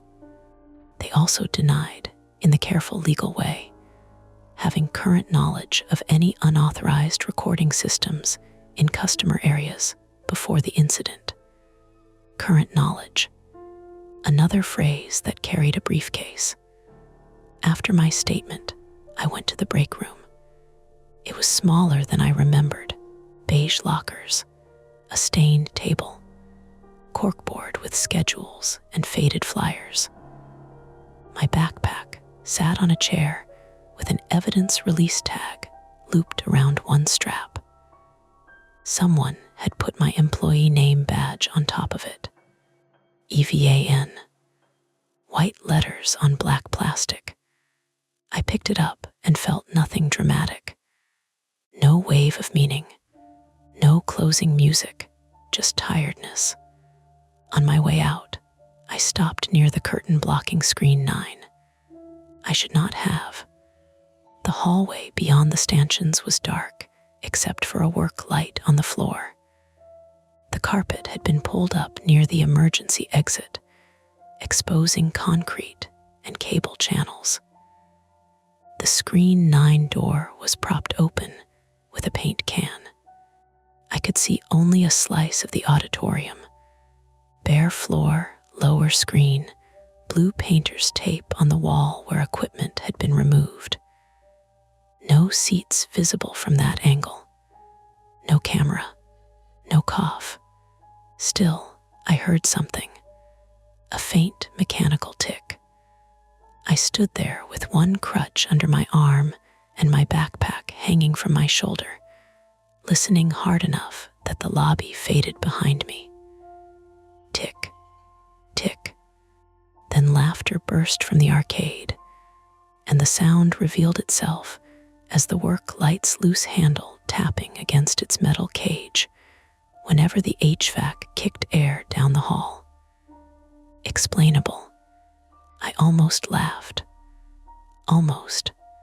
Maya texted before I reached the front doors. "You alive?" I typed, physically. She replied, "Good enough. Get fries on the way." So I did. I drove badly because of the knee brace, slow and stiff through Marlton traffic, past the Target, past the dead Bed Bath and Beyond, past the rear loading lane where rain had washed the alley clean. I stopped at a drive-thru and ordered fries I didn't want. The normalness of it felt rude. The cashier asked if I needed ketchup. A minivan honked behind me. Somewhere, someone complained about being late to something that had nothing to do with hidden cameras or fire shutters or countdowns on theater screens. Life does that. It keeps presenting small choices until the large ones become history. I didn't go back to work at the theater. Maya stayed for another month, then left for a hospital admin job where she said, at least the cameras were honest about ruining everyone's day. Lenny retired earlier than planned. Noah started working at his uncle's hardware store. Colin's videos became evidence, then content, then old news. Barbara joined a lawsuit. Denise did too, though Daniel didn't. He sent a handwritten note to the theater staff through the detective, thanking the employees who chose people over procedure. I kept that sentence longer than I should have. Rob took a plea the following year. I heard about it from Maya, who heard from Lenny, who still somehow knew every piece of theater gossip within 50 miles. Prison time. Restitution he would never pay. Protective orders. A permanent ban from the property, which felt almost funny, as if the law thought he might buy a matinee ticket someday. The Garden State 14 eventually reopened Screen 9 as a premium intimate auditorium with new recliners, new carpet, and a new name, Screening Lounge 9. I saw the photos online. Soft lighting, leather seats, a little table for snacks, no visible cameras, but in one promotional shot, taken from the back of the room, the screen showed a blank gray test pattern. On the wall above the last row, just beside the projection window, there was a small circular patch in the paint, probably from removed hardware, probably inspected, probably empty. I zoomed in until the image turned blocky. Then I closed the page. I still go to movies sometimes. Not often. I sit near the aisle now. I check exit doors. I look up once, maybe twice, and then I make myself stop because a person can ruin their own life trying to locate every lens in it. But whenever the pre-show glitches, whenever an ad stutters, or the speakers pop before the trailers, I feel my body return to that small auditorium in Marlton. I smell damp carpet and extinguisher powder. I hear Maya saying everybody out. I see my own face on a screen, 1 second behind me, slow to understand. And for that 1 second, before the image catches up, I am still waiting to see what I'll do next. The shadows fade for now, but the stories never end. Don't forget to hit like, subscribe to Mia Horror Stories, and join our community of horror lovers. If you're hungry for more, check out the next video. Just remember, the scariest part is often the one you don't see coming.